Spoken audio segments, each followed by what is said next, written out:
Good evening, and welcome to Southern Pines Town Council Business Meeting. I'm calling this meeting to order. Please join me in the pledge. I pledge allegiance to the flag of the United States of America and to the republic for which it stands, one nation, under God, indivisible, with liberty and justice for all.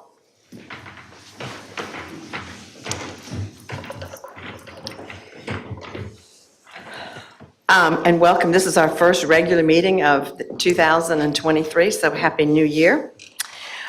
You might notice that the agenda is not in the regular order, whatever that is. We have 3 quasi-judicial hearings, and Councilmember Pate has been recused from these hearings due to a professional conflict. So he will stay here for the first part of the meeting and then leave when we get to the quasi-judicial hearings. Just as another FYI, today they chose to upgrade the men's room. Perfect timing.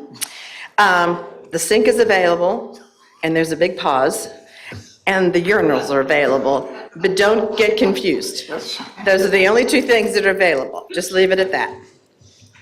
FYI, the Whitehall Master Plan Public Input Meeting is January the 12th here at the Douglas Center. Additional information is on our website. And also this weekend, we will be celebrating Martin Luther King. There is a breakfast Saturday at 10 and an evening service on Sunday, and then, of course, the walk. Please make every effort to participate in this meaningful celebration of Martin Luther King's life and his impact. This is going to surprise most of the council, but with the recent divisiveness that has come out lately, I feel like we need to have a statement that we are a welcoming community. And I would look to my council members to have a resolution that states that we are an inclusive, welcoming community and do not accept the recent climate of hate. The town, with your approval, can and will write a resolution that we can sign. Your thoughts? I agree. Do you want a motion? Just, No, I have support you on that. okay. Okay? Yes. Well, that's all right. All right, thank you. So town, I will get with you on that. Now I'm turning the meeting over to our town manager, Reagan Parsons. Thank you, Mayor Haney, and we'll try to have something drafted for the work session for your consideration here in a couple of weeks. Also, to address the men's room situation, I do apologize. By they, that is a contractor, which is still no excuse. It shouldn't have begun this morning, and we will ensure that when they move down the hall to the women's room, it does not end up conflicting with a large planned meeting. So, but it is at least partially available this evening. Regarding your agenda this evening, you do have on your consent agenda a number of items, including the appointment to the planning board of an ETJ seat for Monica Harvey, confirmation of your council assignments for 2023, which is to say nothing will change from 2022 based upon your discussion at the agenda meeting last week. A set of minutes from December the 13th, and then a series of budget amendments, most of which are to pick up projects that either did not get completed in time for the last budget year and or the movement of some funds from one area of the budget to another as a result of some new accounting requirements that were discussed. I will also point out that the final 2 items, being 2050 and 2051, will officially, as far as the federal government is concerned, complete our expenditure of ARPA monies in that those will be spent, as we've discussed on many occasions, for reimbursement of salaries, which will then free those revenues up for other council priorities. But that will allow our finance director to do the mandatory reporting to the federal government in April of this year, and it will be able to show that all of those monies have now been removed from the revenue fund and placed into the budget. And the mayor already addressed the QJ hearings this evening, and Councilman Pate. You will, of course, have a legislative public hearing that Mr. Pate can be involved with, and that's why it is the first public hearing that is scheduled this evening before you move into your continuation from December. With that, I'll turn it back over to you, Mayor. Thank you. Thank you, sir. We now come to the public comments. Remember, it's 3 minutes, and because these are 3 quasi-judicials, you cannot really speak about those. This is something different because this is things that you want to, this is really echoing back, sorry. I'm loud enough without that. So you really, quasi-judicial has to be, any discussion has to be taken place within the framework of that hearing. So with that being said, if you have other comments to make, you have a 3-minute window of time to make your public comments. Go ahead, Lynn.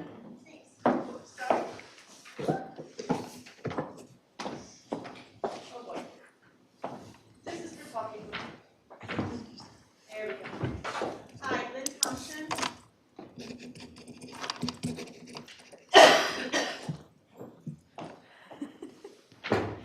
Um, 957 San Davis Road. And I just have 2 comments I wanted to make in regards to, I was hoping Reagan might add just a little bit to the comment about the budget amendments. And the first one being the sanitary sewer modernization, which was $5 million. And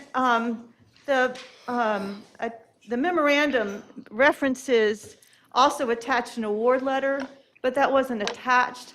And I just, as a citizen, I'm just curious what all that, and you probably talked about it at a work session that I missed, but. No, I apologize. That didn't make the packet for some reason. I can address that if. Yeah, I'm Yeah, no, that- just bringing that to your Yes. attention if you might want to talk about that. And also, I'm just here to say once again, the now revenue replacement funds, you talked at one point about tracking those so that the public would be aware of how those were, because there have been expenditures out of the general fund for various projects now that, by my count, adds up to a little bit under 500,000, but I could have that wrong. And, you had talked about kind of keeping track of that and keeping the public advised of how those were eventually spent. And so those are my 2 comments. Thanks. Certainly, and if I may, I'll very quickly address both of those. Number one, the expenditures that have been made to date that you're accounting for have all been from what would have been available fund balance. So to date, council has not designated any of those funds that have been moved as being specific replacement revenue projects. So the spreadsheet hasn't begun because nothing has been designated as that. And council did discuss, I believe, at a work session that they would come back around and take a look at those for consideration for ARPA or not in the future. The second one on the sewer modernization, this is part of our sewer lining and rehabilitation project that had begun a couple of years ago here in the town. And James Mickle, our engineer, working with consulting engineers, and as a result of some funds that the state was able to set aside as a result of the federal ARPA funds, we were successful in getting a $4.9999 million grant to assist in those rehabilitation and replacement processes. So all this does is it recognizes those revenues and potential expenditures as we move forward with that project. So it's nothing out of our current enterprise fund nor ARPA funds that came directly to the town. This was a state grant and the accounting that is necessary in order to be able to account for and report on those funds and those projects. Wonderful. Anyone else?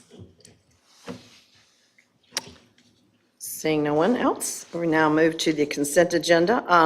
If there are no changes or comments, I need one motion to accept the consent agenda. Before we approve it, it's unusual that we actually have the person here that's being appointed Oh, for I these was boards. gonna, that's Oh, okay. Monica's here. I just want to make sure she's recognized before we That's do that it. right? That's All right. right. I was gonna go ahead and approve her and then say Okay, something. sorry. Because, it is kind of iffy.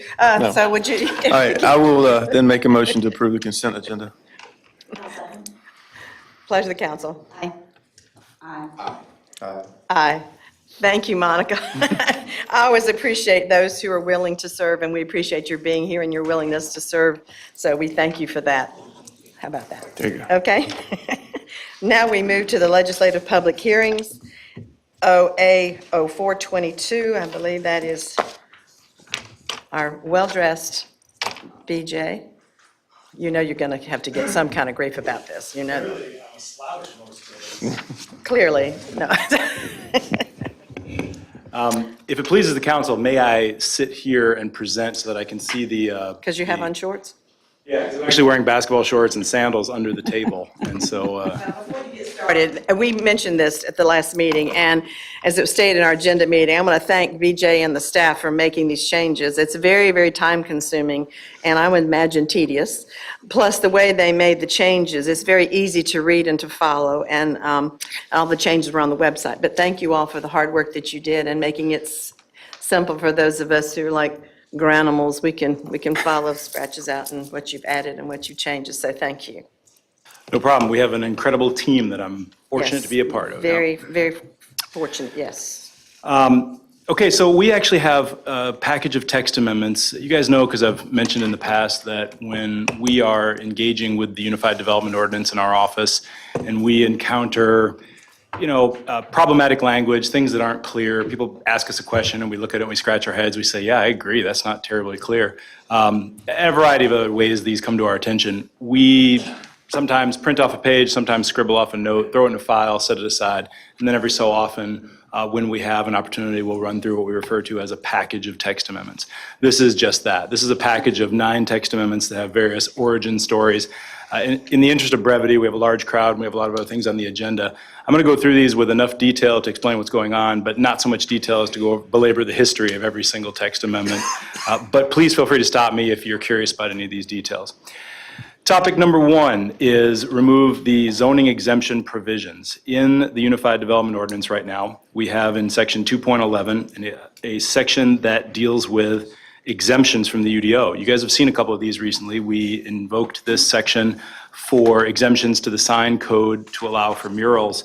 And it was brought to our attention by our town attorney that this is really not a good thing to have in the UDO. Exemptions aren't a thing. If you deviate from the UDO and there's a basis for it, then it may be a variance. You may want to amend the text of the UDO to do what you intend. But exemptions, even when spelled out this way, are not a good idea. This section also relates to, this is the actual exemption section. Rather than delete the whole section, I did reserve it for codification purposes because everything afterwards gets renumbered and it goes to heck really fast. And so that's a standard thing to reserve for codification. There is also a similar section, 8.5.2, that deals with specific exemptions. And a handful of those things can stay, but most of them need to go. Then one of them, H, has nothing to do with exemptions whatsoever. It has to do with application requirements and who can initiate a text amendment. So we move that to section 2.5.8, which is indeed application requirements, and it makes more sense there. So a little bit of moving around. Again, I won't stop to ask if you have any questions. Please interrupt me at any point if you do. Topic number 2 is revise various plan development standards. We do a lot of plan developments. We do a brisk business in plan developments in our shop, and between CDPs, PDPs, and everything else, we encounter a lot. We use this language and we lean on this language quite a bit. So there are a handful of sections here that deal with, first of all, section 2.18.3 right here, very simply, if you are applying to create or amend a plan development, you really need to get the consent of those who have purchased land within that plan development, because as you know, it's a unique zoning, it's a unique package, it can have unique sign standards, unique all standards. So for creating it or amending it, you need to get the signature of everyone. We have a section in the plan development section that says approval of a conceptual development plan does not comprise any vesting of development rights. And we need to get rid of that because it does, it absolutely does. So we need to get rid of that. We need to say approval does not compromise any assurance that permits of any kind will be issued. That's a fair statement. We have a section here, the section 2.18.7 has historically has been about final development plans. Then it goes, the previous version goes directly from final development plans into a section on amending a plan development. Well, it's miscodified because amending a plan development applies to either the CDP, the PDP, or the FDP, But nested under FDP, it creates kind of an interpretive headache of if it's only referring to FDPs or everything else. So we're pulling it out, making it its own 2.18.8, so it's codified properly under requests for amendments to a plan development. And then it goes on to say, to clarify what constitutes a minor amendment versus what constitutes a major amendment. And I'll take a moment here to point out, as you guys remember, as council remembers, there was a UDO in the packet that had not only all of the proposed amendments shown here, but also margin comments that explained each of the proposed amendments. So that was available to the public in the packet as well. There was a link to that document in the packet for this meeting, trying to reduce the size of the packet from 1,200 pages down to 700. So, all right. So the next we have is related to modifications to a preliminary development plan. That's the same, that's a spillover from this section. And then we go into fences. This is also related to plan developments, is clarifying that fences and walls shall comply with the requirements of this section unless specifically approved as part of it used to say final development plan, and given the standards of a final development plan, it would actually need to be an amendment to the base zoning contained in the conceptual development plan, not the final development plan. On to topic number 3.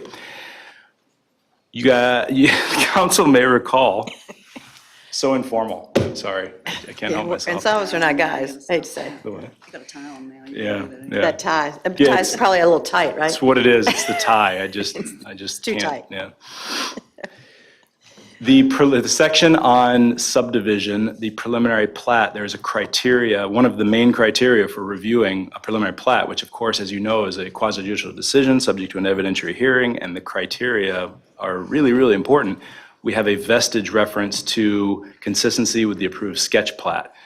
You may remember about 9 months ago, we brought through an amendment to get rid of the sketch plat provision because it was useless and never used. And I believe that itself was a vestige of a previous, you might say, a cut and paste, possibly a cut and paste matter from when this UDO was adopted. The sketch plat process has already been eliminated. This is, I believe, is the last remnant, the last reference to it. So it's just a cleanup. Topic number 4, clarify the common sign plan process in plan developments. Right now, we have this section in the plan development portion of the UDO that talks about common sign plans. And, excuse me, hold on, I need to look something up real quick. Excuse me, this is not in the same section of the plan development that we just referred to in Chapter 2. This is actually under plan development, the zoning standard in Chapter 3, Section 3.5.14.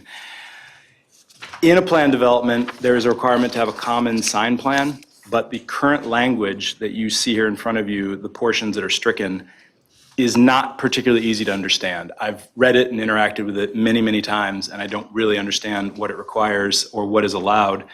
And it concludes by saying that this common sign plan requires approval by the planning board if there are, what it reads right now is any unified sign plan that exceeds the size or number of signs allowed by Section 4.6 shall require approval by the planning board. It's basically setting up some type of a variance or some type of a deviation that goes back to the planning board, and we don't even know how that would work. We could just make it happen, but it's odd to do a deviation from something via the planning board.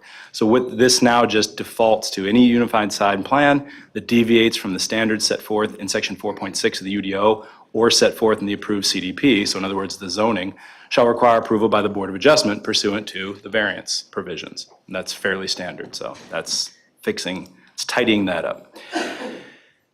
Topic number 5 is to allow metal awnings outside of central business and downtown overlay zones. And the proposed language is a change that reads, in the CB and DTO districts, the CB being central business and DTO again being downtown overlay, awnings shall be canvas or material of similar appearance and flexibility. In other districts, such as you well know, the general business or office services, et cetera. In other districts, awnings shall be canvas or material of similar appearance and flexibility or metal. So metal is by far the most standard commercial awning material outside of our central business district. It is far more durable and doesn't get that rundown look. Council has had a number of discussions about this, and this actually text amendment is directly in front of you because of those discussions. Topic number 6, remove redundant permitting for food trucks operating in food truck campuses. We've had some food trucks come to our office to apply for their permits as they're required to do, and they are operating in a food truck campus. Well, the food truck campus goes through an awful lot of review as a special use, and things such as removal of grease and solid waste disposal and sign placement is all regulated very stringently in the operation of a food truck campus. And then when they come in for a food truck permit, that food truck operator's permit also contains the same standards. Right now, the way the UDO is written, they need, if they're going to operate in a food truck campus, the campus operator had to get a special use permit, and you know the process for that. Then the operator also has to get a permit to basically deal with the same standards, and it's redundant. So what the language is being modified to say is, if you are a food truck operator operating in an approved food truck campus, you don't also need a permit. Anywhere else you're operating, you need a permit. So clarifying. So that's going to be clear, pardon me, that's going to be clear pursuant to the language, because the redundancy I understand, but the fact that a food truck may, number one, be a part of a food truck rodeo, and then number two, want to go someplace else and serve the people. Yes. Okay, So they will have to get a permit, an operator's permit. They're a normal food truck operation located somewhere in our jurisdiction needs to, when they come to apply for an operator's permit for their food truck, they need to also show a copy of the location permit. So the owner of the land on which they'll be operating has to have a permit to show that they meet all the locational requirements, of which there's a handful. Then with that copy in hand, they apply for their operator's permit, and the operator's permit can apply wherever they're operating as long as they also have the location. okay.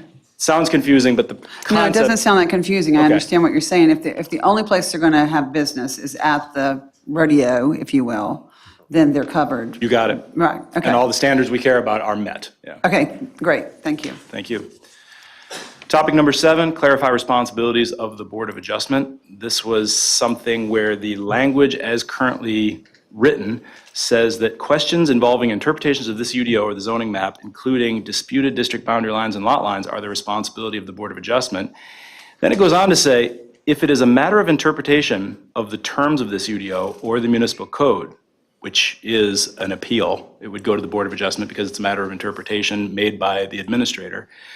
The Board of Adjustment shall render a recommendation in writing to the mayor and town council for ratification and final approval. That's not the process for an appeal, so we're getting rid of that. Not sure, that's been in there for a while, I'm not sure where that came from. Clarify eligibility for Historic District Commission. Presently, the language regarding membership of the Historic District Commission reads, the HDC shall consist of 7 members, all of whom shall be resident citizens. And that term, resident citizens, we assume it meant residents of what? They are citizens, they are resident citizens. So we just wanted to clarify that it just simply, all of whom shall reside within the planning and development regulation jurisdiction of the town. That's much simpler. Followed by, under letter F, we're making it clearer that right now, the way the state statutes read, it says if a member moves outside the town, that shall constitute a resignation from the HDC effective upon the date a replacement is appointed by the council. That's not, as soon as they move and they're gone, they can't just continue to serve until a replacement is appointed. They're gone, that's done. So we got rid of that provision. Because again, they have to reside within the planning and development regulation jurisdiction. All right, topic number 9, last one. Add a definition of neighborhood. We have searched high, we have searched low, we have searched far and wide to scour the known universe of definitions of neighborhoods, and we have settled on a version from a document entitled A Planner's Dictionary. So you can imagine we didn't actually look that far, but there is a document put out by the American Planning Association called A Planner's Dictionary, and it's a good resource for planners to go to rather than defaulting maybe to Webster's or just a Google search. And in this particular case, there are 4 options that they have in that document for a definition of neighborhood. And what I did was I just read all 4. I did also Google sleuth it. I did also look up some standard definitions. But this is more engaging with the concepts of planning and the concepts of creating boundaries and whatnot. So the one that I chose for your consideration, and this is nothing more than having looked at a variety of options and settled on one that when I read it, I thought of all the ways that it came up and all the different issues and said, I'm going to throw this one in there, and then put it up for a public hearing and debate and discussion, and we could take it from there. So right now, it has been legally noticed that the definition of neighborhood is being considered tonight. Anybody with an opinion has a right to be here and provide that opinion. And so certainly, if you have a different definition and you want to discuss it, or I put the 4 from a planner's dictionary on the PowerPoint up there. There's 4 of them. And discussion can go from here. But again, I thought that one seemed pretty reasonable based on the totality of the circumstances and my professional experience. That's all of them. Thank you for your patience. I appreciate it. Would you be kind enough to read that definition into the record for people who are here and interested and unable to read the small print on the board? That'd be great, thank you. Yeah, of course. Right after multi-use trail and right before non-conforming project, we put in the definition neighborhood. An area of a community with characteristics which distinguish it from others that may include distinct ethnic or economic bases, housing types, schools, or boundaries defined by distinct physical barriers such as railroads, arterial streets, rivers, or major drainage channels.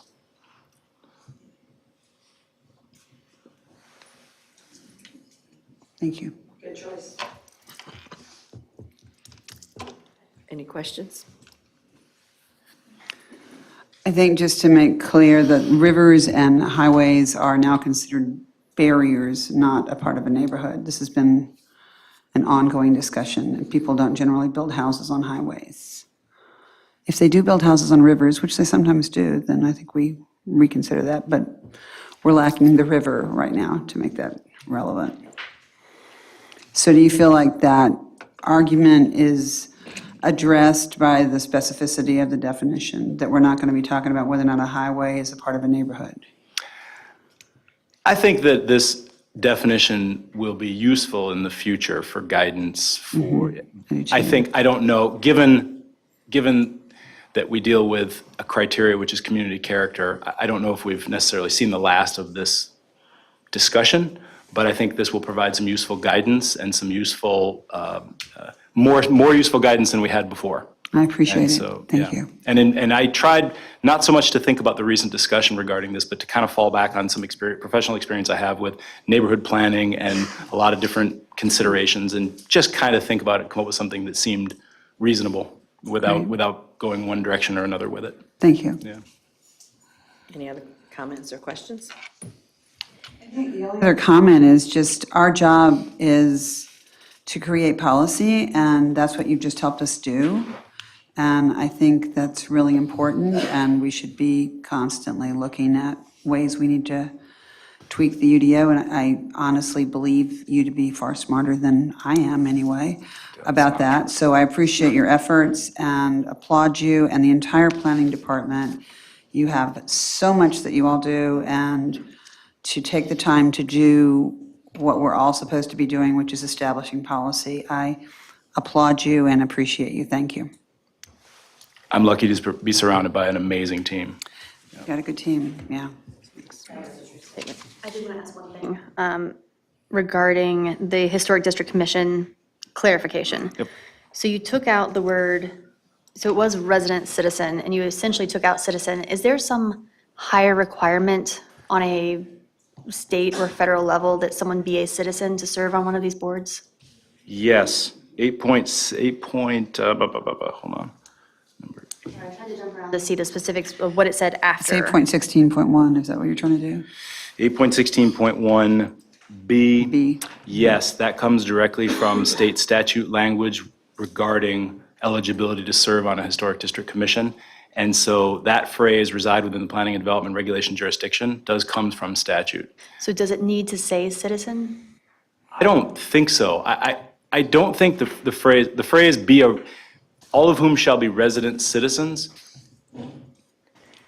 it left us saying, resident citizens, is that only those who live within the municipal limits? Or may it be a broader within the ETJ? And so we went looking to the statute and found reside within the planning and development regulation jurisdiction. Oh, okay, so it's the entire ETJ. Okay, so if someone, and this is just me trying to clarify to make sure that we're following state statute. If someone lives within Southern Pines, wherever, in Southern Pines, but is not a citizen, are they able to serve on these boards? Not a United States. They can be in the ETJ or they can be in the municipal limits, yeah, anywhere within our, But not a United States citizen. I guess I'm clarifying citizenship, oh gosh, hold on, let me. because that's the word you took out. And I feel like it's not my preference at all, but I'm making sure that we're following what would be required. Be a slight pause in the.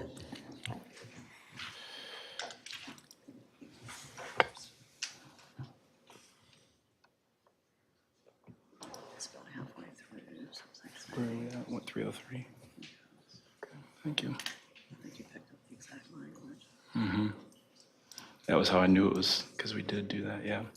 Okay, the way the statute reads, composition, a historic preservation commission, which is also a historic district commission.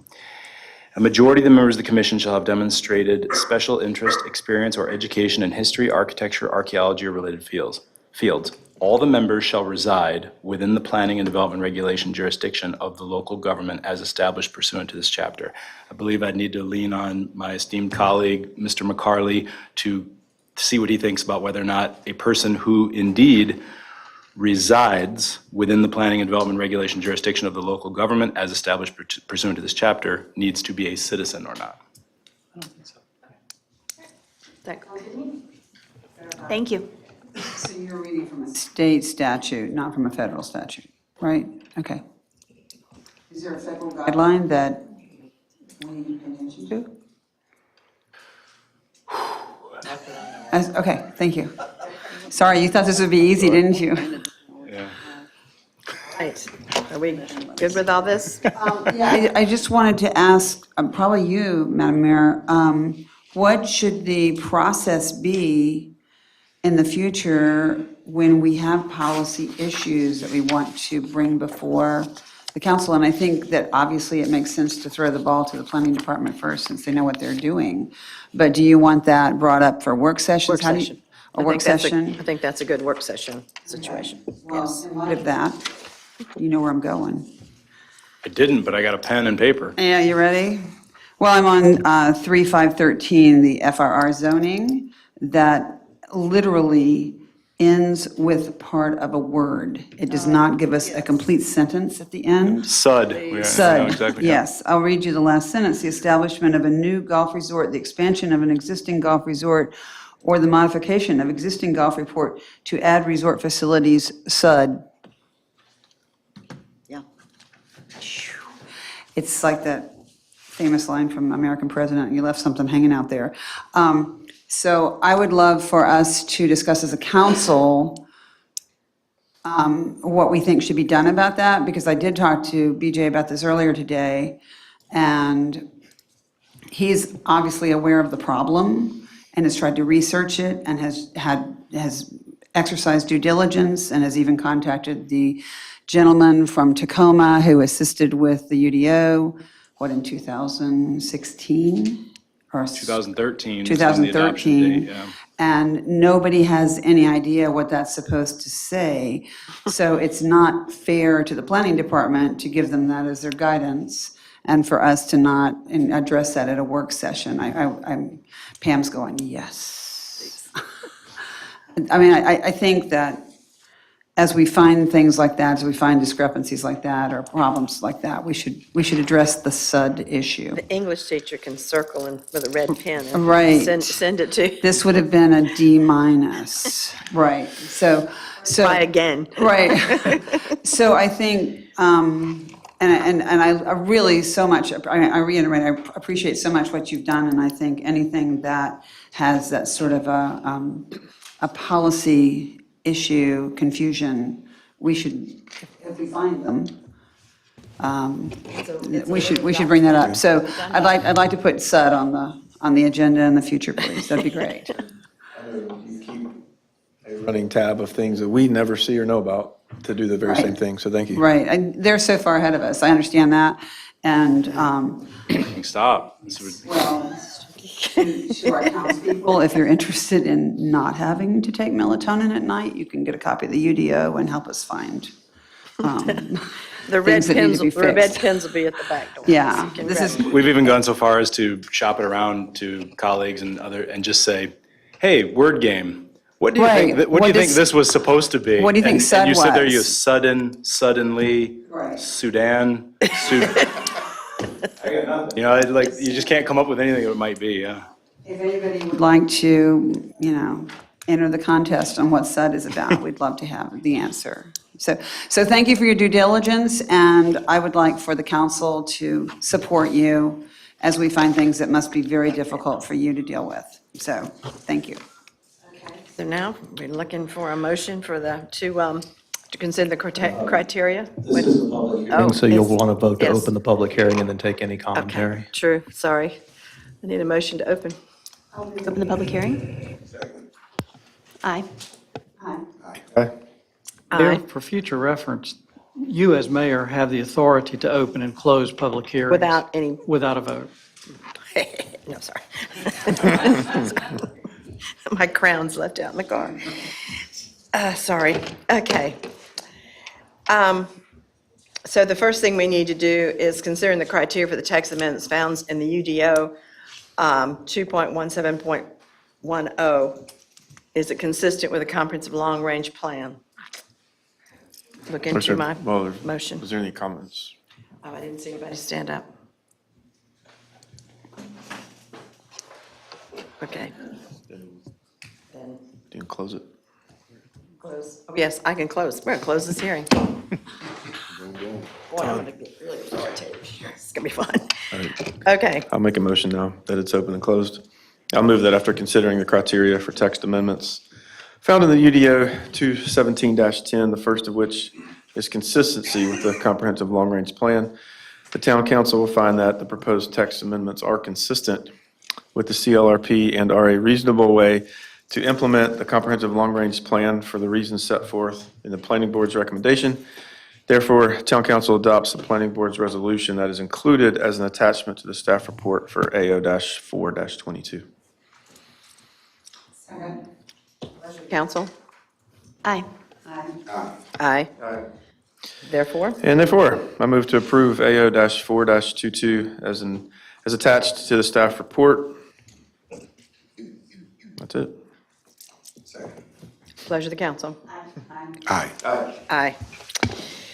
One thing that I apologize for being out of order, but I feel I have to say this. This did go to the planning board for a recommendation. They did recommend approval as written, and so what you've done is consistent with the planning board's recommendation. I apologize, I failed to mention that beforehand. They did have one follow-up comment, which was because of the removal of the exemption provision and that was used for the murals, they did want staff to look at the possibility of revising the text to allow for public art in the form of murals in some manner in the future. If that text amendment will now go on the list that I described at the beginning. If we ever work on it in the future, it'll come back to you for a similar process. So I apologize for not saying that before. No problem. All right. Have a good evening, Mr. Pate.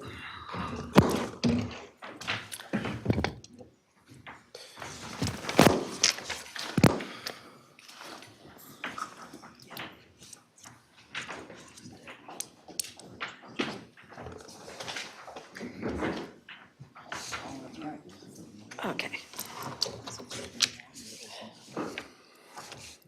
Now we will move on to our quasi-judicial hearings.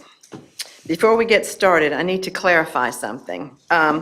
With only 4 of us to vote, if there's a 2-2 vote, the hearing will not pass. Let me explain that. The source of this rule, that a 2-2 vote is insufficient to pass, is Robert's Rules of Order, which we as a town have adopted. The general rule is that the majority of 4 is 3. Also, GS 160A-75 requires an affirmative vote equal to a majority of all the members of the council, not excused from voting on the question an issue again.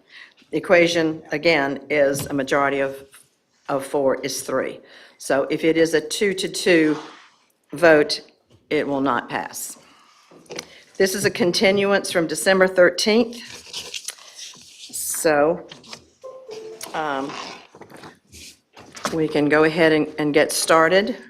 I don't think any additional people, because we've already sworn in everyone, so we will turn this over to Pam. And I only need a moment here just to update you on a couple of changes since Pam, before you get to that, I've spoken with both attorneys, and the neighborhood opposition has one additional person that they would like to have sworn in. Okay, And both sides have agreed. okay. Well, then that person needs to stand. Okay. If you'll raise your right hand and respond to the following. State your name. Scott Weaver. Do you solemnly swear that the evidence you shall give to this board in this action shall be the truth, the whole truth, and nothing but the truth, so help you God? I do. Thank you very much.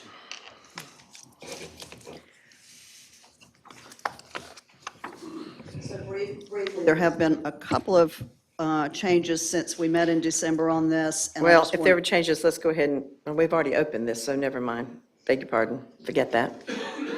It's a continuance, excuse me. It's all right. One is that you have one draft findings of fact. Mr. McCarley has advised that there should be one option, and it should align with the recommendation from staff. That being said, of course, it's your prerogative to make any changes that you see fit. So there is an attachment A that constitutes the draft findings that staff has prepared. And then secondly, the applicant had contacted me and requested to have 2 additional conditions added to the list that had been prepared. And you may recall that the list of conditions that we went through, that I went through last month, were all items that had already been agreed to by the applicant. But these 2 that you see here, and I'll just read them quickly, are now new. Nothing else has changed. These are just additions to the list. Number 6 being that any fire pits or entertainment areas associated with the cottages will be located on the golf course side of the cottages. And number 7, that individual rooms within the cottages will be limited to an occupancy of 2 adults. And I'm happy to take any questions, but I suspect that you'll hear more from the applicant on this and other items. Thank you for bringing that to our attention. You're welcome. All right. You're up.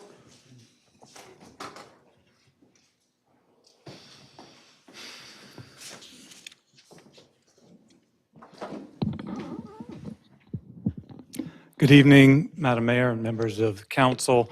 My name, again, is Andy Pettish, Pettish Law, Raleigh, North Carolina.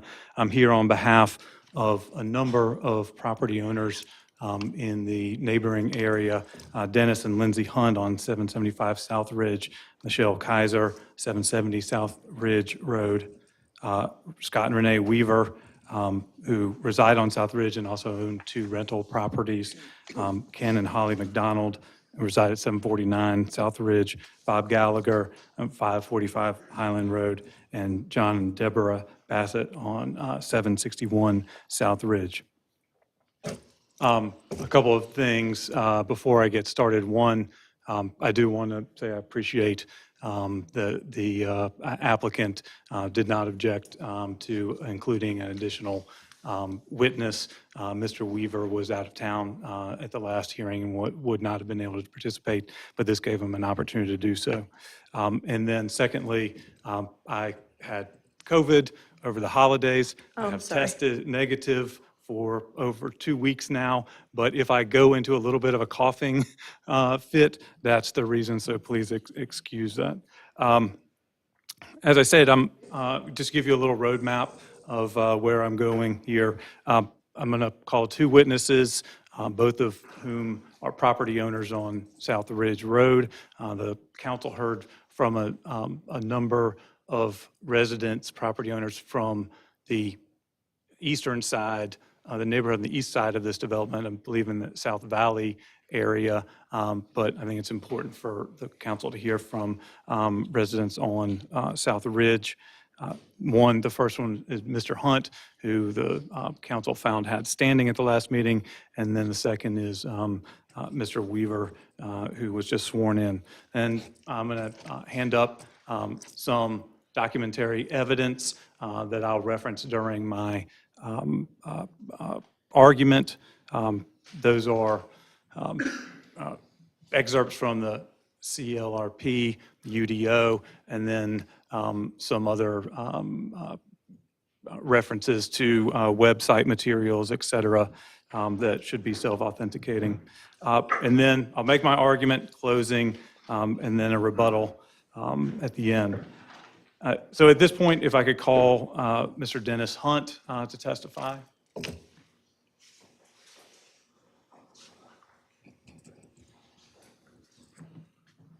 Mr. Hunt is a veteran and suffered some injuries serving. I don't believe standing up for the short amount of time I believe his testimony will be, but if at some point we need to, may have him sit down for the remainder of Is his this going to be testimony. additional from what he said before? This testimony is, the nature of the testimony for standing is different than what happens on the merits. And so to the extent it's duplicative, it's really meant to be properly presented for the merits. Okay. Mr. Hunt, would you state your name and address again quickly for the record? My name is Denny Hunt. My address is 775 South Ridge Street, Southern Pines. And do you live there with anyone else? Yes, I live there with my wife, Lindsay, and my son, Keegan. Okay. And how long have you lived there? Approximately a year and a half now, we've lived there. Would you tell the council what that street, what that neighborhood is like in terms of the sound levels, the soundscape? What noises do you normally hear? So it's a dead-end street. It's a quiet, calm street, typically overrun by potentially the noise of someone walking their dog, children playing in the street, and the occasional conversation that neighbors would have in and around the neighborhood with each other.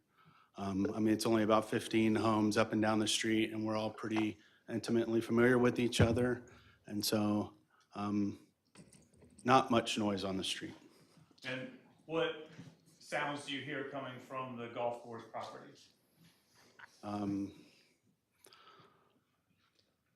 Mainly during maintenance hours, around the 6 o'clock hour, you would hear maintenance of a golf course, large mowing machines, blowers, leaf blowers, stuff like that, to clean up parking lots and stuff like that. And that's pretty constant throughout the summer and the fall months, depending on the foliage. And do you ever hear voices from when you're inside your house? How much of this is audible when you're inside your house? So the machinery is noticeable from the residents. And that's as far out as potentially the clubhouse, which is a good distance away. And I would imagine that question could be asked that anyone in the neighborhood would hear those noises, either the leaf blowing and or the mowing of the property on any day that they're doing that type of maintenance to it. And do you ever hear voices, people talking that are on the golf property? So in and around. Sorry, if I could add, from inside your home. So I would say that if they're in the parking lot area, which is in close proximity to my residence, you would hear folks communicating, talking, moving in and around that area of the golf course.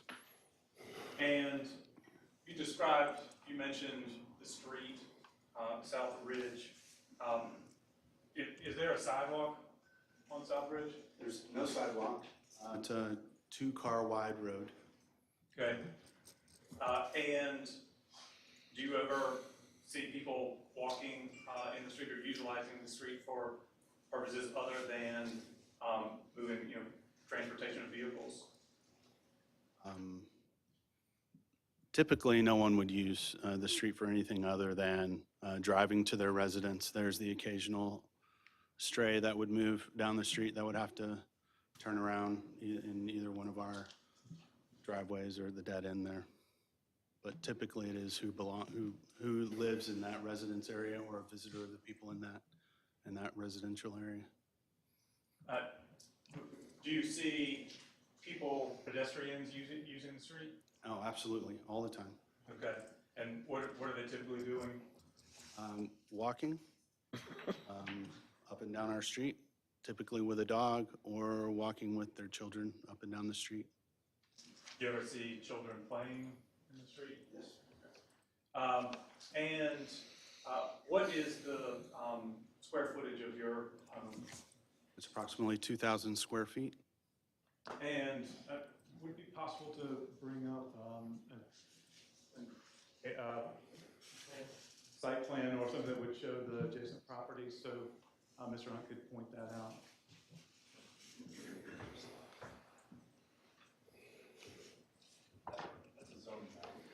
Yes, that would be great.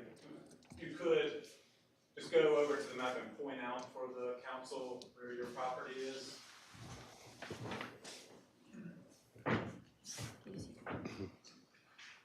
Approximately right here. Okay, thank you. Would you describe that? Mr. Hunt pointed to the second to last parcel on the left as you're driving towards the end of South Ridge Road. And is the area, well, that's it. No further questions.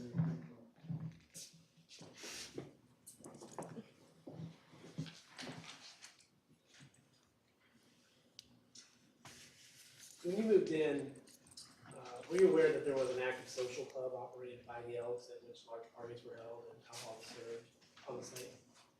When I moved in, the Elks Club was removed. It wasn't there at the time that I moved in. Right, but you were aware that it was there previously. There was, I was aware there was an Elks Club there, yes.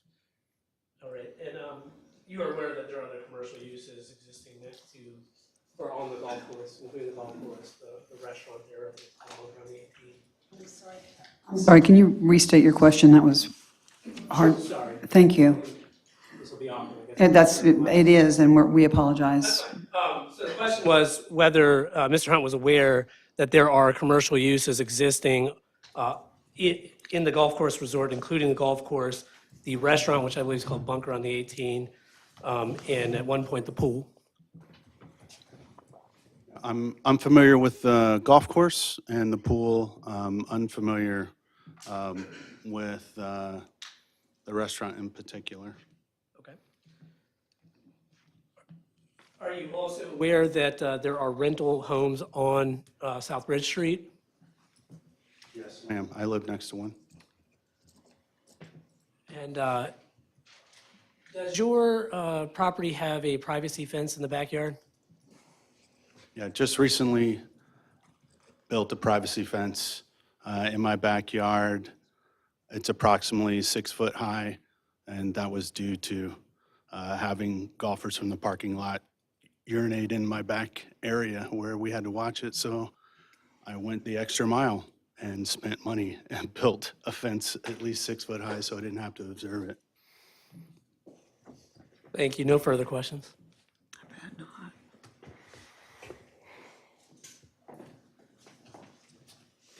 I'd like to call Mr. Weaver next.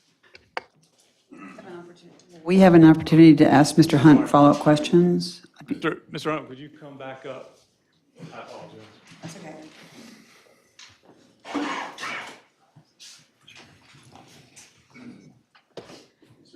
Mr. Hunt, you mentioned that you were familiar with the pool, and the pool is open what part of the year, has been open what part of the year? The summer, as far as I can tell, ma'am. Okay, and was it open into the night after dark? No, ma'am. Typically, the pool would close around evening time, shortly before. So around 7 o'clock?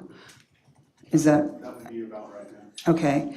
And were you also, you say there are 15 homes on your street? Would you say, do you have any idea how many of those are owned by the people who are owner-owned? Or, that was a bad question, pause. How many of those are owned by the people who live in them? It's my estimation that all of them are owned by the people who live in them. There was one that was just purchased on our street, and that individual got orders to go somewhere else, so they may rent that one for the period of time until they come back. So their intent is for that to be their permanent home? That's fine, I'll withdraw that, that's fine. But there are no active rental homes on your He street? already said there was one earlier. There is a person, Madam Mayor, would you let me ask the questions and have them answered? Thank you so much. I appreciate that. Okay. So your understanding is that the houses on your street are owned by the people who live in them, with the exception of one because someone's been deployed and unable to live there right now, so they may be renting it. Is that correct? they're currently not renting that home, but that is potentially what they look to do Okay. until they move there. And we keep hearing about a restaurant on the grounds of the Elks Club. You say that you're not familiar with that, is that correct? I'm familiar with the clubhouse. It's possible the clubhouse may be what was being spoken of, that there would be something there that people would eat or have drinks at. Have you seen any traffic there in the evening regarding the restaurant? By and large, the golf course is not active in the evening. So there's no traffic in and out of there, with the exception of the pool for 4 months in the summer that's open until 7 o'clock? Is that correct? Traffic I've noticed is golfers, and then the people going to the pool. And I'm not a golfer, but my assumption is that there's no golf if there's not night golfing, right? By and large, the facility is quiet. I mean, it's, It's quiet? in the evening, it's after about 7 o'clock, and it would be quiet. Okay. And how old is the house that you own? When was it built? Approximately 1940. Right. Other houses on the street, do you have any knowledge of that? I believe the majority of the homes on our street originated around the 40s, and many of them have been updated, or some of them have been updated. Is your house that you indicated was about 2,000 square feet, is it reflective of the size of the other houses on the street? It's reflective of some of the houses on the street. I mean, it's a pretty unique neighborhood. It's not a cookie cutter neighborhood, so the homes are unique in their own right. right. But mine would look similar to maybe 2, 3 other homes on the street. Okay. Are any of them, would you say any of them are double the size of your home? I would say there are some, probably 2 to 3, that would be double the size of my home. Okay. I'd like to ask a question. How long has the restaurant been around at the Elks Club, and what are the normal hours of that restaurant? Anyone know? Madam Mayor, would you like for us to call a witness to that effect, because we can do that? May I ask Mr. Hunt one question before we call another witness? Is that okay? Yeah. You mentioned building the fence to avoid golfers' use of your backyard, specifically urinating. Specifically observing, at least the highest fence I could build was 6 feet based on regulation. I would have built it much higher if allowed, for sure. But that was a specific, call it knee-jerk reaction that I had to morning coffee with the family, and probably made that decision within about 30 days and had the fence up within about 45 days to attempt to. What time of day did you observe someone in your backyard or near your backyard? So I would say near my backyard, not in my backyard. At the time, I had the standard kind of horse fence and just kind of open scenery to kind of just see out. I would say that time it was in the morning time.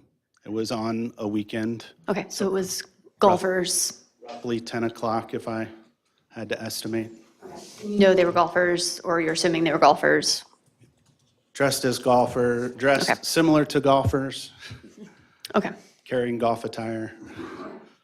I was concerned with the time of day, because if it was an evening issue, I would be wondering if it was golfers. So you've cleared that up. Thank you.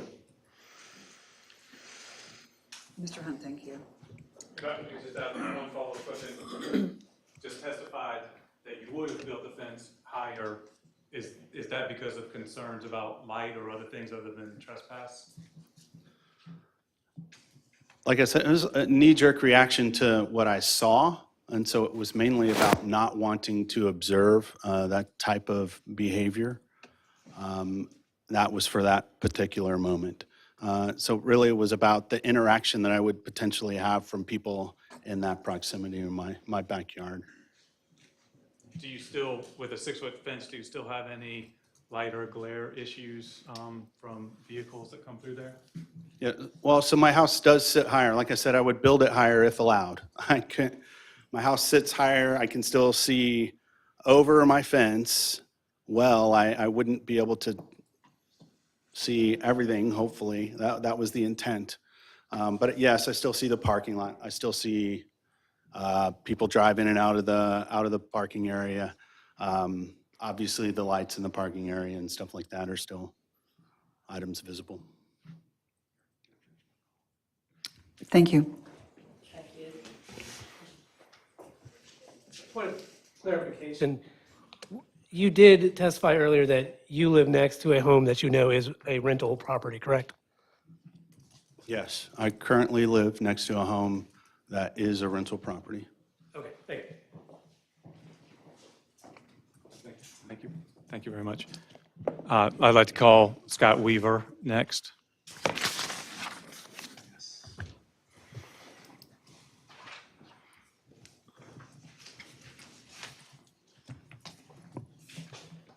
Mr. Weaver, would you state your name and address for the council? Scott Weaver, 776 South Ridge Street, How long have you resided there? going on 12 years. And does anyone else live there with you? My bride. And there's been some discussion during the last witness's testimony about rental properties on, existing rental properties on South Ridge Street. Do you own any rental properties on South Ridge Street? Yes, I currently own 2 rental properties And would on you, South Ridge. would you go point out for the council where your property is and where your 2 rental properties are?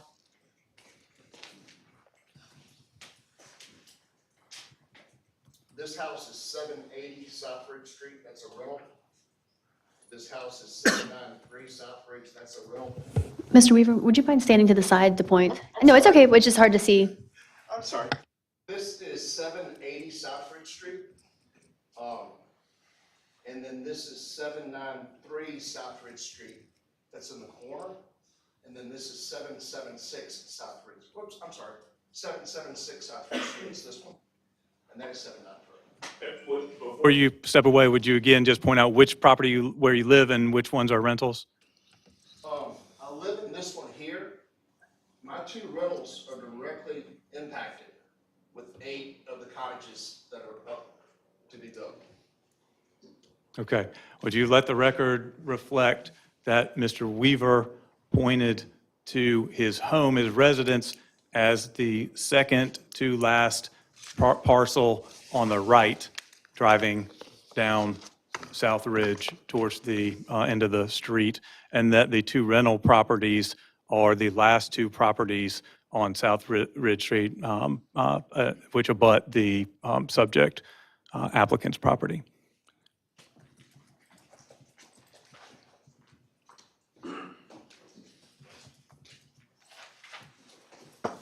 Would you please tell the council, You can get closer to the microphone, Mr. I didn't know we had code. Oh, okay. So if I can stand here, And then- I'll go back over there. I'll speak. I was, I've tested No negative offense. I've tested negative multiple I'm times. sorry. I will speak very loudly and I'll give that all Why don't to we you. just hold this? Yep, you can hold it. If you can both, You hold it. You hold no, it. if you can take turns, what happens is the audience on YouTube is unable to hear You're being anything. recorded and they can't hear. Yeah, thank you.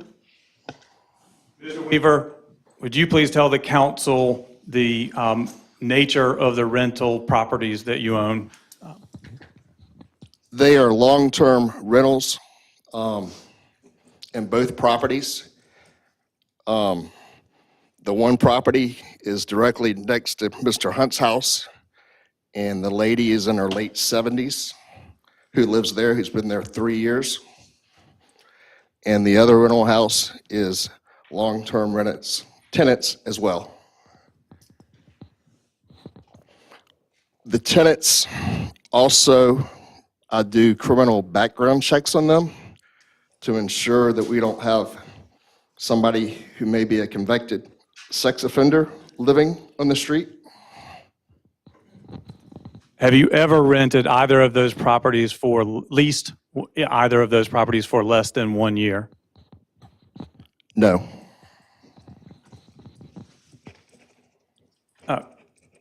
Would you tell the council, describe the nature of that street in terms of the sound, how the streets are utilized, what the streetscape looks like, things of that nature? The street is a great street. It's a very narrow, old street. The houses on the street are old. We have big pine trees where the street is, right next to the property. So if you back out of the driveway too far, you run into a pine tree because it's so narrow. The street is very quaint and quiet. People walk their dogs on South Ridge Street, exercise, kids play. We have deer on South Ridge Street. We have raccoons on South Ridge Street. Lots of birds and animals, neighbors, kids. It's just a quiet street. Do you see pedestrians in the street? And if so, what activities are they doing? Kids playing in the street, neighbors talking, walking their dogs, exercising, riding bikes, riding tricycles, roller skating. And how much, what's the ambient level of noise generally in that neighborhood? None, I'd say. You know, you hear dogs bark. That's probably it. What are the sizes of your home and the two rental homes that you own in terms of square feet? My house is 2,100 square feet. One of the other houses is 1,200 square feet. And the other house is 1,600 square feet. 9 of the homes on South Ridge Street are all under 2,000 square feet. How do you know that? I looked it up today on Zillow and then Moore County lookup. The largest house on South Ridge Street is 2,750 square feet. That house has a basement. So when you look at the house, you would never know it was that large.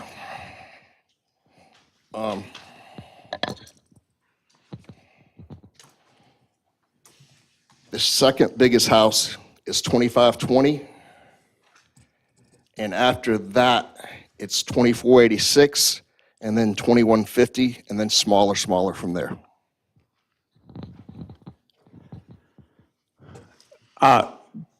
Do you ever observe cars that get lost and have to turn around on your street? And if so, what happens? How do they maneuver, given that there's no, well, I'll just let you answer that.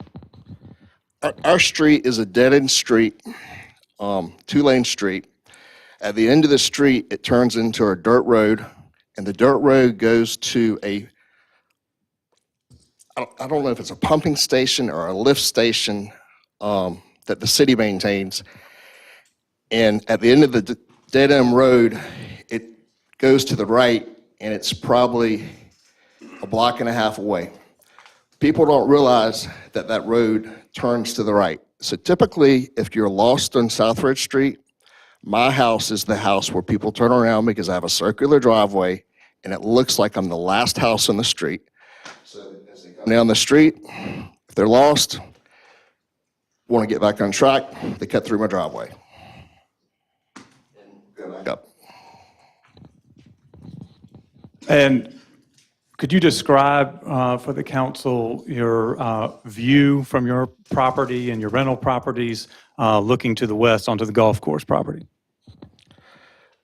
The west is where the sun sets, obviously. If you go to the end of Southridge Street, all you see is woods. You've got the little dirt road that runs to the pumping station. The side of the dirt road is all trees. So basically, this is a rental house here. This little road here, it's all trees. So, and the little road is only big enough for a car to go down, and it's a dirt road. The views, it's just all forest. I mean, when you look down Southridge Street, you would not know there's a golf course there because of all the trees. You don't see the golf course. The nights, the sunsets, the elevation, as you're going further west, it drops down. So it's just beautiful. You've lived there at a time that the Elks Lodge was active, is that correct? Yes. Would you tell the council what your experience was in terms of the activity that occurred there and what you heard, saw, et cetera, with relation to the activity at the Elks Lodge? The Elks Lodge, as you know, you would have to be an elk to go there, typically. So typically, it's local neighbors that are elks going to the lodge. There were always rumors that I'm going to object to this last testimony. He doesn't have any actual knowledge of these facts. And I therefore request that this last testimony be stricken. I agree. It's just your opinion. Mr. Pettish, if there's qualifications or expertise that you would like for us to be aware of, you're welcome to include that at this point. I will say, would you tell the council about your experience, what you observed occurring from your property while the Elks Club was holding functions? it was always quiet. They'd have bingo night. Friday nights, they would have beach music. Would never ever hear anything. Sometimes on Friday nights, you may hear a little something, but not much because it's old people, no offense, but people would go listen to beach music and shag. Never heard any noise or had any complaints, and I'm basically 2 houses from where the Elks Club was located. Because the Elks Club is here, there's a house here, and my house is here. So I was right up against it. Thank you. Any questions for opposing counsel or I think the opposing council counsel member? should go next, and then I have a couple that I'd like to ask.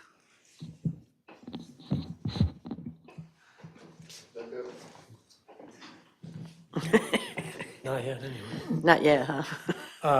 Mr. Weaver, could you just clarify, you said, if I understand correctly, your testimony was you cannot see the golf course from Ridge Street. Is that right?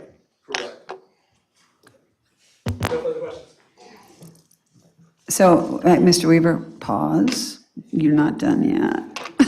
Can I ask you a couple questions? Yes, ma'am. Were you ever an elk? No, ma'am. Did you ever play golf at the golf course? Yes, ma'am. Did you ever grab a snack at the facility there at the Elks Club? Did you get anything to eat? When Sheldon Moody had a restaurant there, Soup and More, my wife would eat Sunday breakfast there every Sunday. Right? When Sheldon got rid of the restaurant and went to Pennsylvania Street, we'd go there for lunch, but never had a snack there, no ma'am. But I've had breakfast there. You had breakfast there. Yes. Was it open for dinner? I honestly don't know. I would imagine if it was, I would have ate there because Sheldon's food is the best. To the best of your knowledge, it was only open for breakfast and lunch. Yes, ma'am. Okay. And can you tell me how old your house is, or your houses are? When were they built? One house was built in 1923. It's 100 years old this year. And that's a house that's directly impacted by the cottages that will be built. Objection, there's been no testimony that anything's going to impact any of these properties. Okay. I just, you can, yeah, that's okay. Worry not about what it's going to impact, just I want the age of your houses. Oh, yeah. And then one is 2013, and one is 2011. Okay. And other houses on that street, if you know, you said you did your Zillow check. Yes, ma'am. Were the other houses more recently built, or are they older? All of the houses are older on Ridge with there's only 3 new houses on Ridge. Okay. My house, the McDonald's house, and Nate and Olivia's house. Okay. And then my rental house. And the rest of the houses on, do you have knowledge of how old the rest of the houses are on Ridge? So 40s, Meaning? in the 40s. In the 40s? Yes, Okay. ma'am.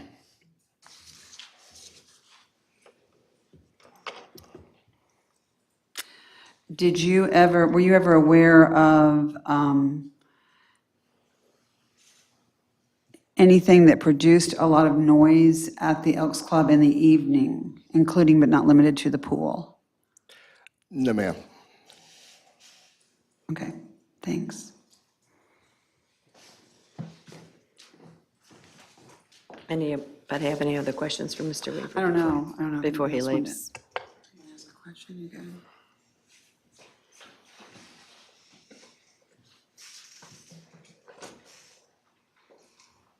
This time I'd like to hand up some documents.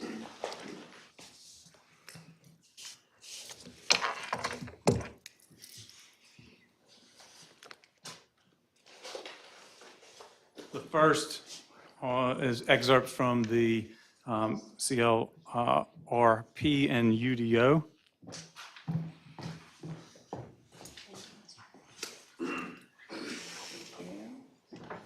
Madam Mayor, for the record, we object to consideration of the CLRP, which is not a criteria for the not a criteria the council is supposed to take into account in approving a special use permit for this use. I'd love to be heard on that. If I could say, the applicant themselves, at the first hearing, asked that judicial notice of the CLRP be taken and included in the record in this case. And that was granted. And also, it's in all of their... All the minutes. All the minute, well, not the minutes, but in their application that's cited repeatedly. So I think they've waived the right to object to the CLRP. So what are we looking at here, Mr. Pettish? If I could, I would just go ahead and add, hand up a couple other documents, and then I will go through and, Is this considered an exhibit? I would submit that as an exhibit by the adjacent property owners. Okay. Exhibit number 7, thank you.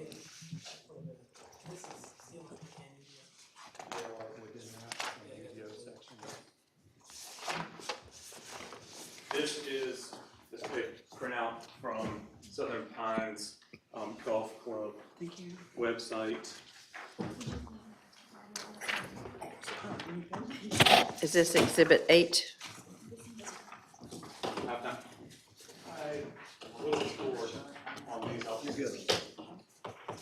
Is that correct? This is exhibit 8?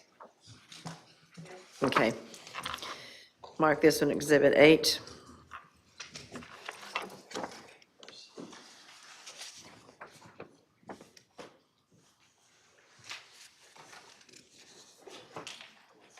And the last handout is also some selections from the UDO, a selection from the UDO, and then a couple of definitions from Webster's and dictionary.com.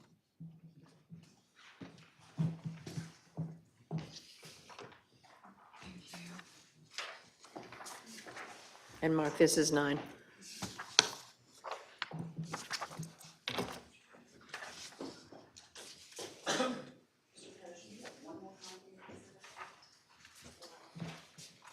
This is, after I refer to it, I'll hand it over for your record. I apologize for you short on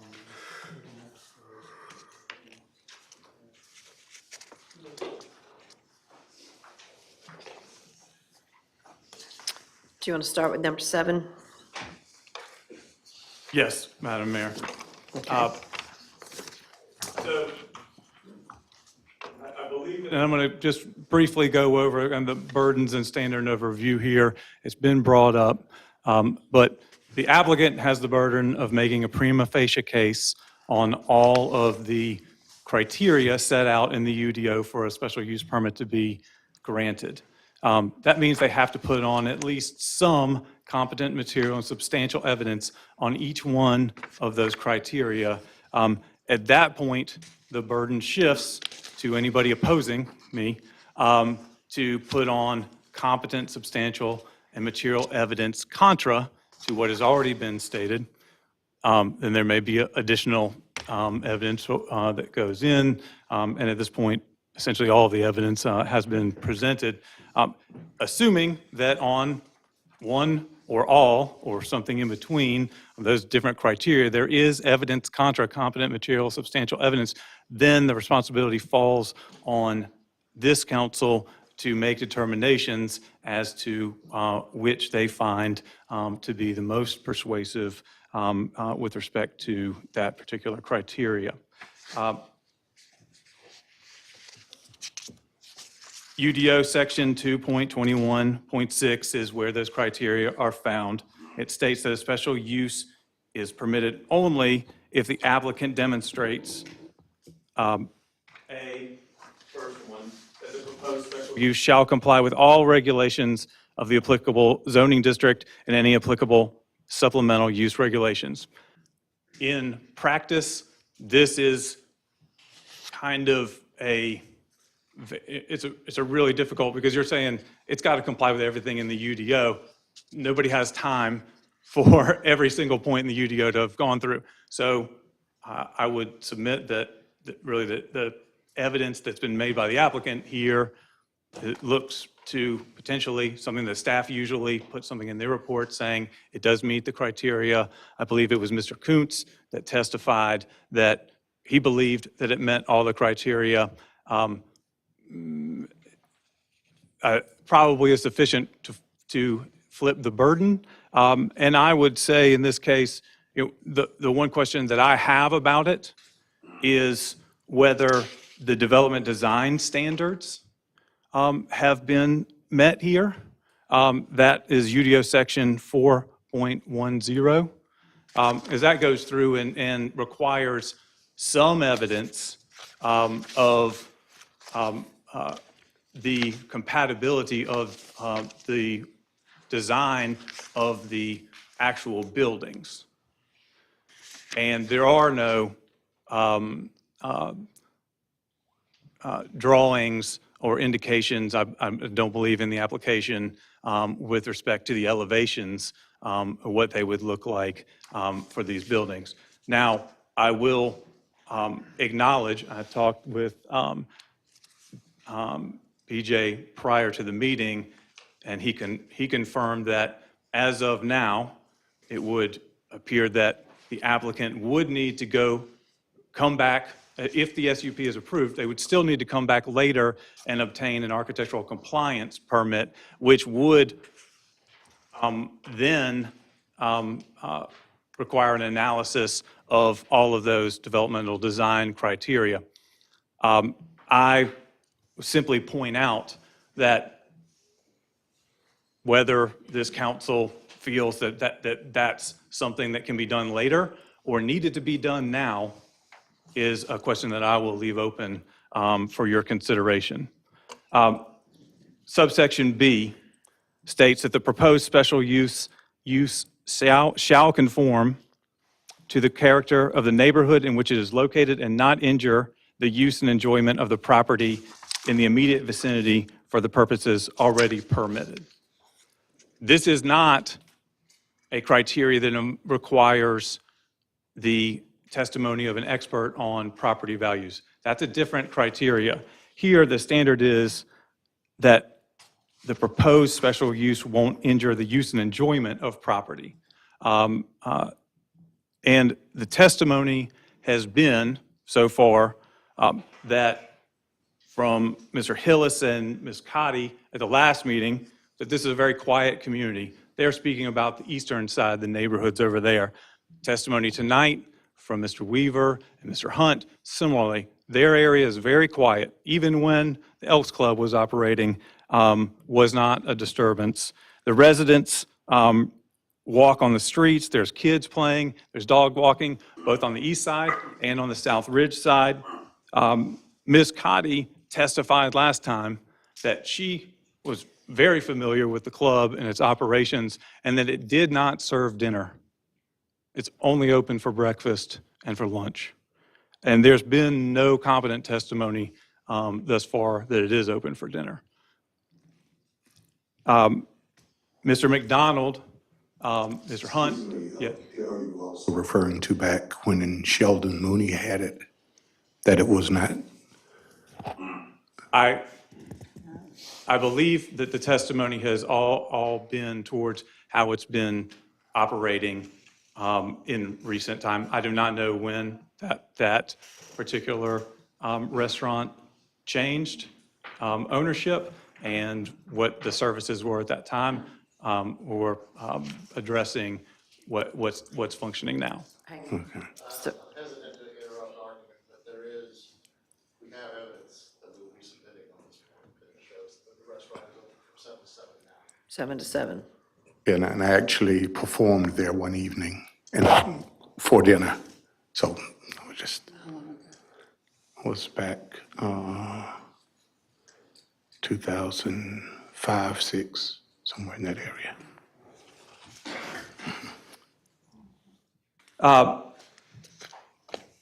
To go into the details of the CLRP, which I handed up, the first document that I handed up, the applicant had included references to the CLRP throughout their application. They were mostly focused on the positive references towards golf and recreation within the CLRP. What I have done here with this handout is attempted to demonstrate not only and highlight not only the golf and recreation references, but also those to compatibility with adjacent neighborhoods, and to show the tension that exists within the CLRP about how important it is to balance those things, the development of commercial areas, as well as the protection and enhancement of recreation, golf recreation, with existing communities and neighborhoods. This is under the goals, which starts on page 2-6. There are a number of goals here that are relevant. G1, this is on 2-7, continuing community well-being, improve the personal health and security of our residents, and promote neighborhoods and commercial areas that are safe, secure, and healthy. And it goes on to say in the parentheses, health refers to physical and mental health. G4, neighborhoods protect and enhance the civic vitality, function, stability of Southern Pines commercial and residential neighborhoods. And then G7, golf, retain golf as an essential part of the Southern Pines economy, physical character, and culture.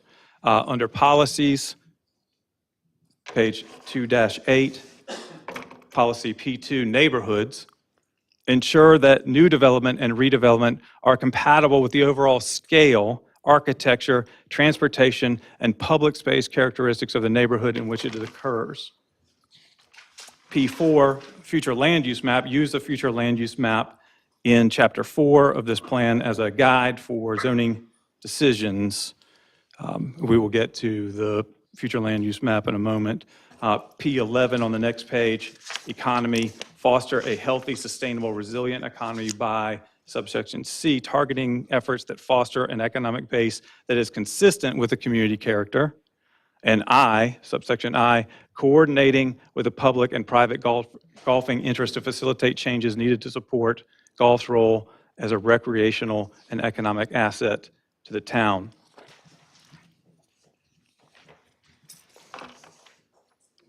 Next, community design issues.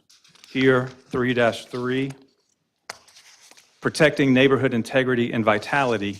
One of the key concerns for residents is ensuring that growth and change do not degrade the quality of existing neighborhoods. In all neighborhoods, this means maintaining compatible scales and intensities of development.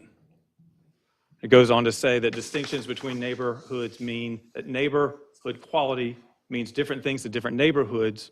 In suburban areas, density should remain moderately low, and a combination of open space buffers, limits on building scale should be used as transitions between uses.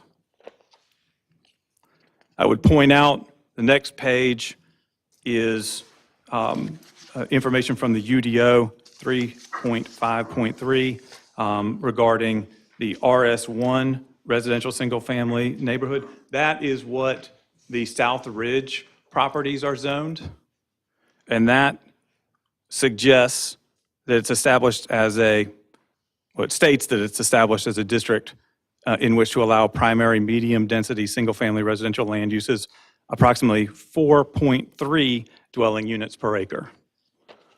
The next page describes the RS2 zoning district. That applies to the properties that are on the eastern side of the golf course. This is actually promotes lower density residential single-family development, approximately 2.1 dwelling units per acre.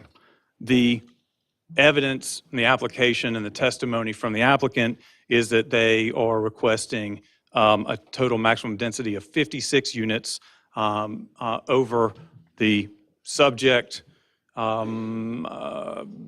carve-out here of the golf course of 9.48 acres, and that would be approximately 5.9 units per acre. So a substantial increase over 4.3 and 2.1.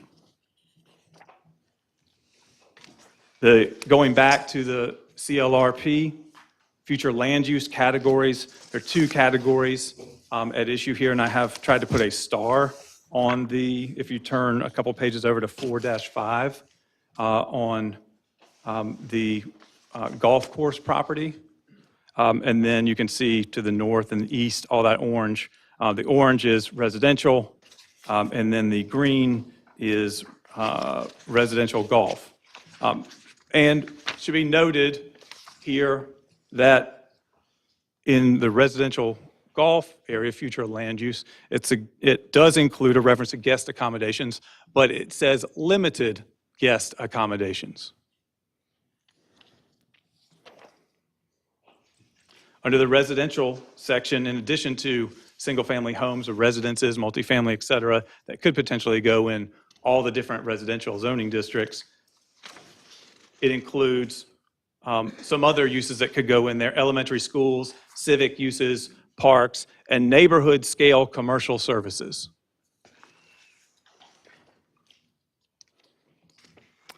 On page 4-6, accommodating projected growth under land use issues. The intent of this plan is to accommodate growth while ensuring that new development and redevelopment are compatible with the desired community character of affected neighborhoods.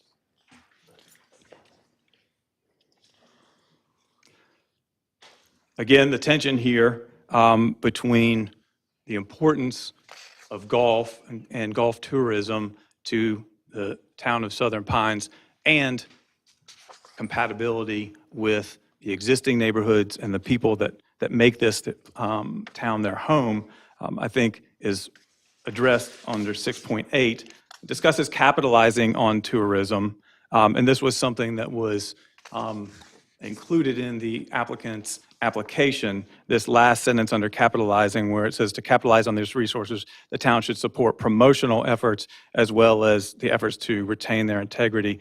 I think I would leave it to the council to decide whether that language is really meant as part of some kind of larger marketing discussion there about the town's relationship with golf and golf tourism, or if it's meant to apply to individual projects like this. It seems to me that, especially taken in the larger context of the section that's in the other subsections, it's talking about a macro scale, not a micro scale application there. And then sustaining quality of life, again, it addresses the importance of so many things like horse country, golf courses, tourism, et cetera, but also says, while economic development is a planning priority, it must balance expansion with the need to conserve the community's quality of life.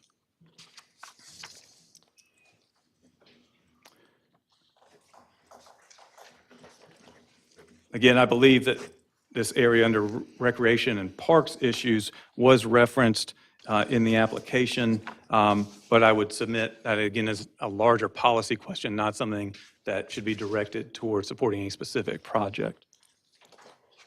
And then finally, I included definitions. They do have a definition of compatible in the CLRP.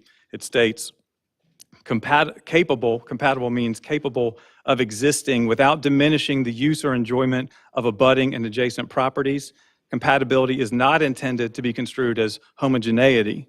It is intended to allow for gradual transitions in intensity, nature, scale, and design of uses. In higher intensity, mixed-use settings, design, orientation, and scale can be used to achieve compatibility between dissimilar uses. In lower density areas, buffers may be used to ensure the transitions are compatible. In this case, the evidence shows, as this image, this aerial image, which is in the staff report, part of this application, shows that the entire area there that's going to, in the northwestern portion of the subject parcel, which is the subject of this application, is completely forested. And that was a testimony of Mr. Weaver, who was describing what he saw from his home, that because of that dense forestation there, they really couldn't even see the golf course. And I would submit that dense forestation like that functions as a visual buffer, a sound buffer, all of those things. But looking at the plans that they've submitted, they're only going to retain 25 feet of that, which is not very far. It's not very far, and it is going to mean that whatever that forested area there is functioning as now for this neighborhood, it will no longer be functioning as that any longer. And with respect to intensity, nature, scale, the nature now is talking about a very open area, recreational space used for golf, small groups of people moving through there, playing golf, and completely screened from the adjacent properties on that part, to now you're plugging in an incredible massing of structures that Mr. Kuntz's testimony was that they would be the same or similar in design, not in contrast to the testimony of Mr. Weaver and Mr. Hunt, who said they have a unique street where most things, the majority of the street is different. There's only a couple houses that look similar, but you have that diversity of housing types and structures, as opposed to a monolithic design that goes in there of houses that are, I believe the testimony was, buildings, that those cottages will be between 1,800 and 3,500 square feet in footprint, which on the top end is substantially larger than the homes that are in that neighborhood. But despite the scale of the actual structures, it's the massing of those buildings in close proximity that is very different, and the screening that they've had there is lost. So it is an abrupt change to the character of that community as it exists now. not to mention the intensity of the use of having what they say between 44 and 56 rooms used for short-term rentals. Again, very different than the long-term rentals that exist on that street today.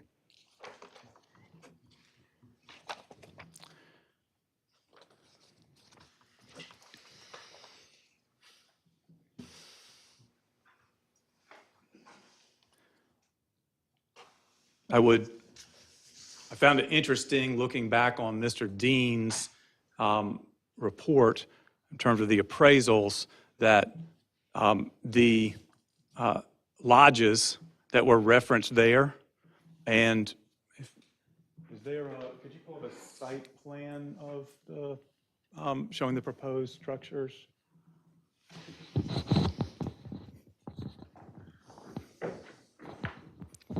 See, in this proposed application, the majority of structures will be close to the South Ridge area. The large one, which I presume would be 3,500 square feet, and then 5 smaller ones, then a couple more smaller ones, then a couple more smaller ones. But you have the majority of them located in that relatively small area, which if you then recalculated what your density was per units per acre, it would be much higher here next to this medium density residential as described in the CLRP. Mr. Dean's report discussed the Mid Pines property, and that was there were 4 lodges there that flanked the clubhouse. The houses that were utilized in that analysis were on the north side, so their proximity was to 2 of those lodge houses, which each had 4 units, and each of those units had 4 rooms. So you have a total of what I believe would be then I'm not supposed to do math in public, and I'm caught here. So I believe that would be 16 units, 32 units total on that side. So we're talking about something that's not quite as impactful, and I would submit as well that those units were not like for like for a number of other reasons.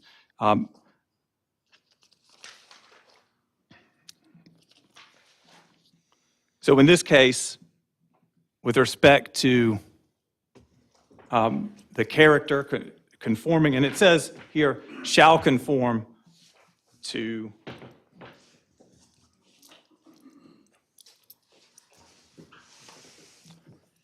the character of the neighborhood. The UDO also includes a definition of compatibility. Again, they indicate, this is on, I believe, the 3rd handout that I provided. Compatibility does not require homogeneity, but does consider the relative scale, design, intensity of nearby structures, use, and activities. The UDO definitions does not include a definition of conform, though. And these exact words do matter, which is why I would point out that in section 9.3, it states that all terms not specifically defined in the UDO shall carry their usual and customary meanings, which is why I included a couple of definitions from commonly recognized dictionaries. Under the Merriam-Webster definition, it states conforms means to give the same shape, outline, or contour, bring into harmony or accord, to be similar or identical. The dictionary.com definition states that as a verb, it's to be in accordance or harmony, to comply, to be in accord with the prevailing standards, attitudes, practices, to be or become similar in form, nature, character. I would submit that conformity is actually a bit higher standard than just compatibility. And that's exactly what this standard says here, is that the proposed special use shall conform to the character of the neighborhood. And what has been proposed does not conform. Even if, it's assuming it were compatible, and I'm not saying it is compatible, there's a higher standard here that's being applied, and that's conformity. And again, it goes on to say it shall not injure the use and enjoyment of the properties in the immediate vicinity. Mr. McDonald testified that he's very familiar because of the activities that have gone on that golf course in terms of maintenance in the morning, et cetera, how much sound carries. And it's clear that you're having short-term rentals, visitors coming to these properties, and even though a new condition has been submitted that would place fire pits on the golf course side of the cottages, Mr. Coombs testified that there was no consultation with any kind of sound expert as to the impacts or the buffering effects or the distances involved in terms of how those sounds would carry of people that are socializing outside at night next to otherwise quiet residential neighborhood. Subsection C, in the criteria, adequate public facilities shall be provided as set forth herein. This would be one where I would submit the opposing party has not submitted any evidence. It would be up to the council to decide whether there's been substantial competent material evidence submitted by the applicant. Under subsection D, this is where the property values and Mr. Dean's testimony would apply. And I would submit that the problem with Mr. Dean's analysis is it was not designed to answer the question that's presented here. In this situation, you have an existing golf course, you have existing homes, they have coexisted for decades, and then guest accommodations will be added. And so any analysis that would address the impacts of that would have to look at sales prior to the introduction of guest accommodations and sales after the introduction of guest accommodations. I'm not sure how else you answer the question of, will the proposed use substantially diminish or impair the property values within the neighborhood?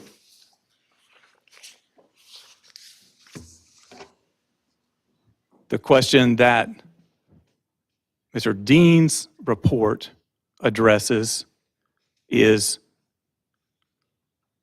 if you have an existing golf course with guest accommodations and houses are built around it,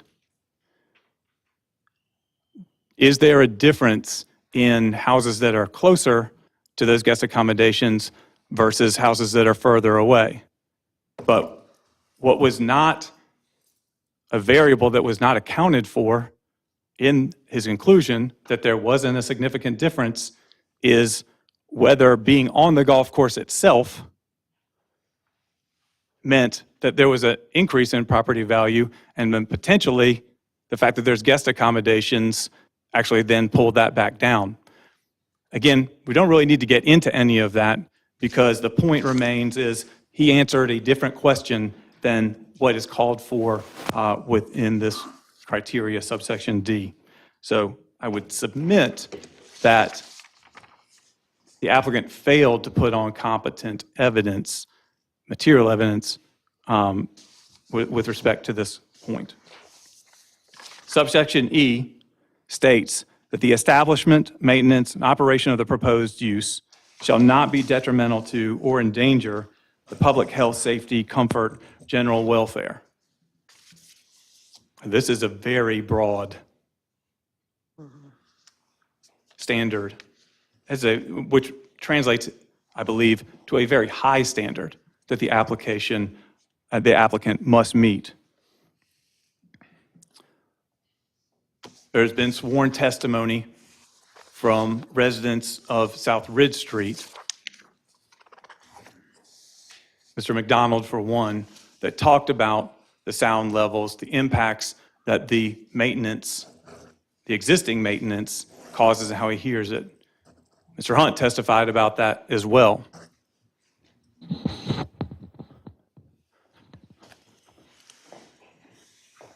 That maintenance is currently just really based on the parking area here, because this is all forested.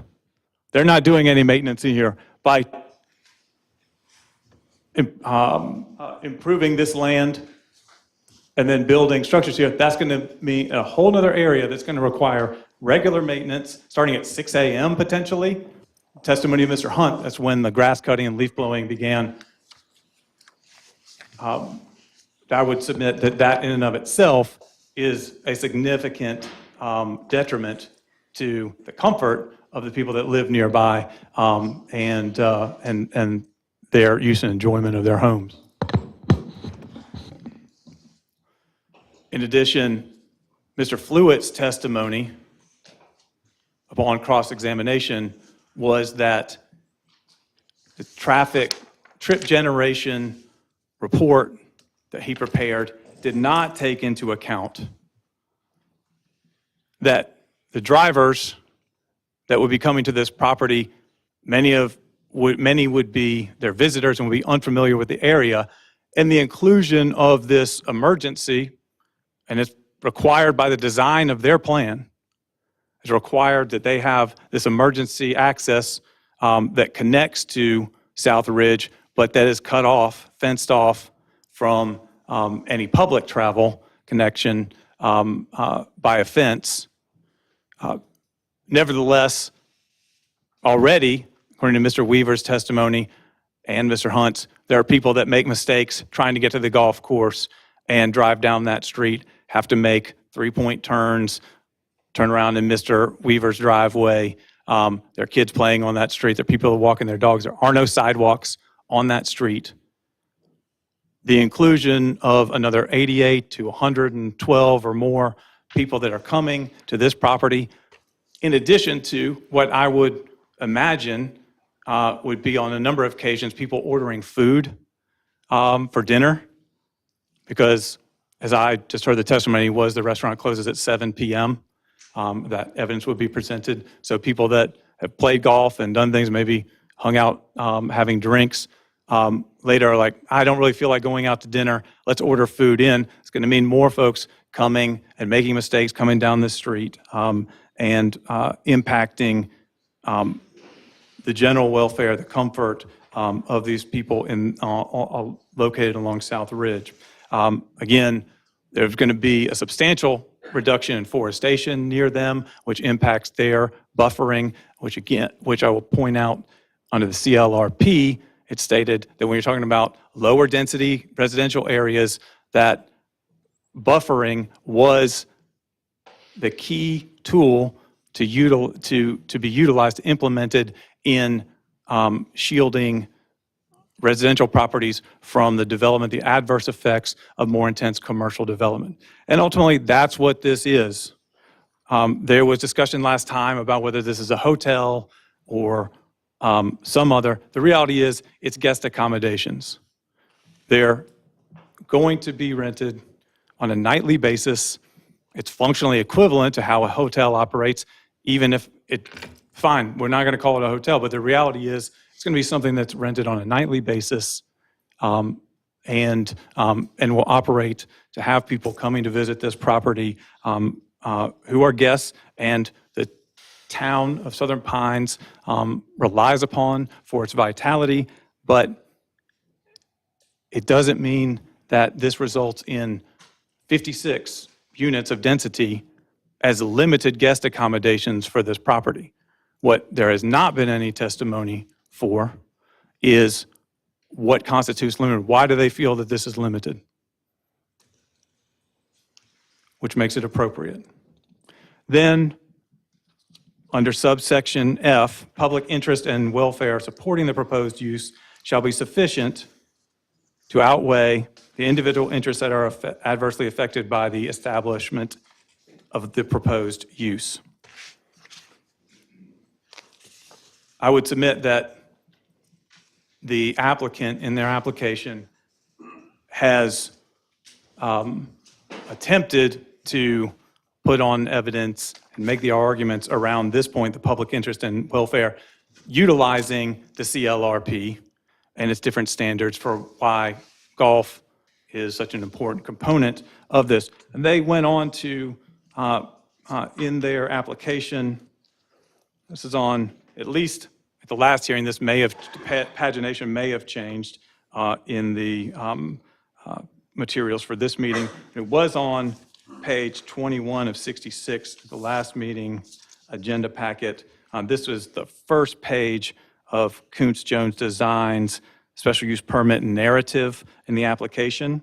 And on the fourth paragraph, it states, additional lodging and restoration renovation of the Southern Pines Country Club Golf Course facilitates changes that are needed to enhance the economic viability of one of the town's premier golf assets.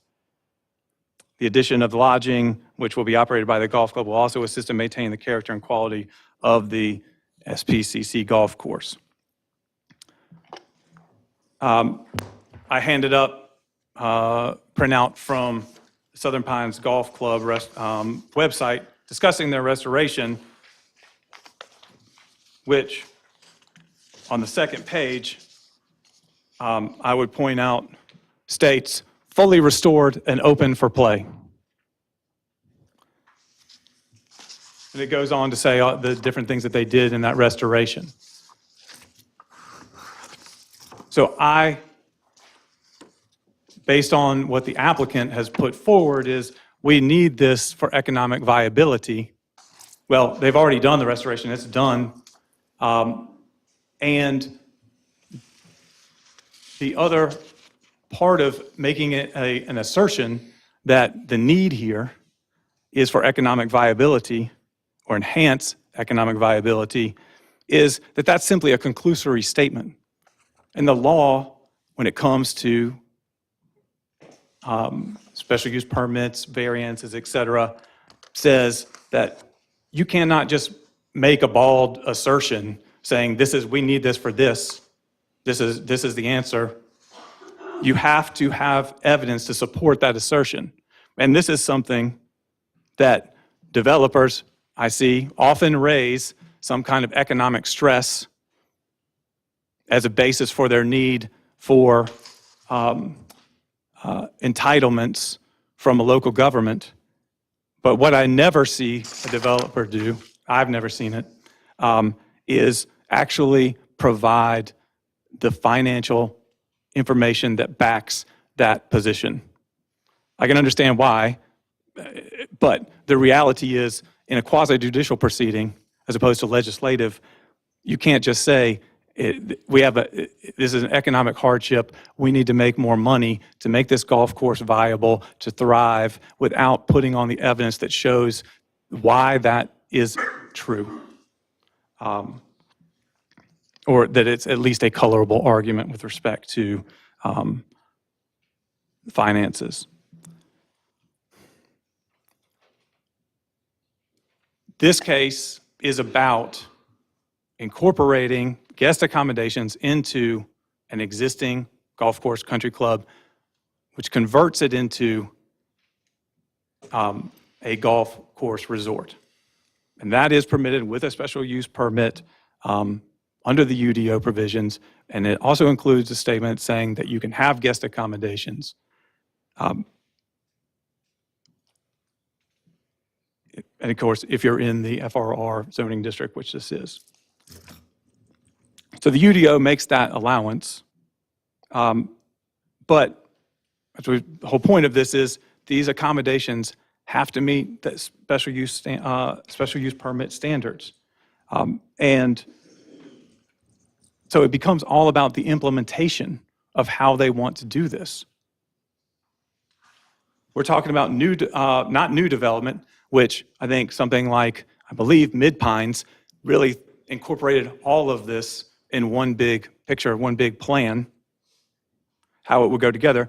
This is redevelopment, adding a commercial component of accommodations, something that functions similarly to a hotel, in an area that's adjacent to low and medium density, single-family detached residential. For the most part, there is, I believe, a small amount of townhomes that are to the north nearby the property, but primarily it's surrounded by most affecting single-family detached. And I think that when we look at this plan, what strikes me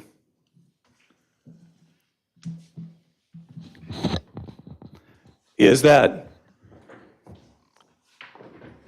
they've concentrated everything right here by the clubhouse. And in a way that its adverse effects, to the extent that has any, I'm sure the applicant would submit that there aren't, I submit that there are really concentrated.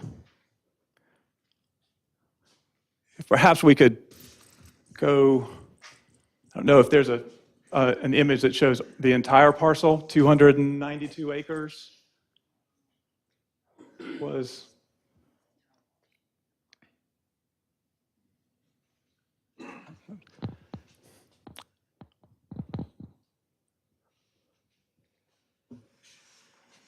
So here is a small portion at which this request is being made, just 9.5 roughly acres here. This golf course was all the way out. If you had a design where they were dispersed throughout the 292 acres, that seems to me to be thoughtful in addressing the issues that have been raised here and are set out by the UDO for consideration and standards that have to be met.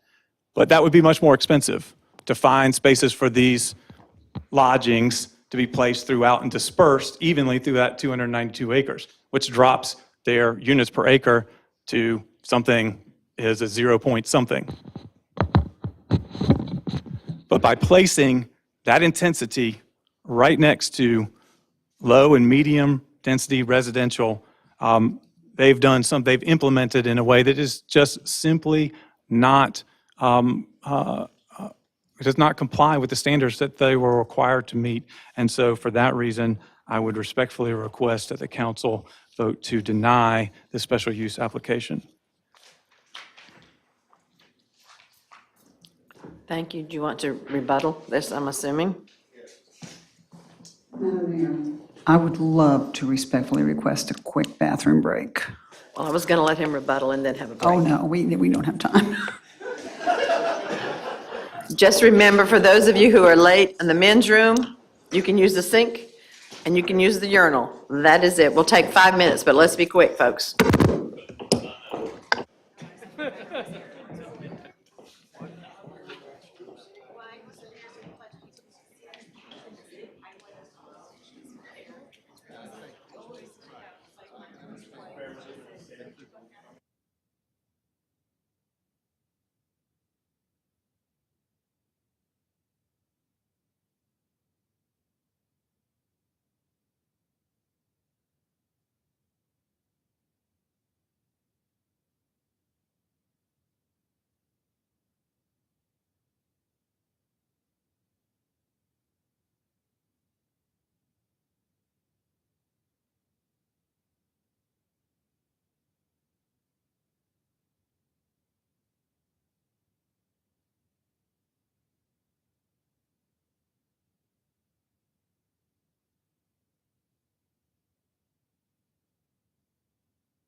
Oh, I'm missing one.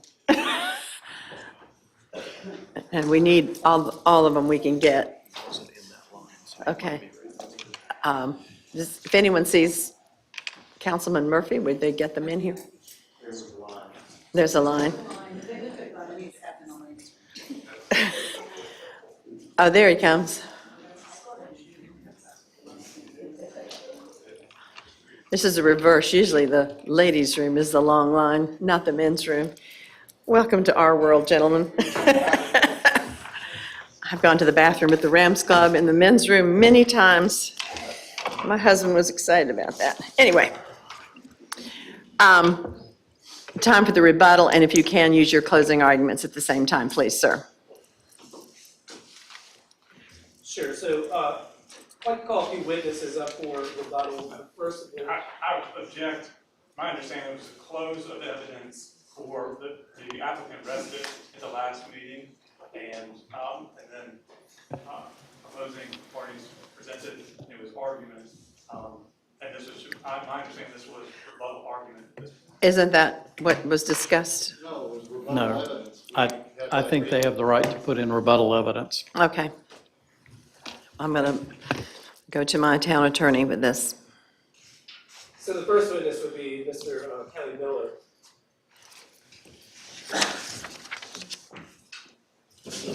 Who was sworn in at the original hearing. I do remember that. Kelly Miller, 301 Grove Road, Southern Pines. And Mr. Miller, would you state your title, position with respect to this project? I'm the managing member of Mid-Pines, which is the owner and operator of Southern Pines Golf Club. Mr. Miller, there's been some conflicting testimony related to the operation of a restaurant on the property. Could you tell us whether there is a restaurant on the property? Yes, there is a restaurant. Mayor, can we stop for a minute to change the batteries in the microphone? Yes. Do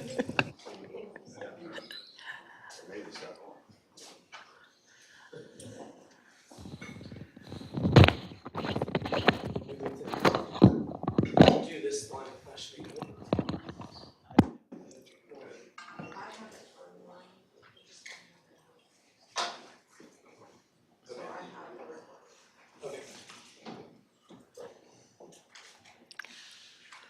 Thank you, Beth, for being a good Girl Scout, having batteries.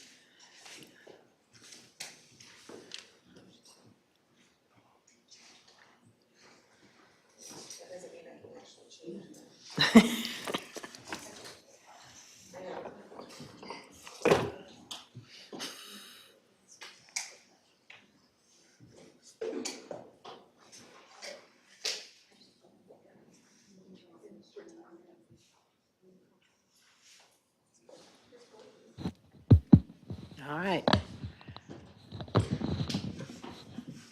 Thank you. So just for posterity, I think we will start that line of questioning over again. Fine. So Mr. Miller, could you please, again, state your title? I am the managing member of Mid-Pines Development Group, LLC, that owns Southern Pines Golf Club. All right, thank you. There's been some conflicting testimony related to the operation of a restaurant on the property. Can you tell us whether there is a restaurant that is operating on the property? Yes, there is a restaurant. To your knowledge, do you know how long it's been there?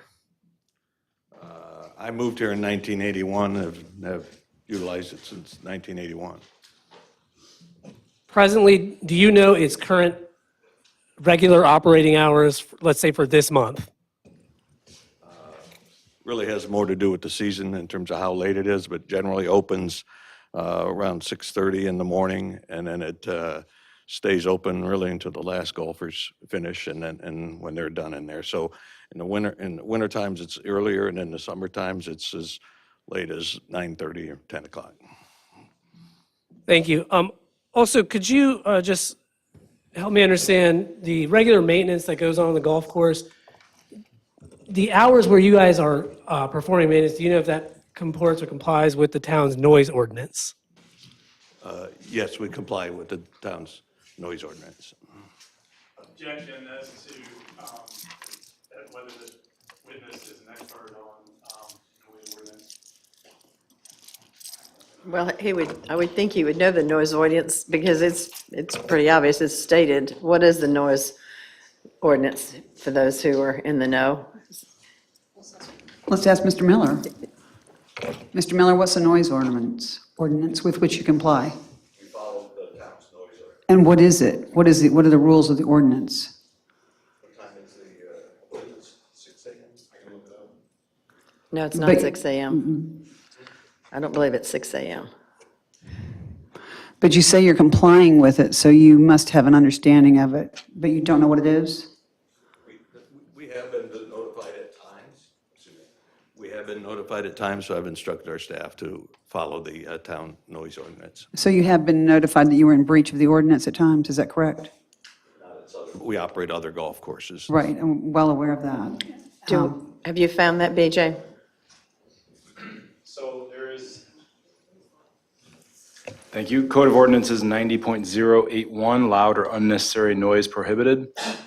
It is a lengthy section that deals with different types of noise, including horns, radios, loudspeakers, yelling, animals, steam whistles and sirens, exhausts, defect in vehicle or load, loading, unloading, or opening boxes, and construction or repair of buildings, which is limited to certain hours of operation. I don't anticipate you'd like me to read this, but what information would you like? I have the town's noise ordinance pulled up here. No, I'm just interested in Mr. Miller's understanding of it since he indicated that he was complying with it. I don't need the noise ordinance read, I just was interested in what he felt like compliance was. Mr. Miller, could you let us know, have you received any notification of violation with the noise ordinance and with your operations at this country club?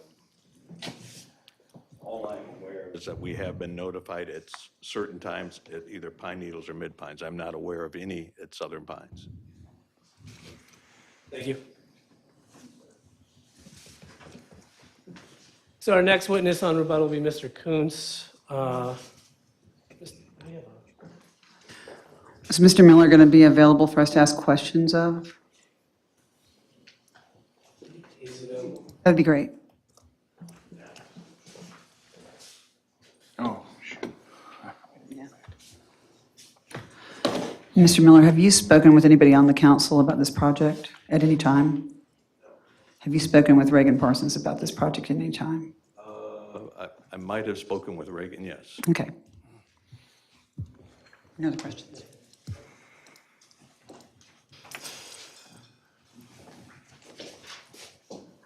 All right, so our next witness will be Mr. Kuntz. Yeah, all right, we've got the presentation up. Well, I'd like to just go through, from the last meeting, some additional information and some rebuttal to some information that was stated this evening.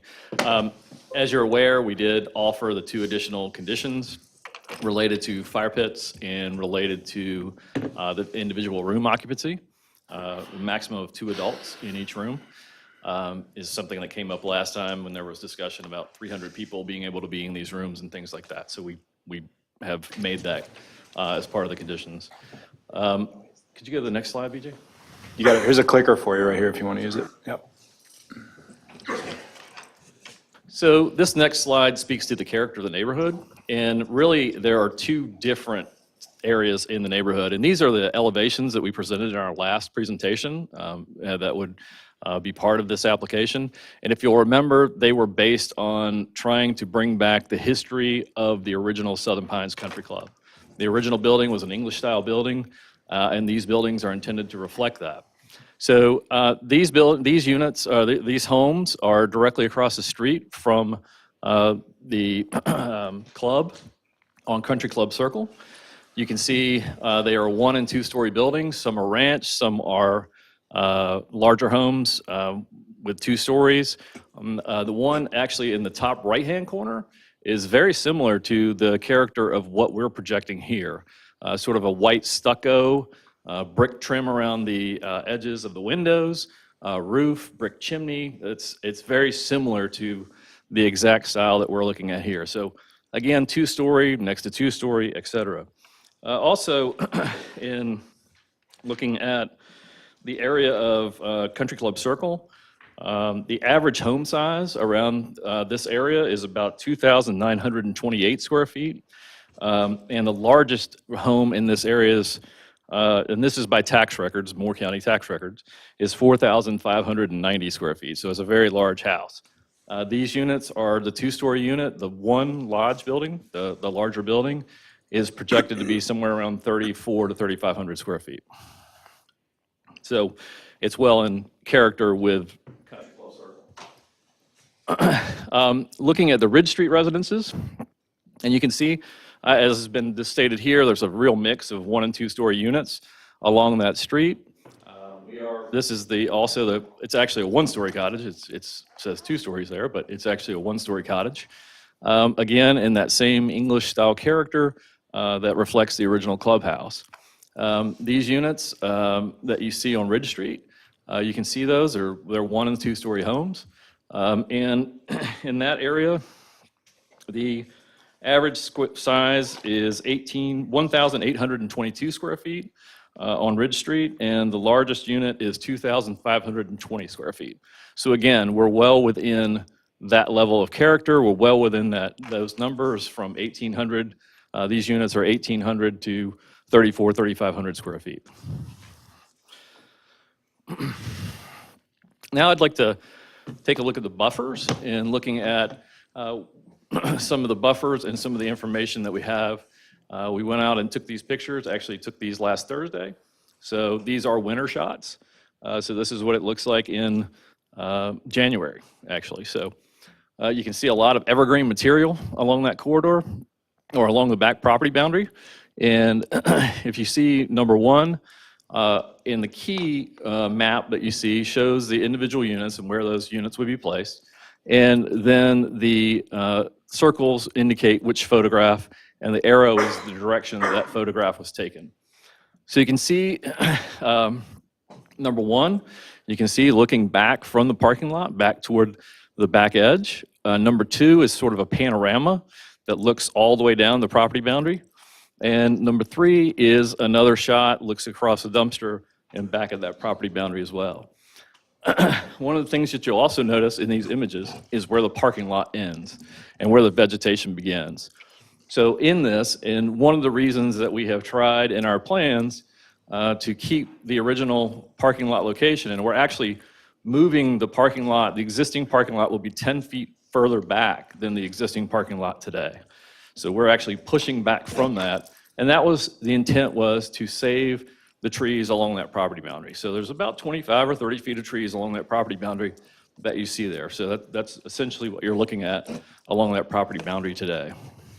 And to clarify, Mr. Coons, that is undisturbed 25 feet, is that correct? Correct. Okay, thanks. That is correct. And that, again, that is to maintain that existing buffer that's there today. We're also required to do a 10-foot planting buffer around parking areas, and additional screening will be planted in this area as well. And with the moving that parking area back 10 feet, it's really, the intent was to keep the buffer the way it is today. So looking at the next images, you can see number 1 is looking back toward across the area you see in the front of that photograph is actually the original service drive that was there for the Elks Lodge when it was there. That is still part of that area. And that looks back across. There is a gap there, but there's a power line where that gap is. So that's why that exists that way, I think. Number 2 looks back toward, and you can see, let me point.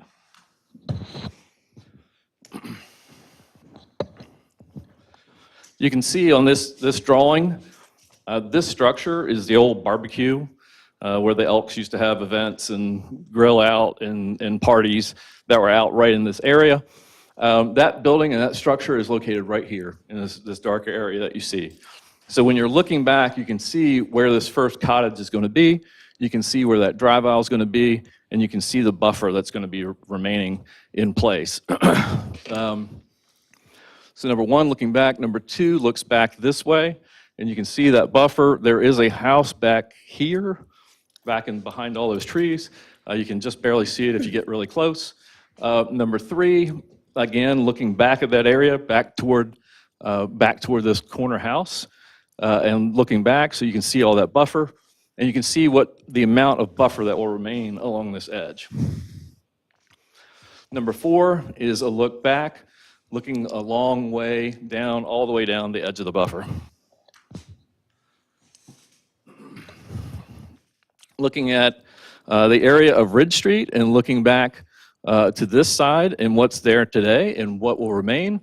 You can see number 1, looking back again, looking back here, back toward this house. So most of what you see, if not all of it, will remain.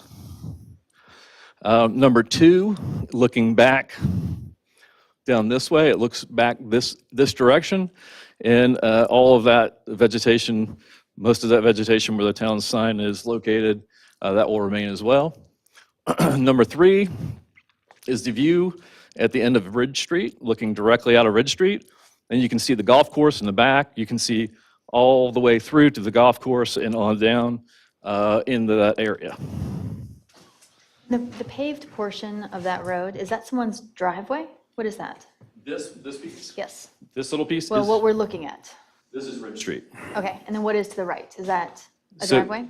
So what happens, Ridge Street comes down, terminates at the property boundary, the paved area of Ridge Street, and then it becomes a gravel drive. That gravel drive goes down and accesses the lift station on the end.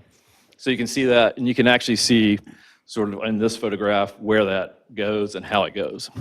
And is the gravel drive the lighter gray portion, or is it the small, narrow gray portion? This small area, that's a driveway. Okay, so that's one of the neighbor's driveways. That's correct. And then this is the gravel drive that actually goes back to the lift station. So there's not a lot, there's still this amount of buffer there. That road sort of comes in and comes out and then turns back. So there's still buffer and planting on that side. So there's a lot of additional buffer and setback there. And we are proposing a 25-foot setback and buffer, undisturbed.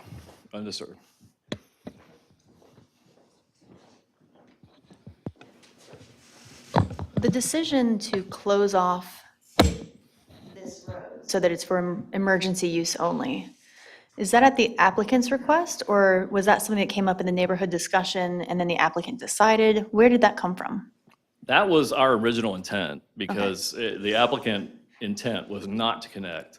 The applicant doesn't want to connect because you don't want golf carts running all over the place and things like that. We don't really want that type of connection there. But it was a requirement of the UDO and the fire marshal to have a secondary access and emergency access. Okay.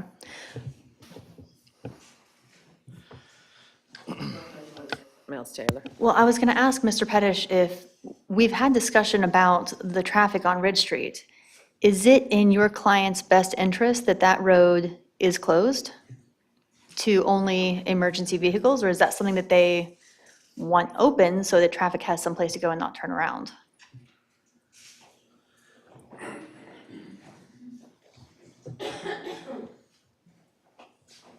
I would submit that my clients do not want it open so that it will be turned into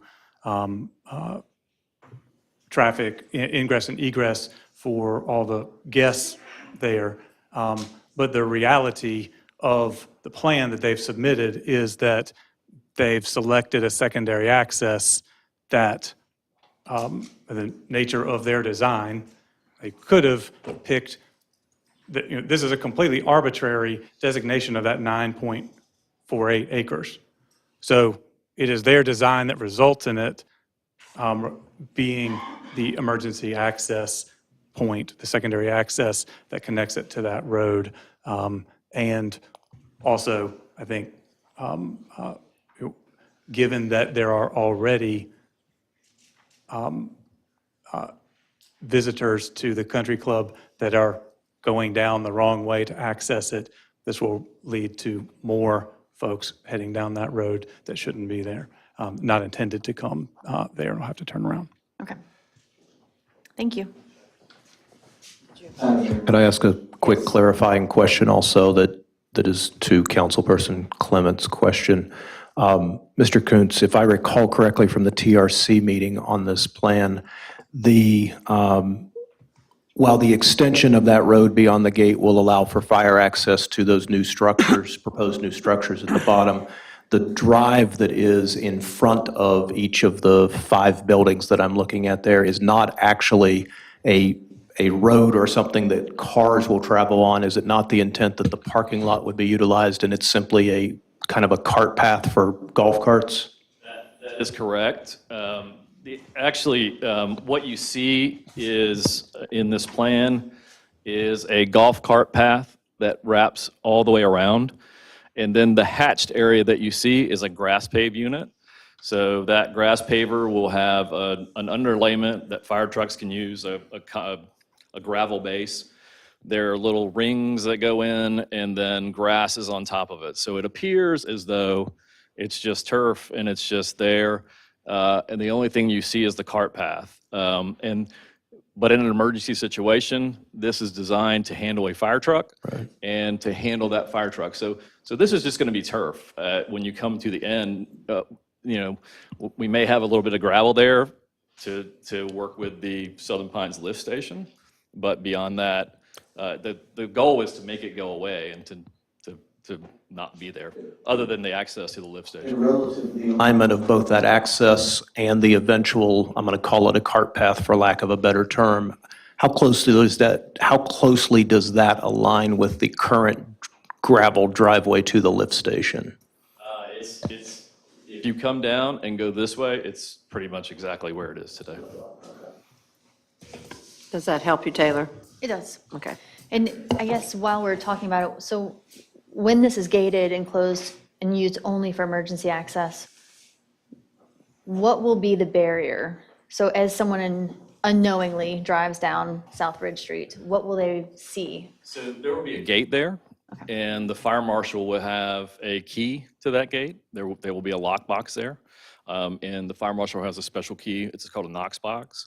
And that special key opens that, provides a key for the gate, and the gate opens. Okay. So not like a lifting arm, but a actual gate. An actual gate that will be locked unless necessary for emergency access.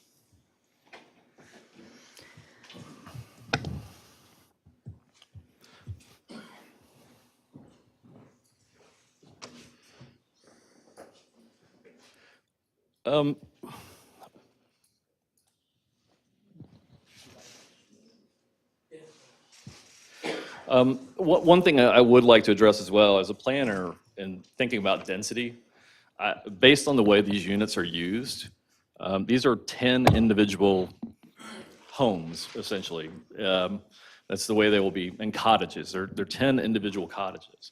So it's not 56 bedrooms. Each of these units would be rented as a whole. You can't rent individual rooms. You would rent 10 units. You can rent one unit, and that includes 4 bedrooms or 10 or 12 bedrooms or whatever it may be that's in that unit. But I would consider this as not looking at this as 56 units. I look at it as 10 units, and the density in that is just under 1 unit an acre. And if you actually look at spacing that you see between the individual units, and you look at Ridge Street that you see in that image, the spacing is very similar. And that spacing is based on setbacks and buffers. So that's one argument that I would make, that this is not 56 units on that acreage. It's really 10 units on this acreage. And which of the cottages has the most units in that cottage? In the cottage? Yeah, which one is the biggest? It's the one that you see, the large one. And how many units are in there? Or how many rooms? You just stated 12. Sorry, it's 8. It's a total of 56 rooms. Okay. Yeah. And your original application, Mr. Kuntz, you said 48 rooms, is that correct? Well, no, it's 56. The original application is 56. All right, where did I get 48 from? Is that the planning board? I think that was, I'm not sure. I'm not sure. It's not. I can show it to you if you'd like to see it. But it's not. It was 56 units, and the reason we're saying 56 is because there are opportunities along that back edge from the topography to possibly get basements. And right now, without those basements, we could probably get 8 more units with basements.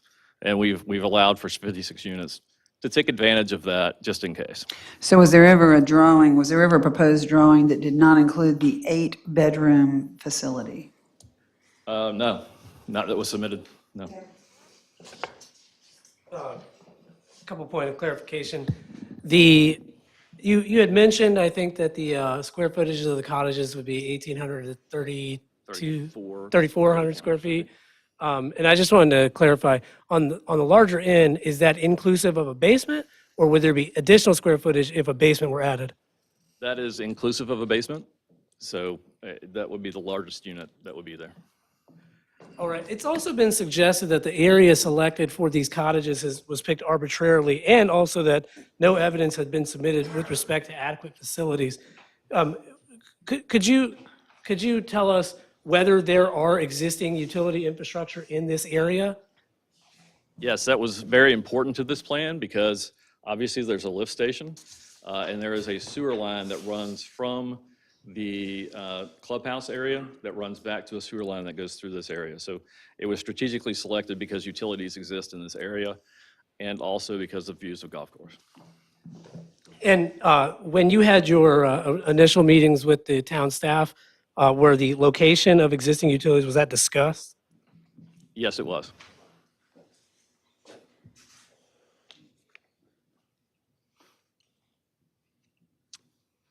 The entire acreage is something like 290 acres. Are there other locations in the 290 acres where where the adequate existing public infrastructure is available? Not the sewer. There's water available, but not sewer. This is an ideal location because of the sewer access. Thank you. No further questions for Mr. Coons at this time. So, Mr. Coons, would you, in this case, the cottages you think are reflections of the residential area, is that correct? They are reflections of the scale of the buildings, reflect the residential area, certainly. So they're residential? Yes. Okay, thank you. Mr. Coons, you testified that your opinion was that this was more consistent with 1 unit per acre development than what I previously described it, calculated to be 5.9. Could you point out to the council what any language in UDO or CLRP that supports your position? I cannot. But no, I cannot. I'm going to ask you a question about photograph number 3. And this is just so I understand the aerial that was shown earlier covering this section, the portion, the leg that extends to the northwest of the parcel in the application. It, even in your image here and in the aerial, it appears to indicate that the entire or a majority of that area is vegetated, looks like with trees from the aerial.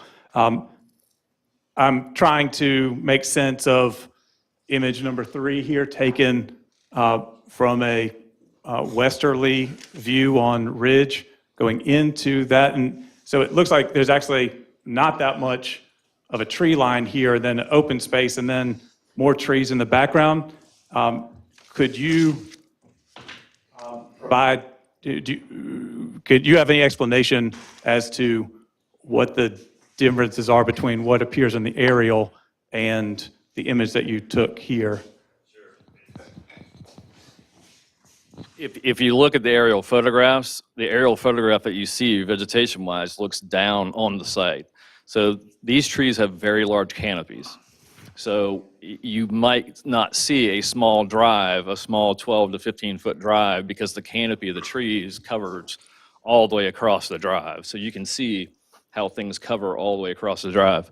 If you look at Ridge Street in particular, which you can see here, you can see these large trees at the end, but it looks like the entire thing is tree covered. I may not have asked that question clearly. There appears to be No, we can figure it out. I thought it was funny. an open space here between the tree line at the end of the road and then further in the distance, another tree line. Could you give that doesn't appear to comport completely with the aerial. Does that make sense? The aerial photograph also picks up, this is an aerial photograph shot from very high. So when you look at this aerial photograph, you're not just seeing tree canopy and tops, you're also seeing ground vegetation. And if you look at all of this was clearly taken in the summer. So all of this area would be heavy green, all these vines and all those things. So the open space that appears in the middle of 3 is not the golf course, is that correct? No, that is the golf course. That is the golf course, certainly that's the golf course. Yeah, that is this golf hole, that is the number 1 golf hole. That's correct. So you believe that, your testimony is that the distance between the end of this road and this line of trees is the distance between this property line and this line here, or and the golf course here? What is the width of that? With due respect to, nobody here is a photographic expert, nor can we correlate the date of the aerial photo with the date of the picture that with the date of the aerial photo to the date that the picture Mr. Koontz took over the weekend, which is number 3. Last Thursday. So I believe Mr. Koontz testified that's what it looks like as of last Thursday, and that's got to be more recent than the aerial photo. I think this last questioning is no longer relevant.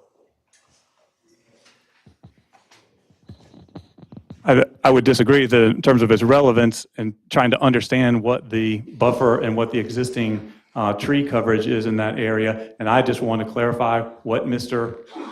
Koontz's testimony is with regard to this open space and what that represents in relation to the aerial. Well, these trees that you see out on this end are the trees that are out here along the golf course edge.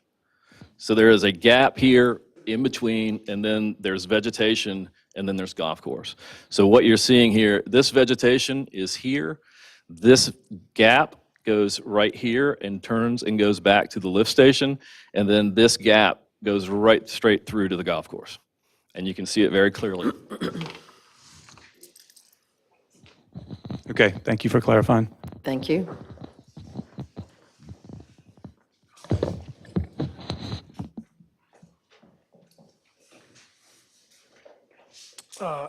Next, we would like to call back Frank Dean, Mr. Frank Dean, who was sworn in previously and is our real estate appraiser.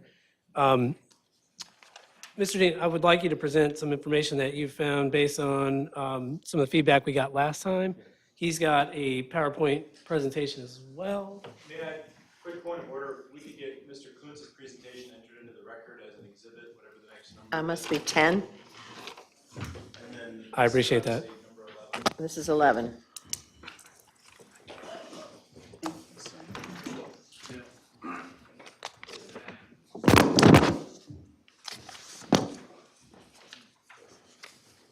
Go ahead.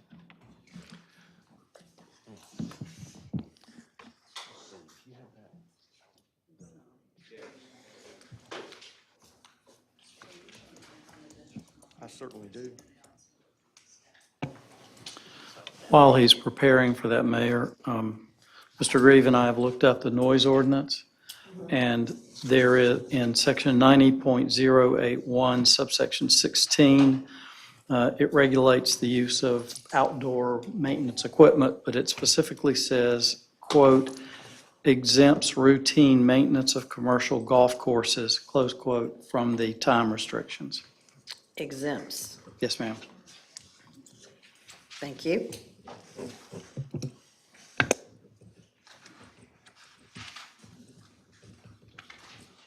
All right, Mr. Dean. All right.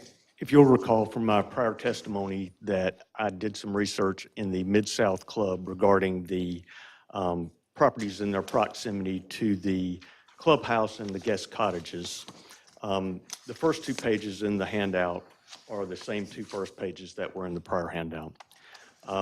What I've done is there were 18 sales over the course of 2015 to 2019, all brand-new homes that were built by McKee Homes, McKee Builders.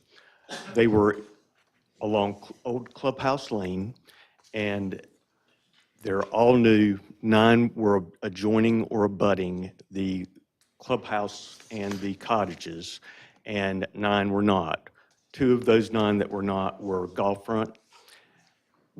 One of those 9 that were not was on the driving range, and one of the ones that was adjoining and abutting the club cottages is also fronting on the driving range as well. So I paired sales of those 18. Sales 1 and 2, if you'll turn to that page, the 3rd page.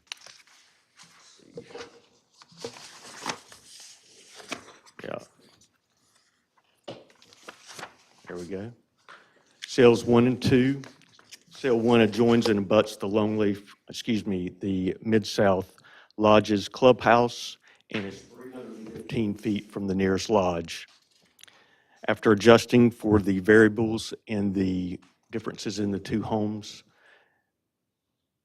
it indicates a positive 0.39% on value for those properties adjoining or abutting the lodges and the clubhouse. And also included in your packet is the paired sales analysis, if you have any questions regarding that on the following page.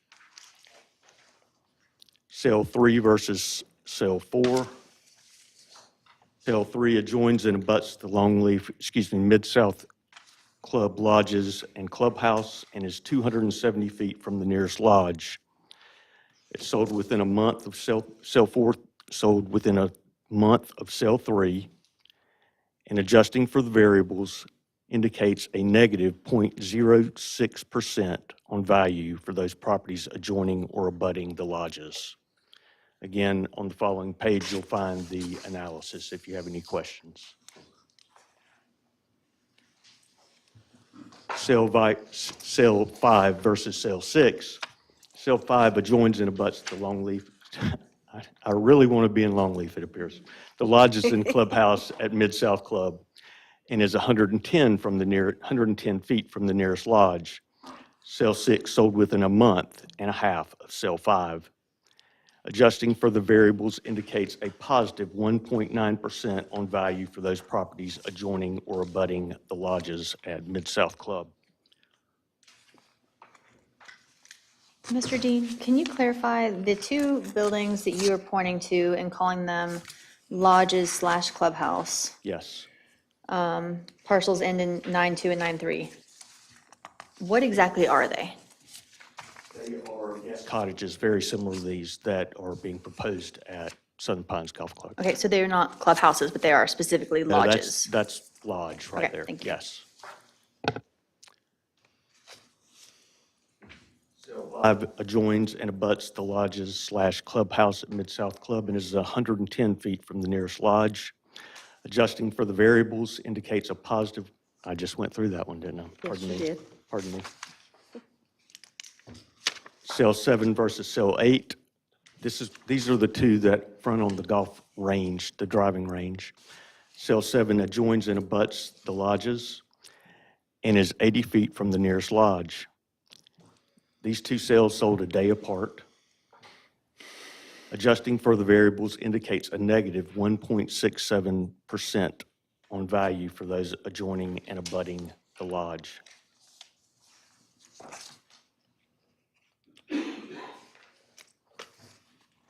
Sale 9 versus sale 10.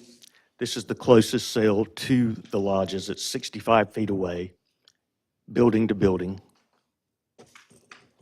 They sold approximately 10 and a half months apart.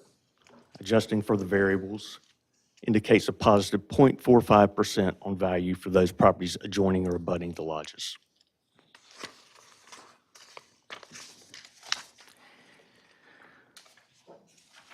Third sales indicate a range of impact for those properties adjoining or abutting the lodges/clubhouse with a mean of positive 0.09%.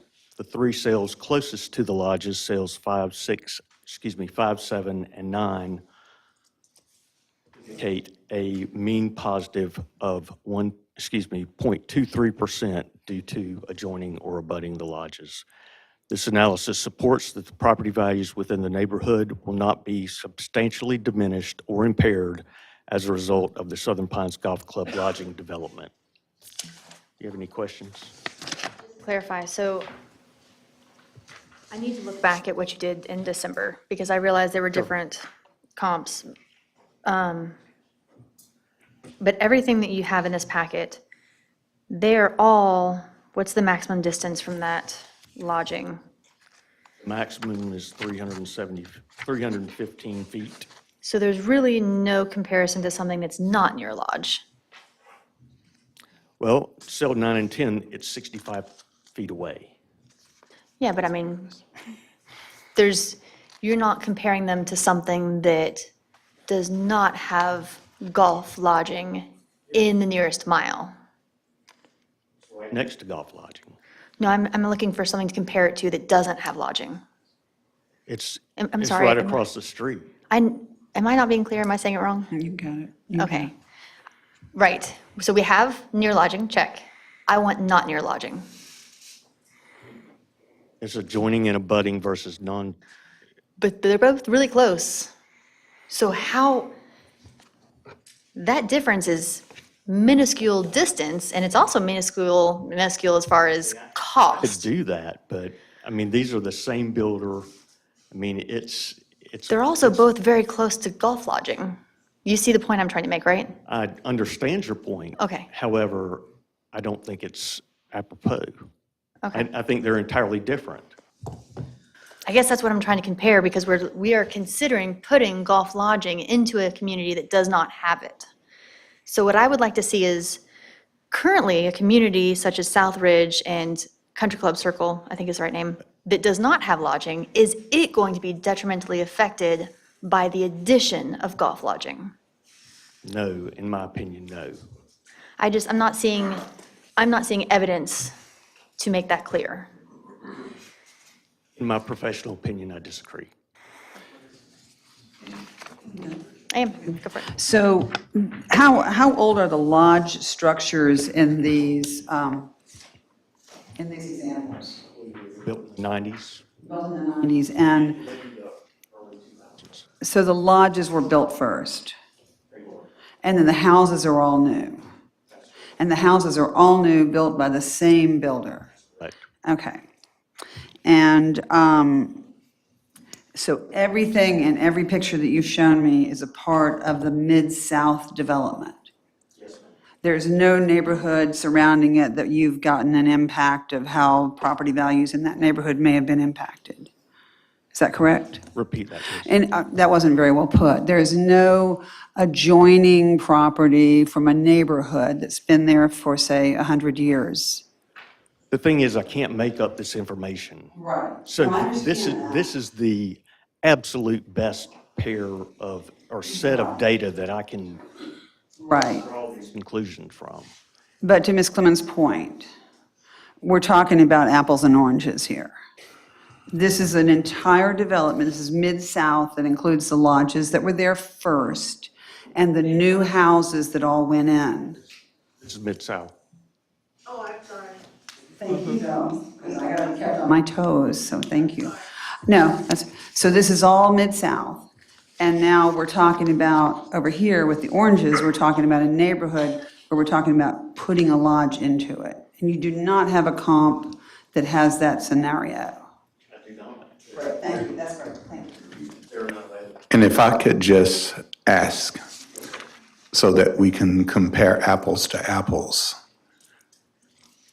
when considering the former usage of the property, namely the Elks Club, the activities surrounding that, when considering that it's basically been torn down, gutted out, creating pretty much an unattractive spot, and considering the proposed setback of the parking lot from the residential areas, how could the cottages actually decrease in value?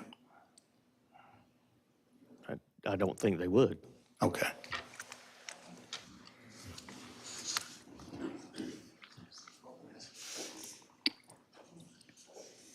So I don't know if you have it available. Previously, you had entered a different report, match pairs analysis, that was looking at a different thing. Can you maybe summarize that again? I don't know if you have it available. I have it in my file. Could you just summarize again what you found from that analysis? You know, based on, I think, the questions that are being asked right now, as related to impacts of property values that a development of this type might have. It was a positive influence.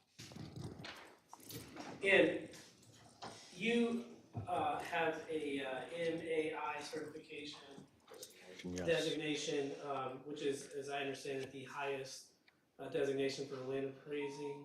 That's correct. In your professional opinion, what is the appropriate method to demonstrate impacts property value? Exactly what I've done. Thank you. Mr. Dean, just a couple of questions.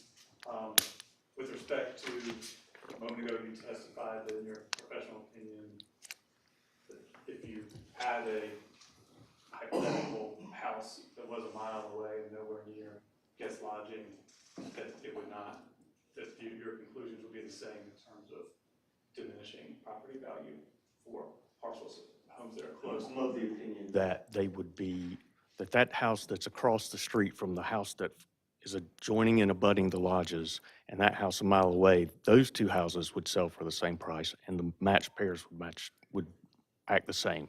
And is your opinion based on any data or content?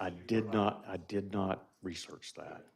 And then secondly, you also told me, Great sales. you also testified a few moments ago that the guest cottages that you were using as a comparison at Mid-South are very similar to those that proposed at SPCC, is that correct? It's the same type of product. Okay. I'm going to show you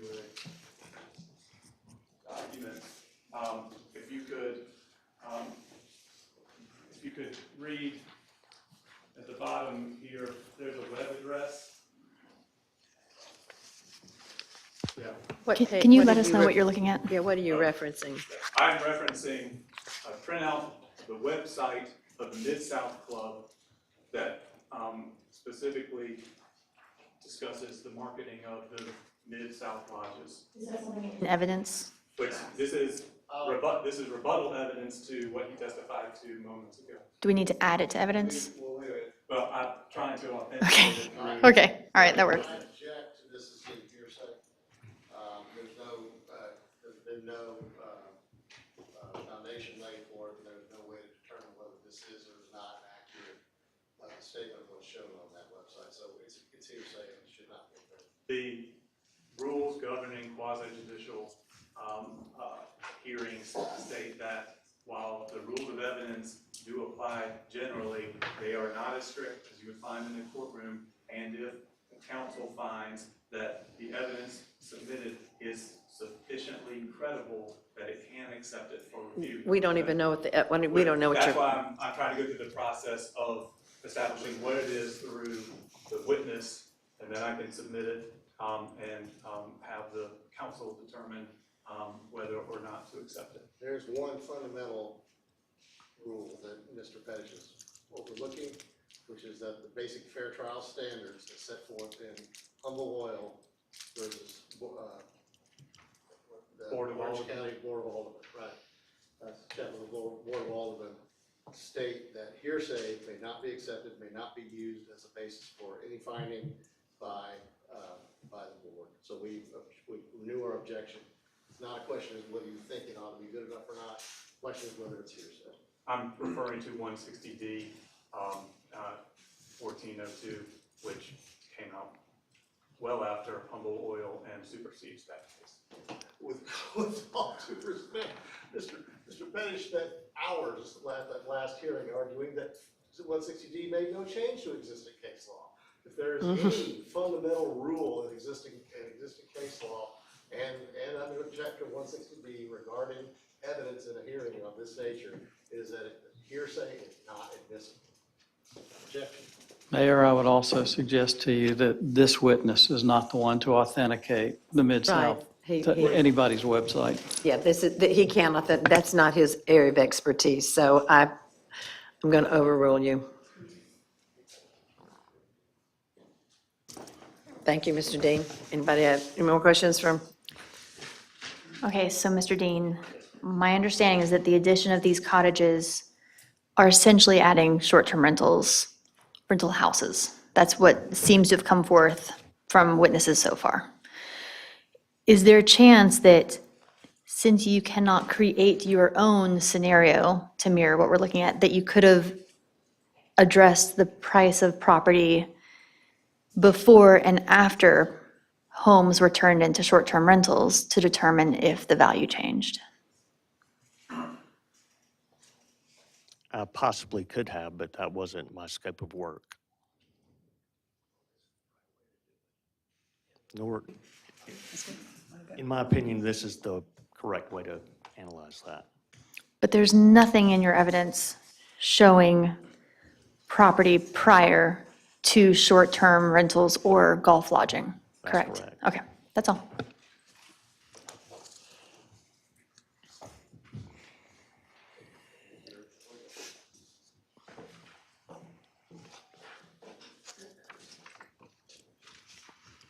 Are these your closing arguments, sir? Yes. Thank you.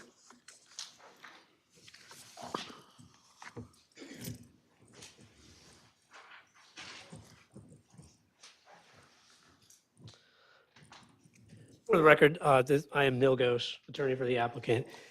You have heard previously the expert testimony from Mr. Coons, Mr. Fluid, and Mr. Dean showing that the application meets all the requirements of the UDO for your approval. Mr. Fluid explained not only that the project has a negligible impact on traffic, but also that there is not any existing safety issue on the road network today. Using market data, Mr. Dean pointed out that the project will not adversely impact property values of nearby properties. And Mr. Coons demonstrated how the project meets all of the UDO standards, how the project also is in harmony with the surrounding area, including his testimony today on rebuttal, how the site itself has adequate provision for utilities, how the project does not impact the ability of nearby property owners to be used as they are zoned, how the project is not detrimental to the public health, and how this project serves the public interest, a public interest which is highlighted extensively throughout the town's comprehensive plan, as has been highlighted by Mr. Pettish. Golf is central to. Oh, he's going to the bathroom. So it's okay, she's going to the bathroom. Sorry. I have a question for somebody else, and I'll give you a chance. You can continue. I had a question that I need to ask of. Mr. Weaver. Yes, of Mr. Weaver. But you can continue, and when he comes back, I will let you change or add to your closing if necessary. You were right on my schedule to do that. I understand. So golf is highlighted in the comprehensive plan as a central to the economy of Southern Pines. This project represents an investment in existing golf infrastructure, which I think is definitely supported in the comprehensive plan. But also, it has been suggested, and only suggested, is mere supposition that this project is going to have certain impacts related to the nearby neighborhoods. There has been no evidence, adequate evidence put on related to, for example, noise. We've not offered any noise experts. We've not offered anything like that. However, it's been supposed that this project is going to have a detrimental impact based on noise. There is nothing in the record to suggest that this project has not met the standards applicable. And furthermore, the applicant team has put forth evidence on each finding that must be made for you all to find, to find that the finding has been met, and therefore to approve the requested special use permit. We respectfully request your approval, and we will be glad to address any questions. I understand you have maybe some further questions for Mr. Weaver. Is he back in the room? Yes.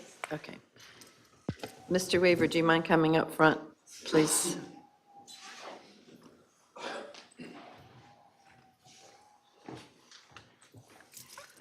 I apologize, I didn't mean to call you out on your trip to the restroom. I just wanted to make sure you weren't leaving. So you came before our council in November and had a concern about traffic on South Valley, correct? Southridge. Southridge. It's a lot of words I write down. Did you receive a response from Southern Pines staff about that concern? No. Okay. So I don't know if I need to address it, but when we start a quasi judicial hearing, if we are aware of evidence that's applicable to the trial, we have to disclose it, which I did not disclose because it was not in the I was not thinking of it until Mr. Weaver came up and testified. So can we get advice from our counsel on how to handle that? Ms. Clement, that's not a disqualifying factor. That's not about this specific application. It was about another unrelated issue. There could be a relationship, but since there's no witness here to authenticate the report and testify to it, I would advise you not to use whatever knowledge you have about that as part of your decision in this application. Okay, thank you. Him or me? Both. Thank you. Thank you.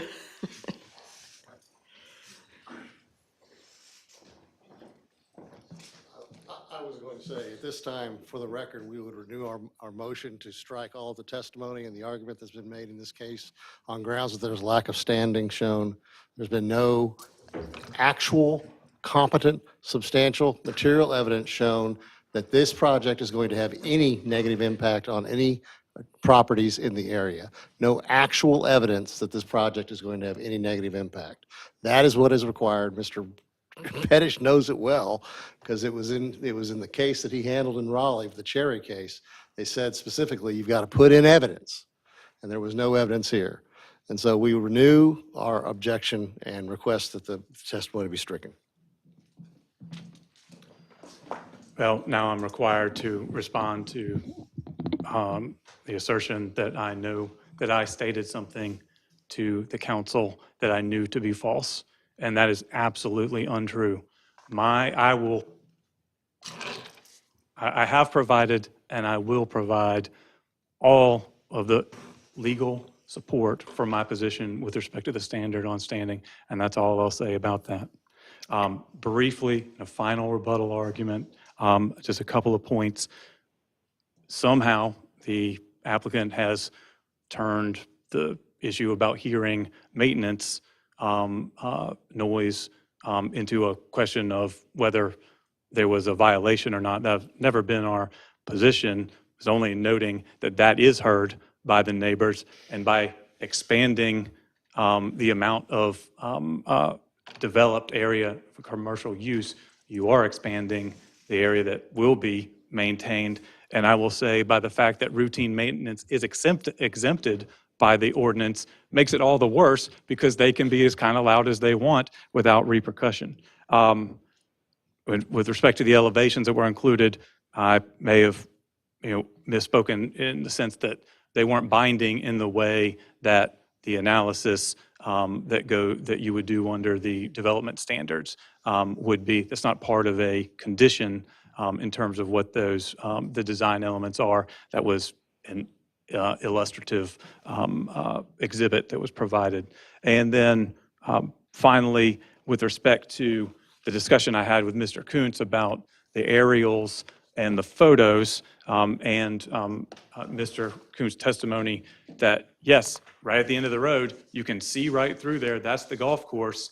I don't believe that that helps the argument that there is sufficient buffering and screening in there to make the addition of all of those cottages screened from and buffered from their intensive commercial use and the residential use next door. So again, I would ask that you deny this application. Okay. I need a motion to close. You can close the hearing, Mayor. Oh, I'm closing the motion. I forget I have this authority. This is new. After speaking with our town attorney, we are going to go through the findings of fact. There are 6. And discuss each one to see if we can come with some consensus as per the different findings of fact. The first one, the proposed special use shall comply with all regulations of the applicable zoning district and any applicable supplemental use regulations. Mayor, there is one finding of fact prior to that, which has to do with the completeness of the application. Oh, sorry.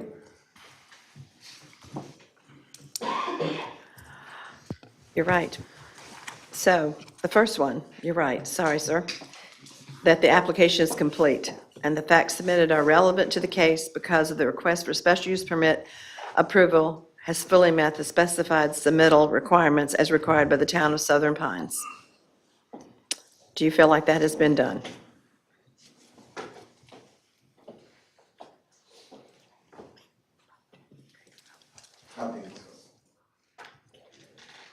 I have concerns about the real estate sales being relevant to the case. But I'm open to hearing what the other members of the council think. And I think the only thing you're asking at this point is, do we think the application is complete? If the application is And I would complete. join Mr. Murphy in saying, yes, I think the application is complete. I share your concerns when we get there. Okay. Right. So that's finding of fact. So we've got that. one. Can I get you to move and approve that finding? Yes. I'll make a motion to approve finding of fact number 1 as presented in attachment A. Second. That's all. Sorry. That's all. Aye. We're good. The next one that I've already read. Go ahead again, if you don't mind. Thank you. That is a finding of fact number 2. The proposed special use shall comply with all regulations of the applicable zoning district and any applicable supplemental use regulations. And I have a problem with that one. UDO 3.5.13 FRR states under A, the purpose of FRR is intended for open space, public facilities, and privately owned and recreation areas. And then under that, in subsection 2, it says this precludes major residential, retail office, institutional, and industrial uses that typically provide limited open space. And based on the fact that Mr. Kuntz said, yes, this was residential, I have a significant issue with that and would not agree with that finding of fact, based on FRR. From what we've heard. Correct, thank you. So after the abundance of information we were given tonight, this is one of the items I would like time to review. I would like time to look over our UDO and our RS1, RS2 zoning, the FRR zoning as well, before making a determination on this criteria or this finding of fact. And I think this is not going to be a popular decision, but we've had a lot of information given to us to read. I mean, a lot. And this is a very important decision that we are going to make. So I am looking to the council to continue this so that we can have time to digest all of the information that we're given, because some of this is the first time we've seen. This is presented in this particular format, and we need to read over all of this, what has been presented to us, what we've already know, what we've already read. And so I'm looking to the council to decide about I'm that. happy to make a motion to continue to the next, I'd like for it to, however, be to the next full meeting, not to a work session, so that the public has a chance to have that notification and be there. So that would be next month's regular meeting.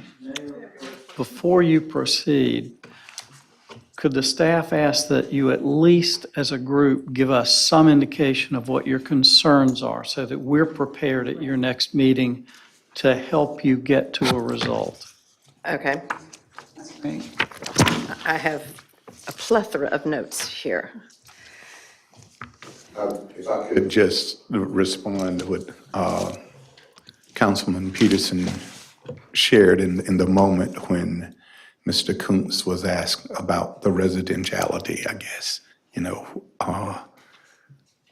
were you responding to the actual cottages as being residential or that this is a residential neighborhood? There seemed to have been a little ambiguity in the question. Is he permitted to answer? The hearings are closed. Oh, okay, never mind. Yeah. Thank you. Yeah, that's my concern. Read that your I'm- notes. Oh, I'm not sure if that was, Okay. yeah. I can go through my notes real quick, and then if you all want to add to them, does that work? Okay, fun, because I think all of us look probably a like, lot. Okay, so like what I've got. things that I want to personally look at is the zoning for item A, character for item B. I'm done, I think I'm fine with C. D, I want to look at property values from Mr. Dean's presentation in December, as well as today, a little bit closer before making a decision. Item E, I would like to look at the traffic report again from December before making a decision. And then I don't have notes on F, so anyone else is welcome to add to that. And I'm going to be interested in a finding of fact eventually in regard to the CLRP. And my instinct is that when the CLRP is prominent in the applicant's case, that they have then waived a right to say that the CLRP does not apply. So it seems like you can have it one way or the other, but I think the applicant had forfeited the right to indicate that the CLRP was not relevant in this case after it was repeatedly brought up in their application. And can I just say on the public record that I really like Mr. Dean, and I'm really sorry that I keep picking on you. I have some problems with Mr. Dean's analysis, and I do think that he very skillfully answered another question, not one that was relevant to this case, and I get where he's coming from, but I think that we're talking about properties, his comps are properties that are all new, and we're talking about a lodge and lodging residence being put into an existing neighborhood. So this neighborhood has existed for decades, and I think that we have failed to answer that question. And I also think that Mr. Kuntz, in identifying that as residences, has certainly opened them up to a question regarding the FRR zoning. I also agree that I'm not particularly bothered by E. I think I just went out of order, but anyway, I'm not particularly bothered by E and the fact that the lack of familiarity with the neighborhood. I am concerned about the fact that the entire development would change the character of the neighborhood. That's probably my biggest concern. And I think that it would, I think that we can rely on both the applicant's experts and also lay witnesses, and I understand how the Court of Appeals feels about lay witnesses, but I think that we can rely on both of those as calling into question a change to the character. And most specifically. I'm hoping you'll give us concerns, not conclusions. Okay. There you go. I'm going to behave myself. Thank you. You're so good at putting me back on the road. Thank you. I also have a problem with, or a concern about whether or not the public interest is outweighed by the proposed use. And I also think it's a very real question that you're looking at a completely different animal when you're looking at STRs. So I think I just gave you some more conclusions. I apologize. Thank you. I just want to make sure that I've captured what we may need to bring back to you. I know. I don't envy any of you. Mr. Murphy? I guess I'm appreciative of the feel, as I said, having been there. I don't live in the neighborhood, but I've been there several times, during the time of the Sheldon's performances and that type thing. And just feels like a great place. I'm aware of the challenges of the traffic, but my concern would be the language of compatibility. There was a suggestion, I believe Mr. Pettish mentioned, that the homogeneity of the cottages would create a dichotomy with the diverse character of the surrounding neighborhood. But when Mr. Kuntz presented the various cottages that would actually reflect the diversity, so I think we do need to take some extra time considering this matter. Mine is the integrity of the neighborhood, the quality of life, the compatibility, the intensity, the economic stress is not our concern, obviously.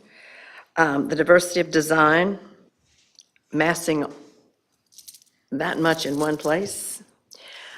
When you looked at Country Club, I've had 3 listings on that particular circle, and I am concerned about the safety because the way that comes together, people don't know how to get out of that neighborhood well. I can tell you, I did it for several months, and felt like you were playing chicken, and that safety is one of my biggest concerns. The conformity to the neighborhood. I think it's a beautiful project. It really is an attractive project. My concern is the compatibility of the neighborhood that is there and the quality of our neighbors' lives too. So I need to read all this and read our zoning better and read this in compatible, and as it relates to all of what we've been given. Can I ask a question of our attorney before we leave this subject? Sure.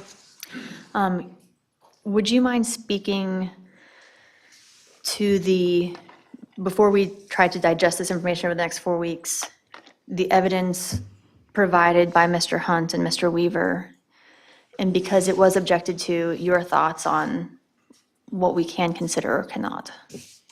They're not experts. They're simply giving you lay testimony about their belief of what this would do to their neighborhood, and that's what you can consider it for, their belief as to what this would do to their neighborhood. It's not a fact, it's an opinion, it's a forecast. Thank you. With that being said, One other question. Did we not, though? Yes, okay, that's what I thought. Yeah, the Except, standing. I Yes. believe that we gave them standing in order to hire an attorney and participate in the hearing, not necessarily standing as an expert witness. Correct. That is absolutely That is correct, correct. Ms. Clement. Thank you. So I would make a motion at this time, unless, is there something else you want to say? I was going to make a motion at this time that we continue this for decision a month from now at the regular meeting in February. council, Aye. take a break. Yeah. Valentine's Day. Yeah, I know. Gotta go give my group hug. What'd you think? We're gonna be alone after this. Everybody's gonna hit the road. Yeah. Interesting project.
All right.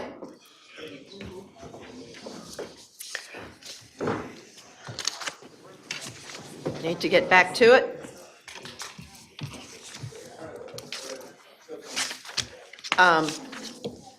Did you want to speak? I'm going Yes, to ma'am. defer to our town attorney for just a moment, please. You're representing the applicant, is that correct? Can you forecast for us about how long your case is going to take to present? Not long. Not as long as that. Will. That doesn't tell me enough. Hallelujah. 30 minutes, in addition to the staff's presentation. I love to talk. I mean, I just. And is there opposition? Is there anyone here in opposition to this applicant? Carol Pines. Okay. Well, we're I not- haven't done that yet. We're for not this to one. that part yet. What I'm trying to figure out is whether or not the council should consider continuing the third hearing. So I'm just trying to gauge how long y'all think your matter's going to take.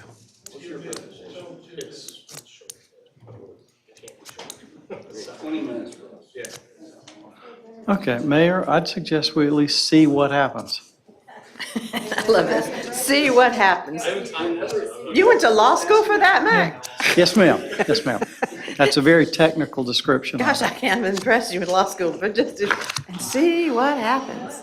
Well, All right. if we can Okay. dispose of all three hearings tonight, it'd be good, but let's see if this one really goes as quickly as they forecast. Okay, our next is PD 1222, Carol Pines Phases 3B and 4B. So this is, again, is a quasi judicial, so anyone speaking at this hearing, whether offering testimony or questioning a witness, must take an oath. This includes staff. So would you please stand? Well, I see one, okay.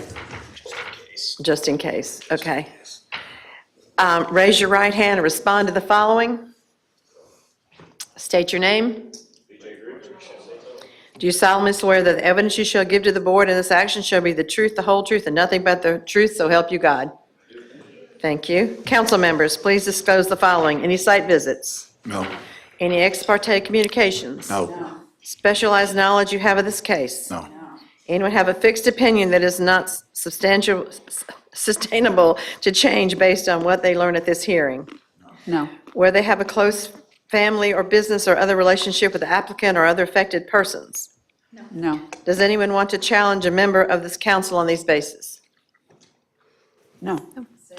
Seeing no hands, is there an attorney representing the petition? Represent the applicant, John Scarborough, law firm Scarborough. And is there an attorney representing the opposition? Let's see one.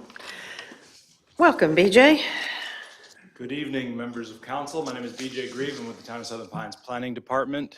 I come before you this evening to present our review of application file number PD 1222. I would like to ask that staff report by that file number, PD 12-22, be entered into the record as exhibit. Are you going with numbers or letters? Letters, exhibit A.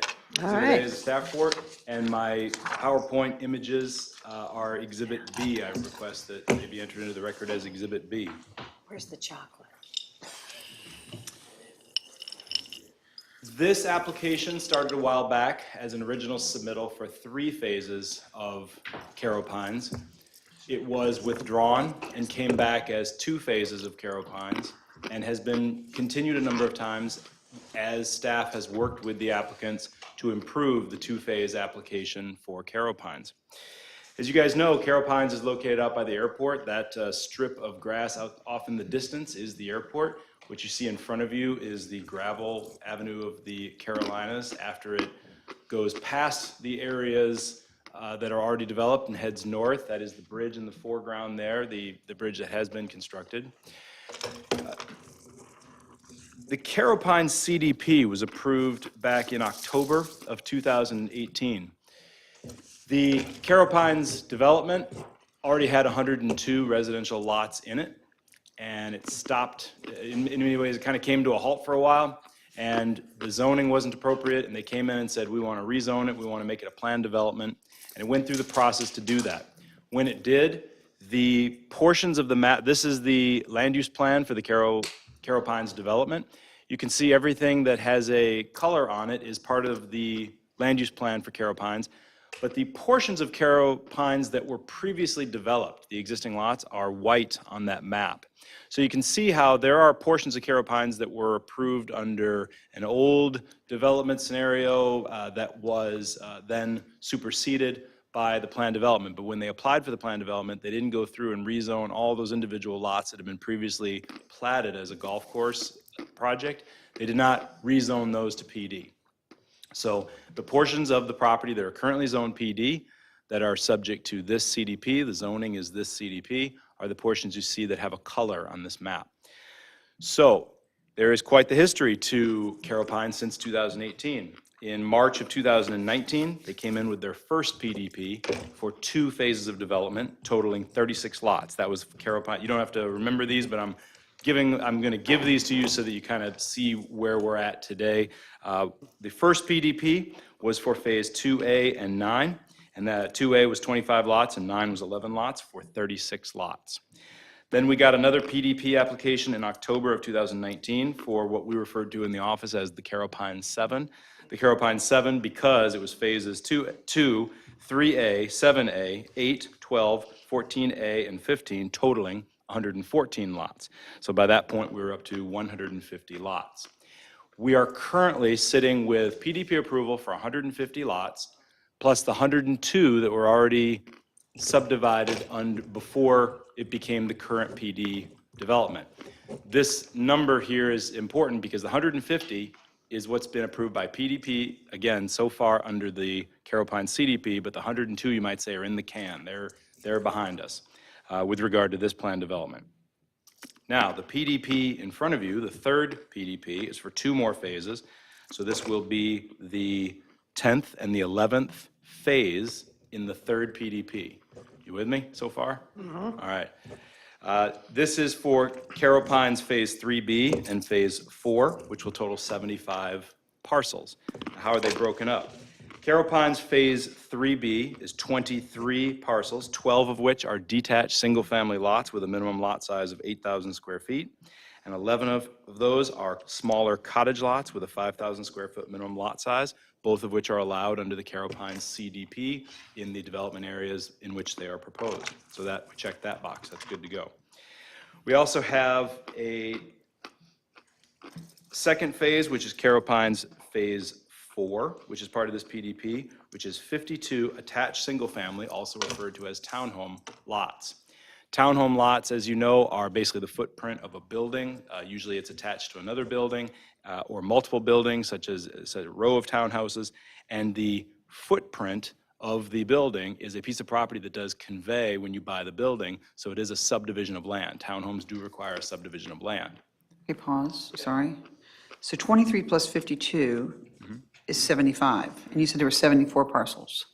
No, if I said 74, I misspoke, 75. Okay. This PDP in front of you has 75 total Okay. parcels being created. My bad, thank you. My bad, I apologize. So we have 23 plus 52, and of those, obviously, each of those is creating a parcel. Therefore, what you have in front of you is this PDP that is also accompanied by a preliminary plat. Now, quick mechanical issue is that a PDP is a quasi-judicial decision requiring an evidentiary hearing. So therefore, it has a set of findings of fact that have been drafted by staff at the end of the report. But because of the way the UDO is written, a preliminary plat, a major subdivision preliminary plat, also requires findings of fact to be adopted and is another quasi-judicial decision. So you have 2 findings of fact at the back of this report. That is standard for subdivisions, but I wanted to point that out at this point. All right. So some quick context of where we go from here, because it comes back when I start going through the issues, is that after these PDPs are approved and they have their preliminary plat approvals for these phases, they then proceed with the development and creation and design of site plans. Those site plans are engineering plans for the subdivision phase. They come to the TRC one of these phases at a time. So for example, the Technical Review Committee will receive an application for site plan for, let's say, any one of these phases they want to move forward to that are approved under PDP. We will review the site plan, and when we do, we will take the site plan for phase, let's just say phase 9. We will look at it, we will hold up the approval of the PDP, make sure if there's any conditions, we review those conditions, make sure any commitments that are in the application that they said they were going to take care of, make sure that the site plan for that phase matches those. And so, for example, for the Carroll Pines 7, we go back to the PDP that approved the Carroll Pines 7 different times for those different site plans. You with me? And believe it or not, we do keep all this straight. I have a spreadsheet on my desktop that is my Carroll Pines spreadsheet that I refer to on a regular basis. It's one of the gifts that keeps on giving. So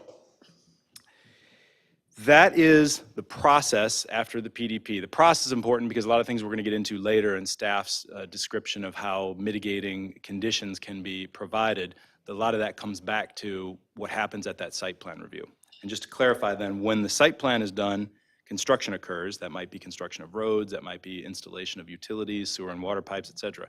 When all that is done, I know this sounds very corny, everybody will laugh, but one of the coolest things I like about my job right now is the moment when we all kind of come together as a team and begin to inspect to make sure everything's done, because we all have a role in it. Planning's got to inspect stuff, fire's got to inspect stuff, and that happens when they start getting close to applying for final plat. And so we all get together and we start checking stuff, and we do that better now than at any other point in my limited time here. And so I'm very proud of that, and I'm proud to be part of that team. Everybody's very aware of all the requirements, and we get that done. All right, so that's where the process goes. Now let's talk real quickly about this particular development and this particular proposal. This does not look very good from this distance, but I'll try to explain.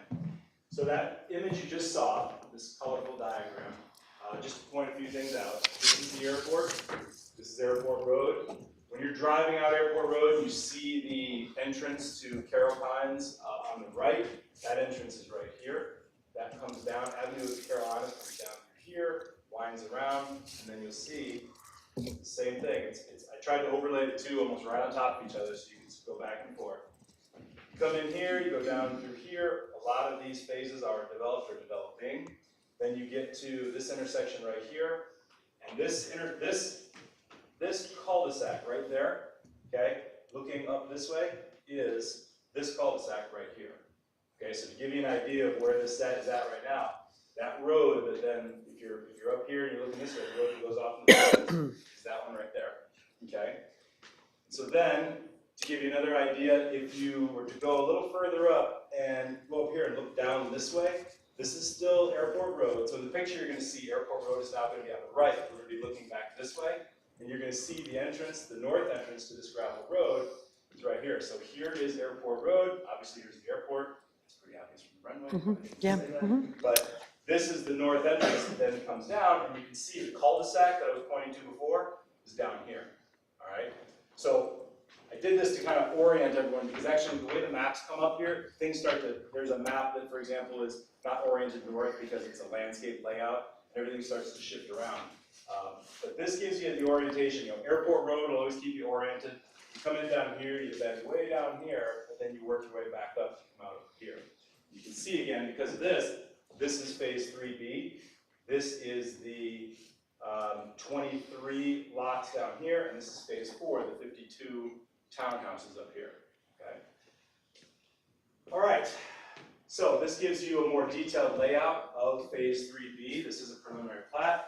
This is the layout. I put this picture down here again because this road right here is actually where it comes in, right here. This triangle is actually this triangle right here. Okay, so again, it keeps you oriented. There's going to be a cul-de-sac right up in this area. And so what you see is there's quite a bit of area that's set aside up here, which is all green, is going to remain open space because it's got some slopes over here. And so these lots that you see are mostly oriented along this road and along this road. It's a great slide. Thank you, that's really good. Yeah, no problem. My pleasure. That's what we do.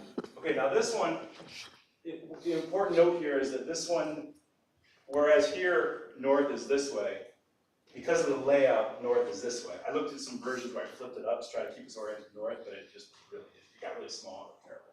So this, to keep you oriented, is the bridge that you cross as you come up, from the south, the one we just looked at. Real quick, if I go back to this one, the bridge is down here. Okay, excuse me, I'm sorry, the bridge is right here. See this right here? Okay, so you go up, you go past here, cross over the bridge I showed you in the photo at the beginning. And then you come over this bridge, and you come up, and now the road, this point right here is this point.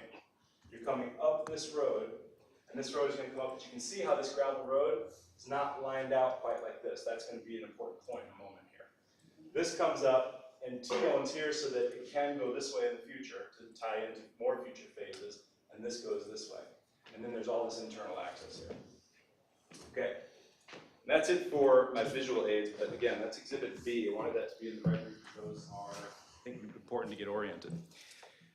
Okay, when this application first came in, we had a number of issues that we needed to work on, and the applicants, to their credit, really spent a lot of time working with us, making modifications. They have pulled certain files because they weren't quite ready for prime time. They have continued the application a number of times to work on things. And I just want to point that out, that they have been very responsive to our concerns. They have responded and given us the information we need, and we very much appreciate that. So let me go through the issues, not everything about the project, because I think you get a feel for the project from that. What I'm going to go through is the issues related to what staff has proposed as draft findings of fact, followed by recommended conditions of approval, to make sure that a handful of things that we want to make sure that in future phases, when we pull up the PDP and we look at those conditions, are called out to make sure they're clear, and the basis for those. Number one is related to the TIA. The TIA that was done for this project there was an original TIA, it was done in June of 2018. There was a phasing study done with each of the 2 prior PDPs, and there was a phasing study done that has been reviewed with this PDP. It has been reviewed by NCDOT, and NCDOT has generated a letter of November 17th, 2022. The reason I'm starting with the TIA is because all of Carroll Pines accesses off of Airport Road, which is a state roadway. We'll get to the internal roads next, but in terms of everywhere this Carroll Pines punches out into the grid, that pipeline it's punching into, in both places, is Airport Road, and it's an NCDOT facility. So NCDOT's letter, a copy of which was attached to your packet, very carefully lays out what their requirements are based on the number of lots with the different phases. And that's about all we need at this point from NCDOT. Of course, NCDOT's letter was reviewed by our town engineer. The town engineer looked at it to make sure that what was in there was reasonable in relation to previous approved PDPs, and the off-site improvements were consistent with the TIA. But mostly, the applicants and the applicants' engineers are going to talk with NCDOT because it's their facility, and they're going to come up with triggers, and that's what's in the letter. So our findings of fact reflect that provided, as long as the applicants agree to abide by NCDOT's letter, which we have every reason to believe that they will have to anyways, or NCDOT will not give them the proper permits for what they're doing, that we are okay with all the matters related to traffic on NCDOT. We don't have a lot of additional control of that. All right. Now when we move inside the development, we deal with internal roads. Now the internal roads are going to be private, and as private roadways within Town of Southern Pines' UDO jurisdiction, we do have more involvement in the design of those roads. The cross sections in the roads, as you can see in the diagram, or did I do with the clicker? Did I leave it up there? That explains it. Thank you very much. It's like, man, I put stuff down sometimes and walk away and lose it, but I'm like, now look, I've been standing right here for 5 minutes. How could I possibly put it anywhere? All right. The internal roadways, there are a variety of different cross sections for the internal roadways. There's an alley, and all of the cross sections are shown on the documents that came in with the application. They're on the preliminary plat. They're under the pictures that you can see over there. And those road cross sections that they propose in different areas of the development are consistent and compliant with the cross sections as depicted in the CDP. So we check that box. In terms of zoning, they're good to go. They're labeling the road, they're showing the cross section, and the cross section matches the CDP. The Avenue of the Carolinas, which you may refer to as the spine road, that main road we were just looking at a bunch of times that goes through the whole development, there was a commitment in the CDP that the Avenue of the Carolinas would be fully paved by March 25th of 2022. Well, that date has come and gone, and the Avenue of the Carolinas is not fully paved. We are aware of this. We've communicated with the applicants regarding this issue. You can see that based on the design of this project, They have brought forth to us a very reasonable point of view, which is if they go out there and pave this without first being very specific about the design and layout of the two phases you see that adjoin Avenue of the Carolinas, the problem they may have is that, let's say they go and they say, fine, we'll put the road in, and they put it in and they pave it. Now they get to designing those subdivisions, and when you do subdivision design, you have to be careful when you install the utilities and the infrastructure. It all has to be very, very carefully graded. It may move around. So the subdivision on either side of the spine road has an influence on the exact location of the spine road. So that's the argument they brought forward, and I don't think that's an unreasonable argument. It's a valid premise. Okay, question. So what leverage do we have if they don't pave it after the subdivision is planted, if you will? It's a great question. If I understand, bear with me, if I understand what you're saying, what leverage do we have? How do we make sure it gets paved? Yeah, absolutely. And that's where I'm going with this, is actually making sure that gets done. I'm going to let you finish then. Thank you.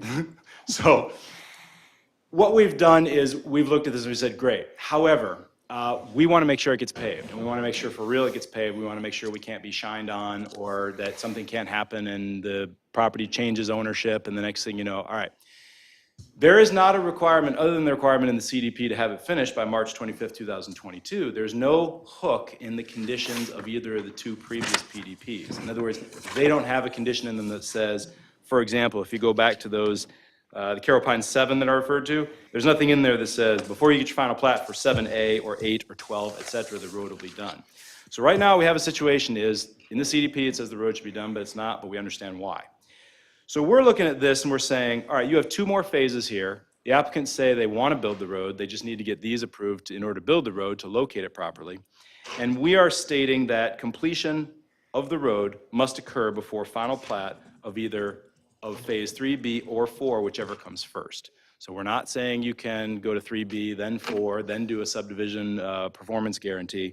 We are saying in our conditions, very specifically, that the first phase developed pursuant to this PDP approval, either phase 3B or phase 4, include engineering plans for paving and completion of the entirety of Avenue of the Carolinas, and that no final plat be approved for either phase 3B or phase 4 until the entirety of the Avenue of the Carolinas is paved and completed and approved by the town engineer.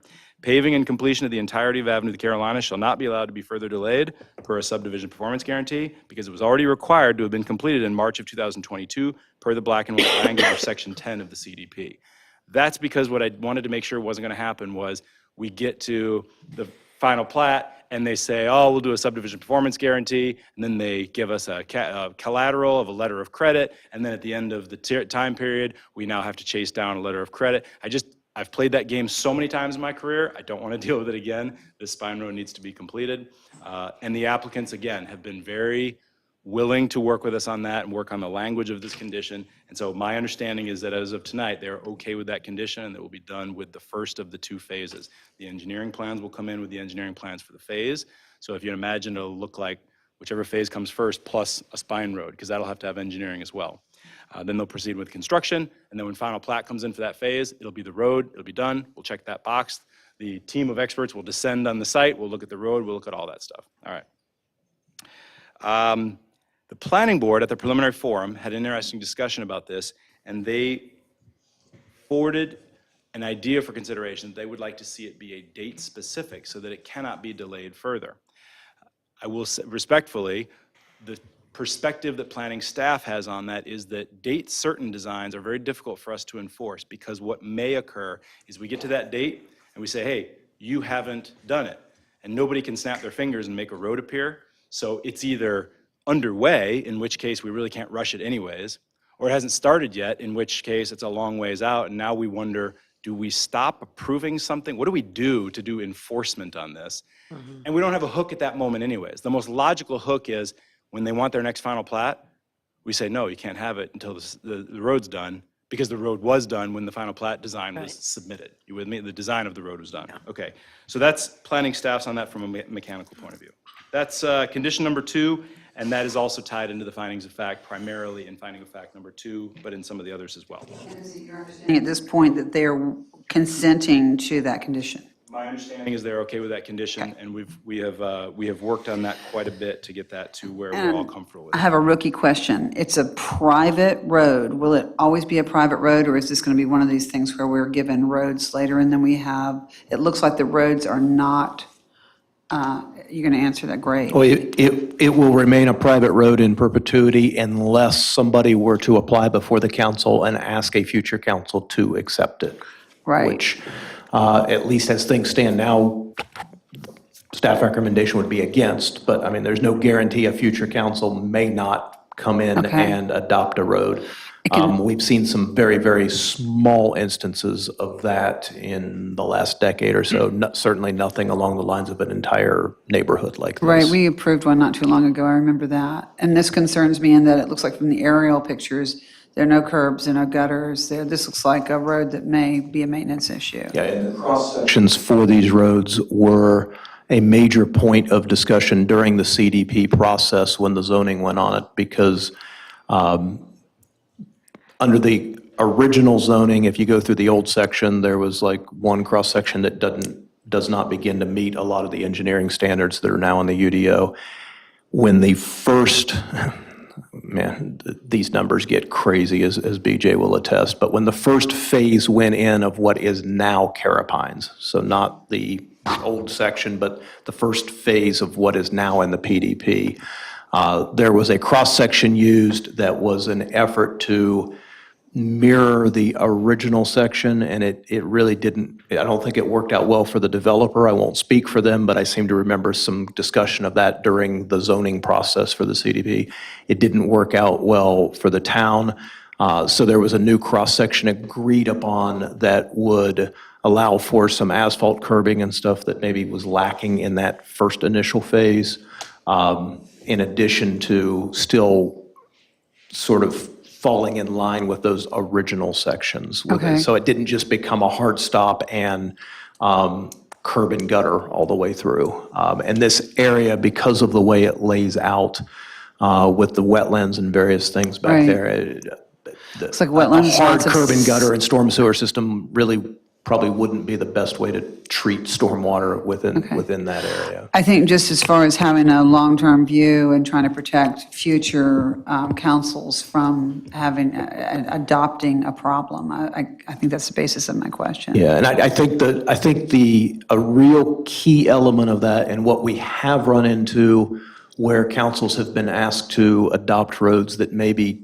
10, 15, 25, 30 years ago got built, is that regardless of what you're seeing on the surface relative to whether a curb exists or not, the asphalt depth, the base, all of that stuff is still meeting, even though it is a private road, it still has to meet our road standards, so that in the event a council were to want to consider that in the future, while I suppose it might be a discussion around whether to put curb on it or not, the road surface itself is not in need of augmentation or reconstruction in order to meet at least what the current standard is. I can't speak to what the standard might be in 20 years. Okay, and I didn't completely follow you on, you're saying because of the fact that there are wetlands there, and I assume a sand base, that yeah, you and saying a curb and a gutter is a bad idea, just generally speaking?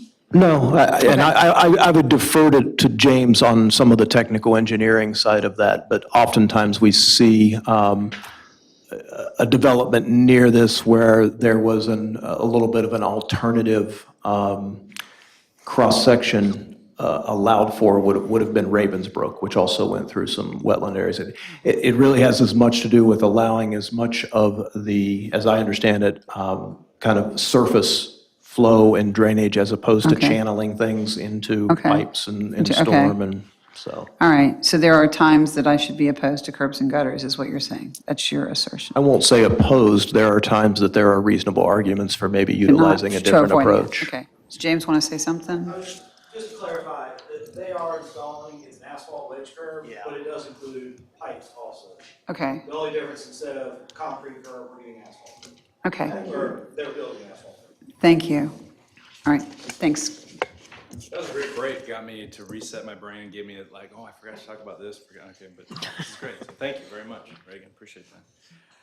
Okay, moving on to, we have, of the 5 conditions that staff is proposing, we're on to number 3. This is regarding sewer and water facilities. I would say tonight, we come before you with a lot of history of sewer and water that my esteemed colleague, Mr. Mickle, has taken care of. I got to give credit to him for a lot of heavy lifting on looking at designs. The original designs were calling for additional lift stations and pumping things over here and doing this, that, and the other thing. And because the town really does not want to have additional lift stations because of the maintenance, because of everything else, they continued to modify the design and came up with a master sewer plan that will allow them to serve these lots with a gravity sewer system and avoid that additional long-term maintenance and that expense. And so basically what we've got before you is a simple condition that is actually has to happen anyways, but we like calling it out this way. It is that no site plan will be approved without an acceptable gravity sewer system designed and approved by the town, designed as approved by the town engineer.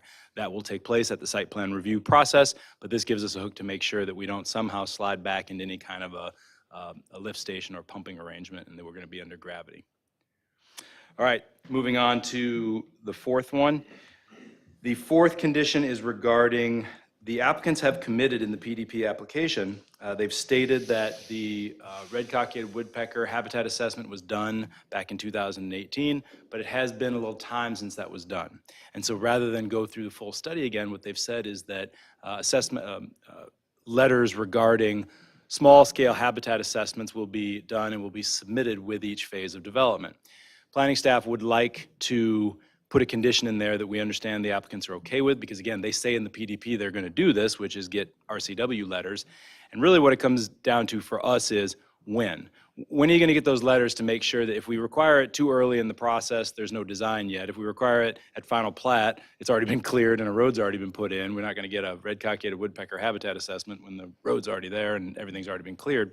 So we determined that the logical place to do that was actually prior to approval of an erosion control permit. The erosion control permit sometimes comes out ahead of the site plan approval so that they can start clearing and pulling up the stumps and everything. So if we tie it to site plan, it might be a little bit too late. We're going to tie it to erosion control because they can't start clearing the property until erosion control is approved, and we can verify that the assessment letter has been done and make sure that that occurs. Because this is a very, very, historically, this has been an area where there have been some cavity trees that have been identified, and so there's been some attention paid to this area in the past. So we want to be careful out here.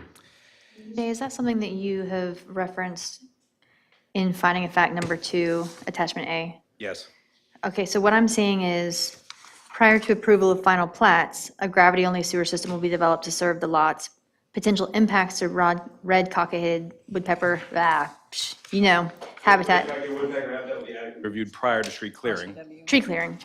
But then, sorry. That's okay. Didn't you just say something besides tree clearing? What did you say? It was Erosion control permit. Yeah, an erosion control permit is kind of I didn't tie that in here. I'm just saying that as a finding, the issue of, when it comes to consistent with the conceptual development plan does talk about RCW habitat and the importance of protecting it and all that kind of stuff. Do And we need to tie it into erosion? I mean, does it need to be, I'm sorry, it's too late. You're fine. It is getting late, yeah. Yeah, do we need to specify exactly when that happens instead of just in item number 2? Or if you put it someplace else that I'm missing it? No, it's okay. In the finding of fact, we're saying that we're proposing that this is remedied, it's good to go, because afterwards, as a condition of approval, based on that finding of fact, the condition is that the applicants have committed in the PDP application to securing letters from the U.S. Fish and Wildlife Service authorizing the clearing of land in phases 3B and 4. So copies of the letter approving the clearing based on impacts to RCW habitat shall be provided to the town of Southern Pines prior to approval of erosion control permits. And that condition is imposed based on the finding that it's connected back to that criteria because it's an element that comes in the CDP. So my concern is a concern for you and the department, and a concern that we're all singing off the same page. I'm seeing a lot of nodding from you guys, like, yeah, you're cool with this, it looks like. But my concern is I want to make sure that both the finding of fact and the conditions are clear and that every piece of that is in the written document, black and white, so we're not just dealing with later trying to piece things together and making the planning department work 8 times harder than they need to. Does that make sense? It does, and I appreciate that. And sometimes, we've discussed this, sometimes we're going to be looking at, there is a universal thing that happens where after something gets approved, Right. we're gonna say a case where something is approved, we send them an approval letter. Right. And the one thing the approval letter always has, it doesn't have copies of a PowerPoint that was given at a meeting attached to Right. the approval letter. It doesn't have their original application materials, it doesn't have discussions, it doesn't have anything. It usually winds up having a copy of the written decision, Right. because that's required to be provided to them.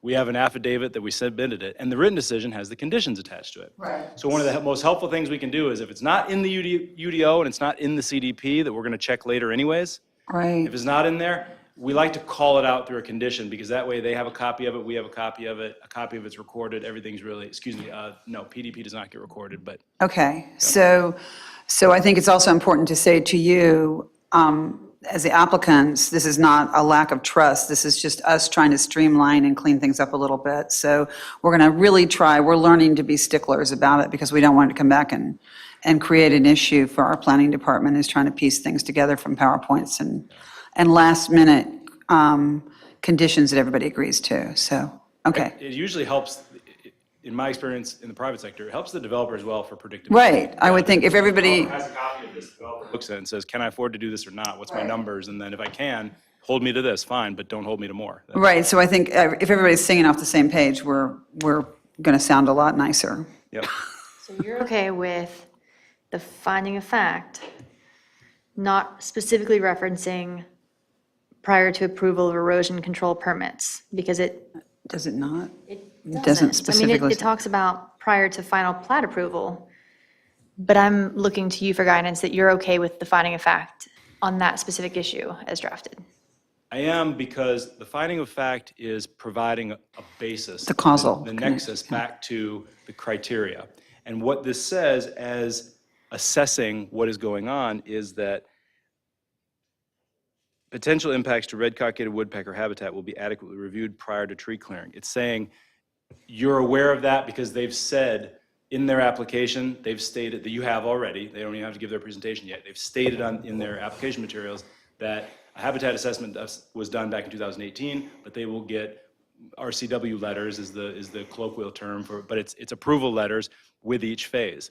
Right. And while that's okay, we want to take it one step further and say, they've said they're going to mitigate impacts to habitat by getting these letters. Great, because it's going to be, now, to make sure that happens, the condition, which gets more specific, is added on, but the basis for that condition is tied back to the findings of fact. Okay. Now, if you have a concern about it, by all means, you can throw whatever language, additional language you want. If you ask me, am I comfortable that that's a rational nexus, if you will, back to that? I believe it's drafted that way, and I'm comfortable with it, yeah.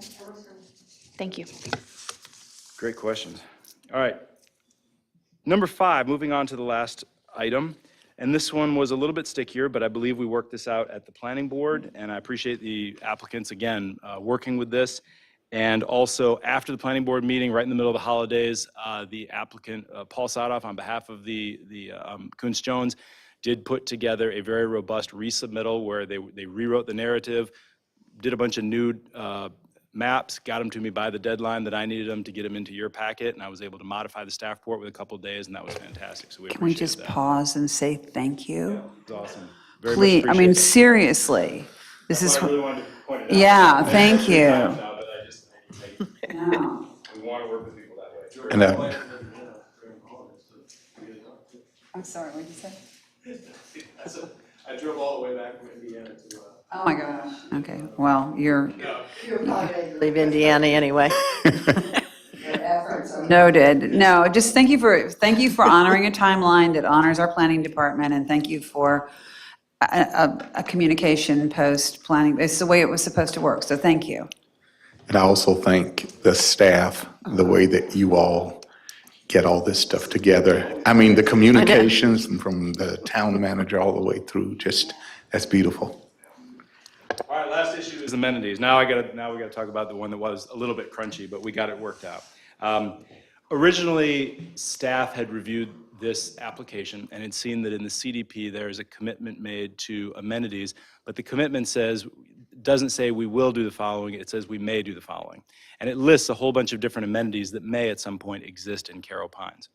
And so when staff was reviewing the initial submittal, I don't live out there, I don't drive through there a lot, but we do hear feedback from people who do live out there who have concerns about the number of young families that live out there and the access to amenities. We've heard that at previous hearings, we've heard that. And so staff was just thinking about this issue and looking at the application materials, doing our job to review it.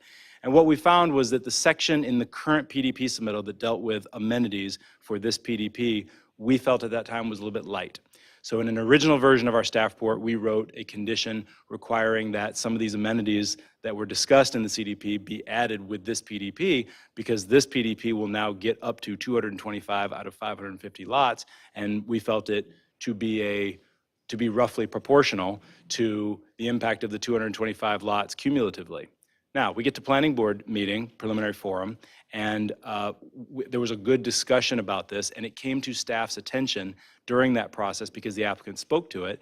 They got up and said, look, here's all the amenities that exist out there already. We've done this, and we've done this, and we've done this. And as I listened, I thought, yeah, actually, I didn't know some of that stuff even existed because I don't live out there, and it's not in the application, and you don't see it when you're driving through there necessarily. So I said, goodness, please add that to the application. And that was one of the things that the applicant added to their application materials so that you had it for this hearing.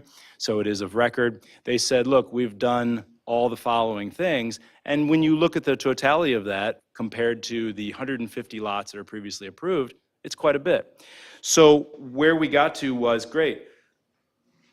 We still feel that because of the fact that during the discussion so far, and now in the application materials, it does say that they are currently working on a splash pad to be added at the community pool, and they are currently working on a community garden, both of which, again, according to the applicants, are underway.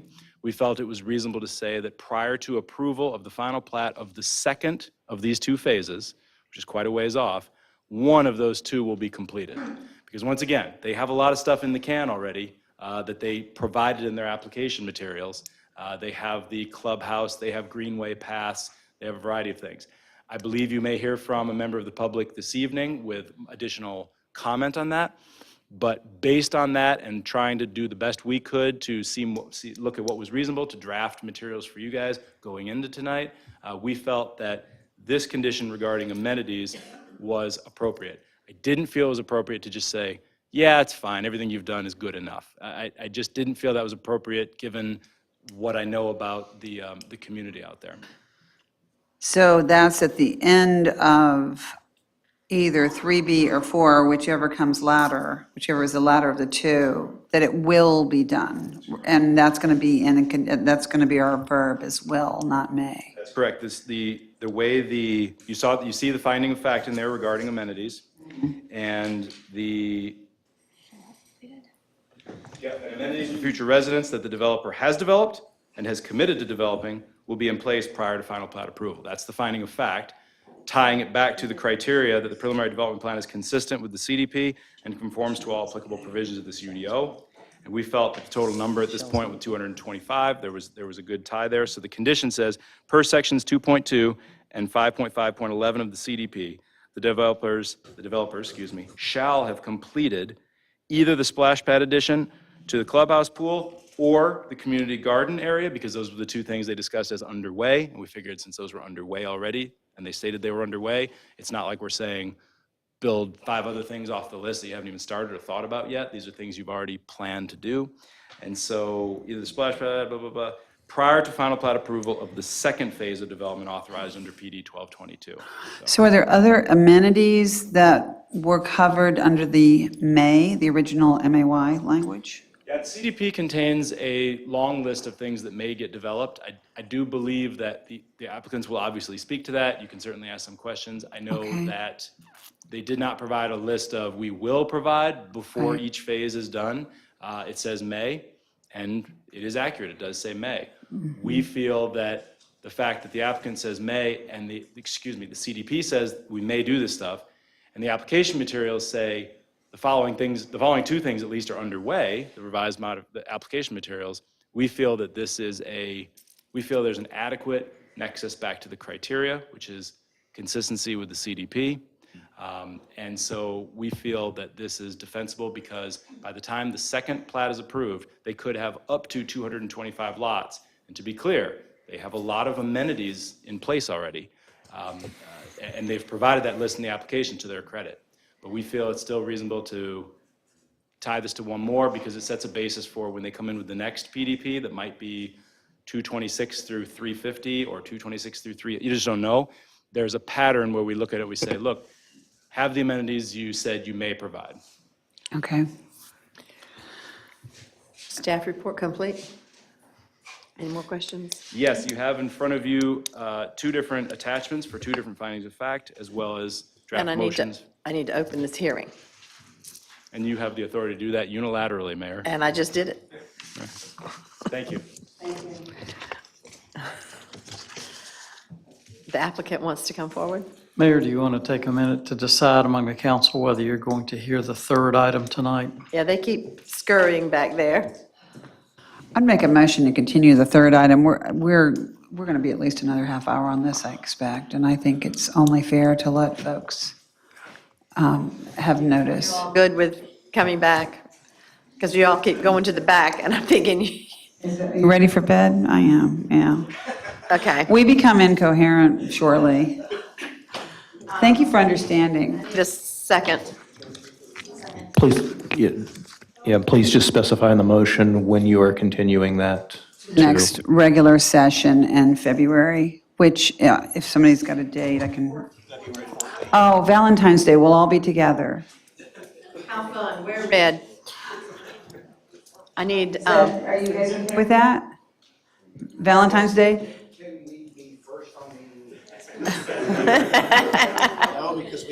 no, because we have another continuance before you. Yeah, sorry, you got to come in the order. So you could probably make an early dinner date, and then you'd be in plenty of time, yeah. No, good Lord, no. Won't be any additional evidence. It will be our decision pretty much only, so We it should might be serve quick. wine at that meeting. Okay, I need a second. So I'll second that. Okay. Aye. Aye. Thank you so Thank much, you. yeah. John May, you can go to bed now. I started the day with him at 8 o'clock this morning. That sounds odd, but I was Partners in Progress this morning at 8. John, I just told you you could go to bed now. We started the day together at 8 o'clock. Okay, please, delight us. Respectfully ask that our matter be continued for. We already did. Thank you, You were Mr. out in the May. hall. You are such a good lawyer, you don't even have to be present. Well done. Your wish is our command, John. It's a snap, right? Yeah. All right. I'm sorry for the disruption, so you may start. Please state your name and go from there.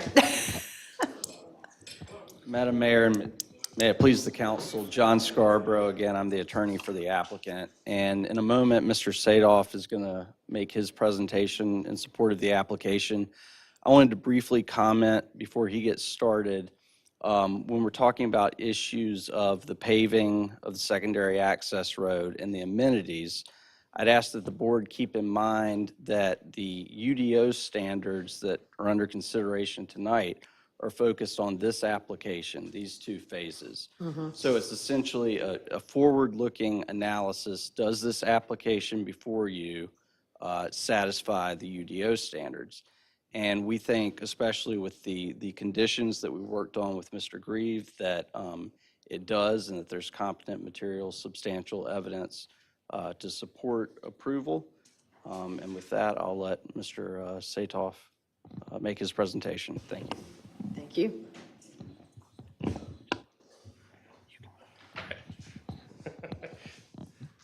Hopefully I don't break this thing. We do too.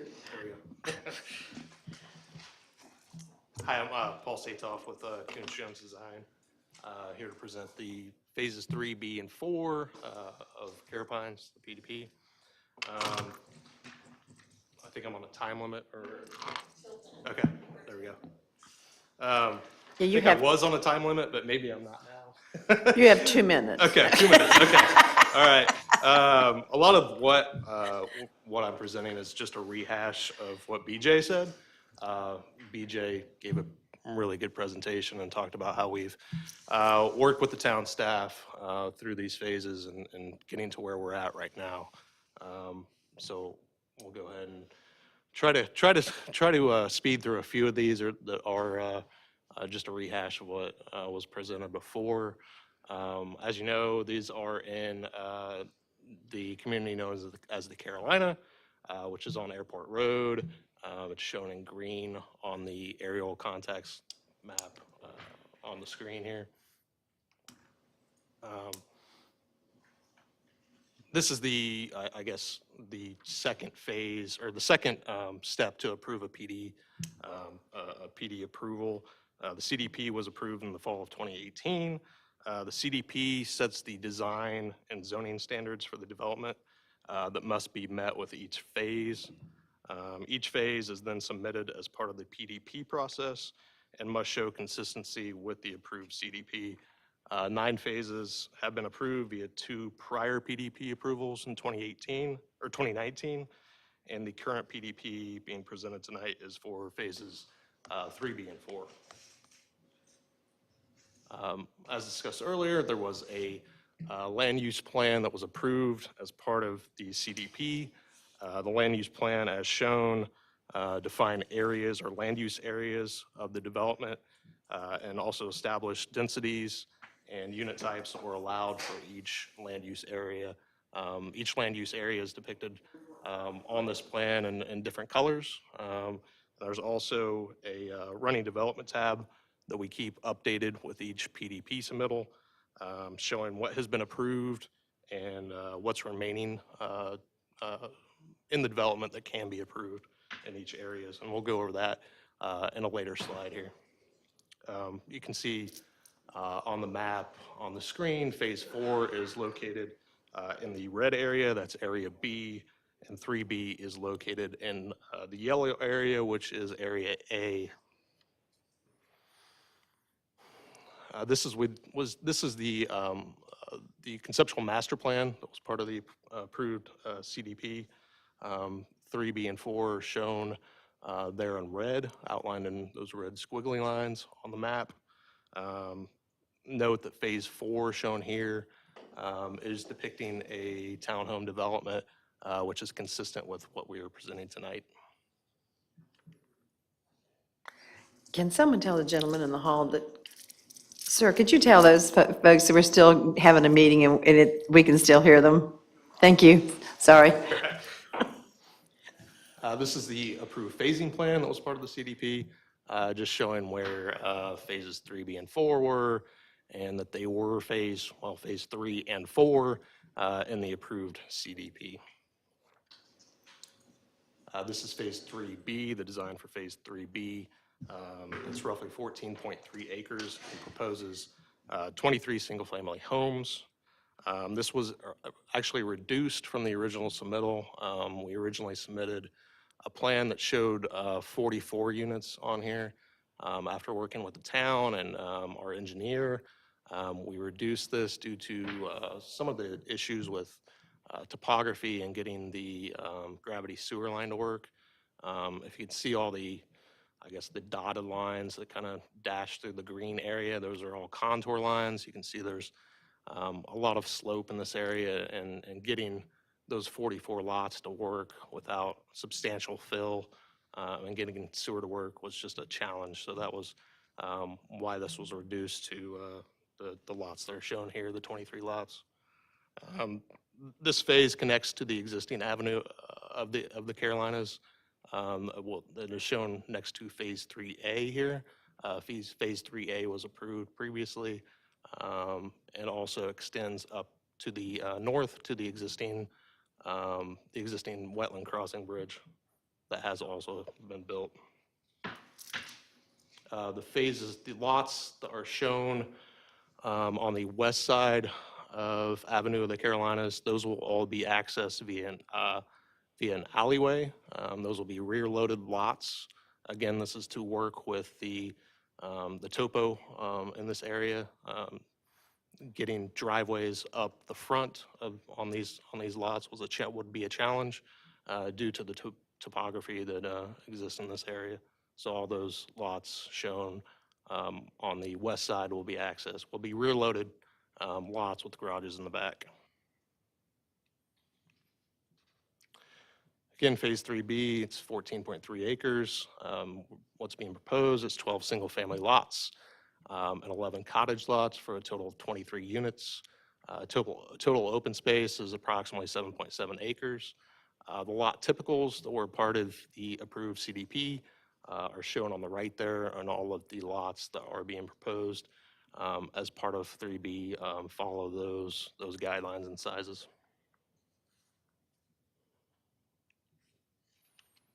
This is Phase 4. As BJ discussed, you need to kind of rotate this or look at this at a different angle. North is to the left on this plan. Phase 4 is 21.4 acres and proposes 52 townhome lots. The area is just north of Phase 3B across the existing wetland bridge, and will connect Avenue of the Carolinas to Airport Road. One thing to note that per the CDP, there was a condition in the CDP that stated lots north of the wetland crossing bridge could not front Avenue of the Carolinas. As you can see, all of these lots front internal roadways, just showing consistency with the approved CDP.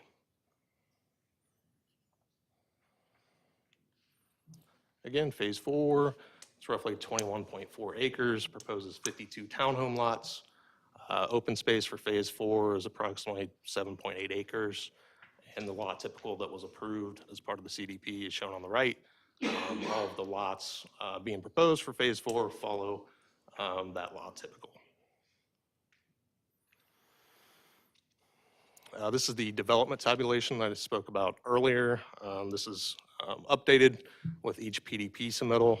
It shows, the left side shows the original development tabulation showing how many and what kind of units can be in each land use area, and the formulation to get to the approved number of lots at 550.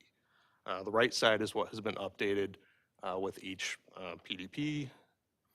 As you can see, Phase 3B is in Area A.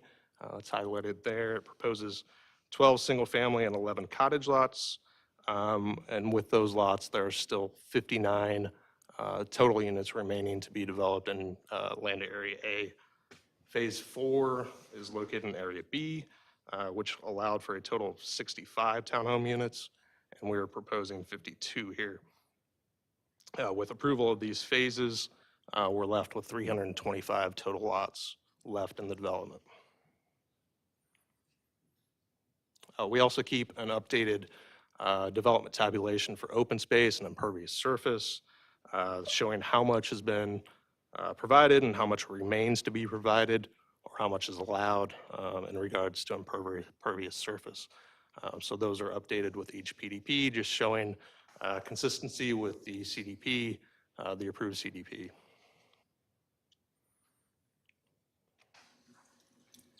Completion of Avenue of the Carolinas. BJ talked about this pretty well. Per the approved CDP, the completion of Avenue of the Carolinas was to occur back in March of 2022. Unfortunately, the current alignment of the gravel road just does not align with what was shown in the CDP plans. And paving the roadway without PDP approval and engineering of these phases just wasn't sufficient. We could ultimately end up ripping up the road to get sewer in, those kind of things.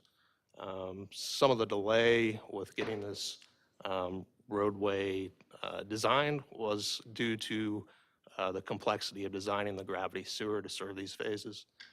As BJ said, we've been working with the town staff to prepare a gravity sewer system to serve these phases, and are committed to getting engineering plans for Avenue of the Carolinas, the completion of Avenue of the Carolinas with either Phase 3B or 4, and the completion of Avenue of the Carolinas must occur before final plat approval of either Phase 3B or 4.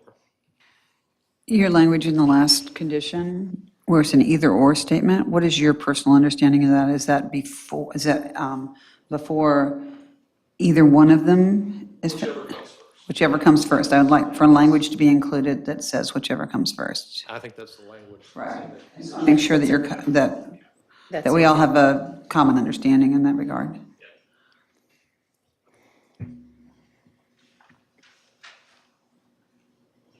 Is that what you have, BJ, in the staff report? Okay. Okay, thank you. I think it's probably right here, but I want to make sure we're all. All right. In addition to completion of Avenue of the Carolinas, there are some NCDOT roadway improvements or traffic improvements that will be required per the 11/17/22 phasing letter from NCDOT. Those are the left and right turn lanes and associated tapers at Site Drive 1. This is the secondary entrance that will be paved. Those must be installed before final plat approval exceeding 50 additional lots. Also, a western bound slip lane at Airport Road, or at the Airport Road roundabout. This will be required before final plat approval exceeding 225 total homes. No new platted lots can be added to existing Avenue of the Carolinas. This is the old section referencing phases 1, 2, or 15 that are located in that section. No new platted lots can be added without installation of left and right turn lanes and tapers at the existing entrance. So far, there's been 66 total lots built or platted under the current CDP. As BJ discussed, 102 lots were platted before the current CDP approval, and 86 homes were actually built in those lots. Do we need to, BJ, do we need to have the specifics of this somehow included in the conditions, or are you're okay with just referencing NCDOT's letter? Will the letter be attached? It won't be attached, but the conditions references the letter by date, so. It'd be findable. In the file, there's an electronic copy. In the future, when I go back and look for NCDOT letters, I always look, if I have 3 or 4 of them in a file, I pull out, and that's what I'm looking for is the right date of which one. They usually don't generate more than one in a day. Okay. And NCDOT would be the enforcement authority in regard to the left and right turn lane, not the town. Is that correct? That was a question, actually. It sounded like a statement, sorry. It's kind of a shared responsibility.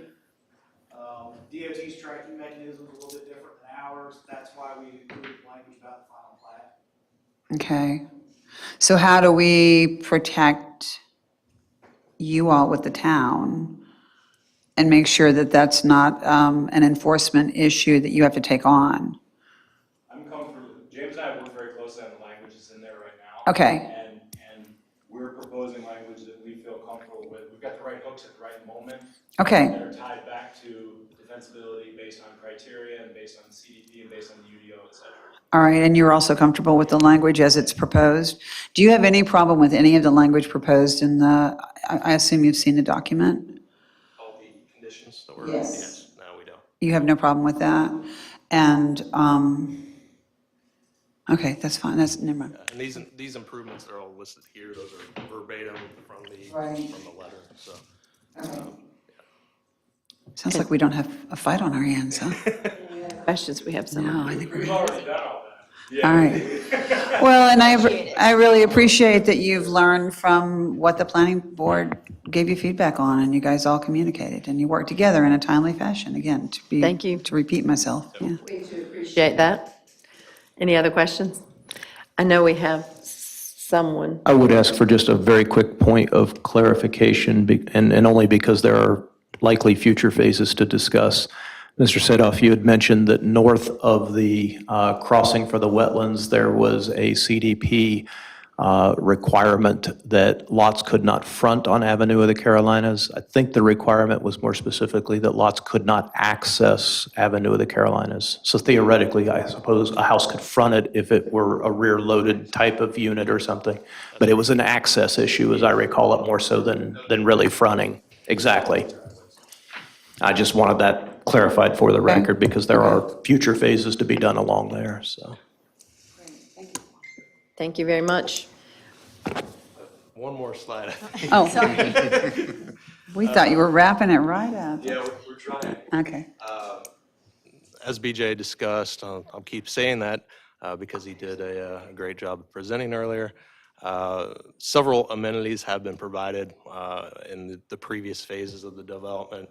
$1.8 million community clubhouse and pool was completed really early in the development.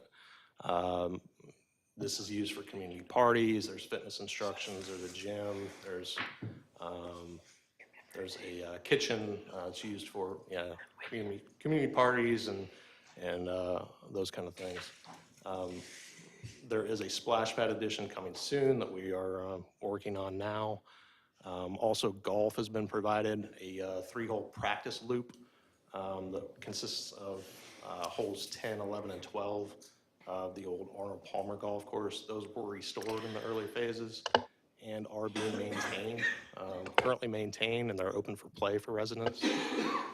The practice range that was also part of the original golf course has been restored. That's also been being maintained, and practice balls are available at the clubhouse for users or for residents to use.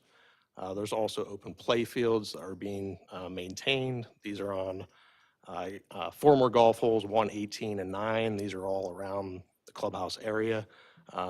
These are maintained with regular mowing and maintenance. These can be accessed from Phase 3B if we're talking about the phases we're discussing tonight.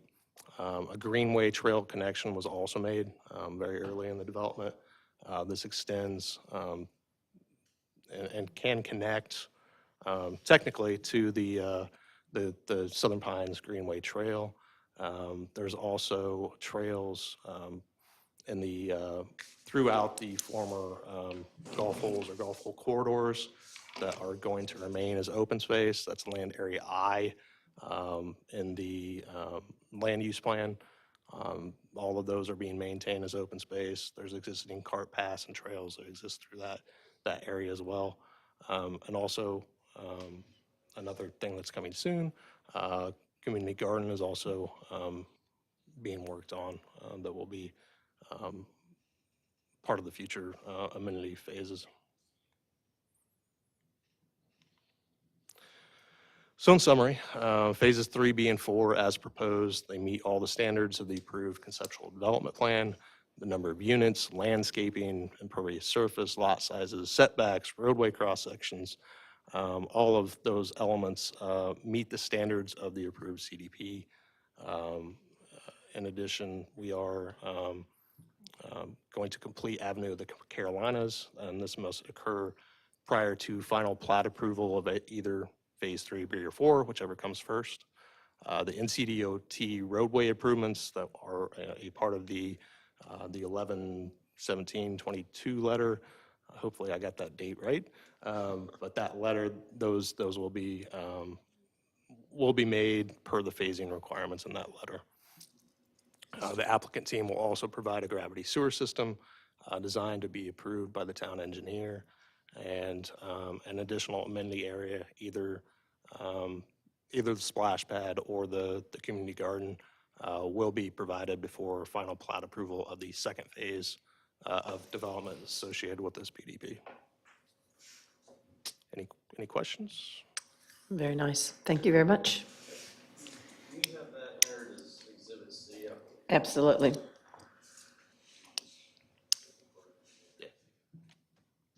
Yeah, can you make that happen, Beth? Thank you.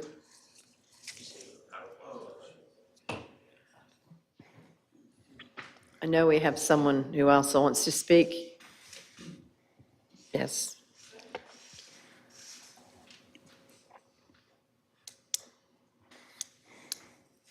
My name is Linda Holmes. I'm a resident at 695 Avenue of the Carolinas, and we also have a investment property at 210 Kinsale, which is the cul-de-sac that they showed you a picture of. I represent the community.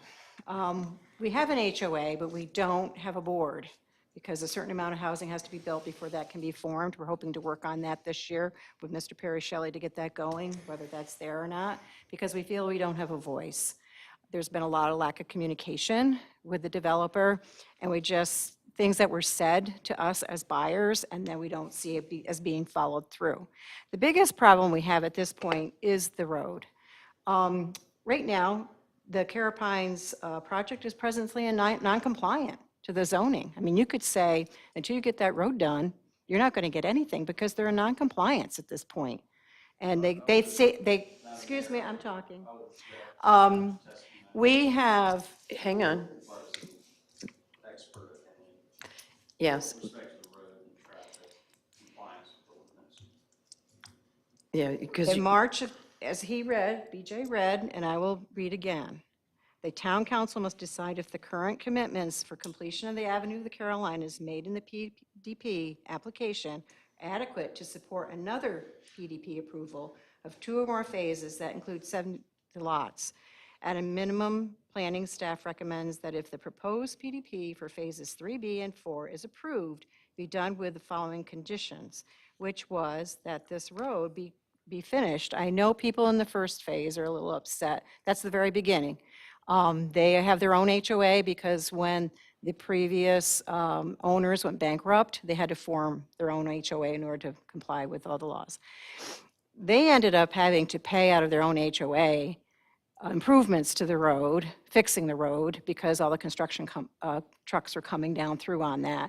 Mr. Perry Shelley didn't pay for that, they did. We don't want to see that happening to the next phase people of what needs to be done.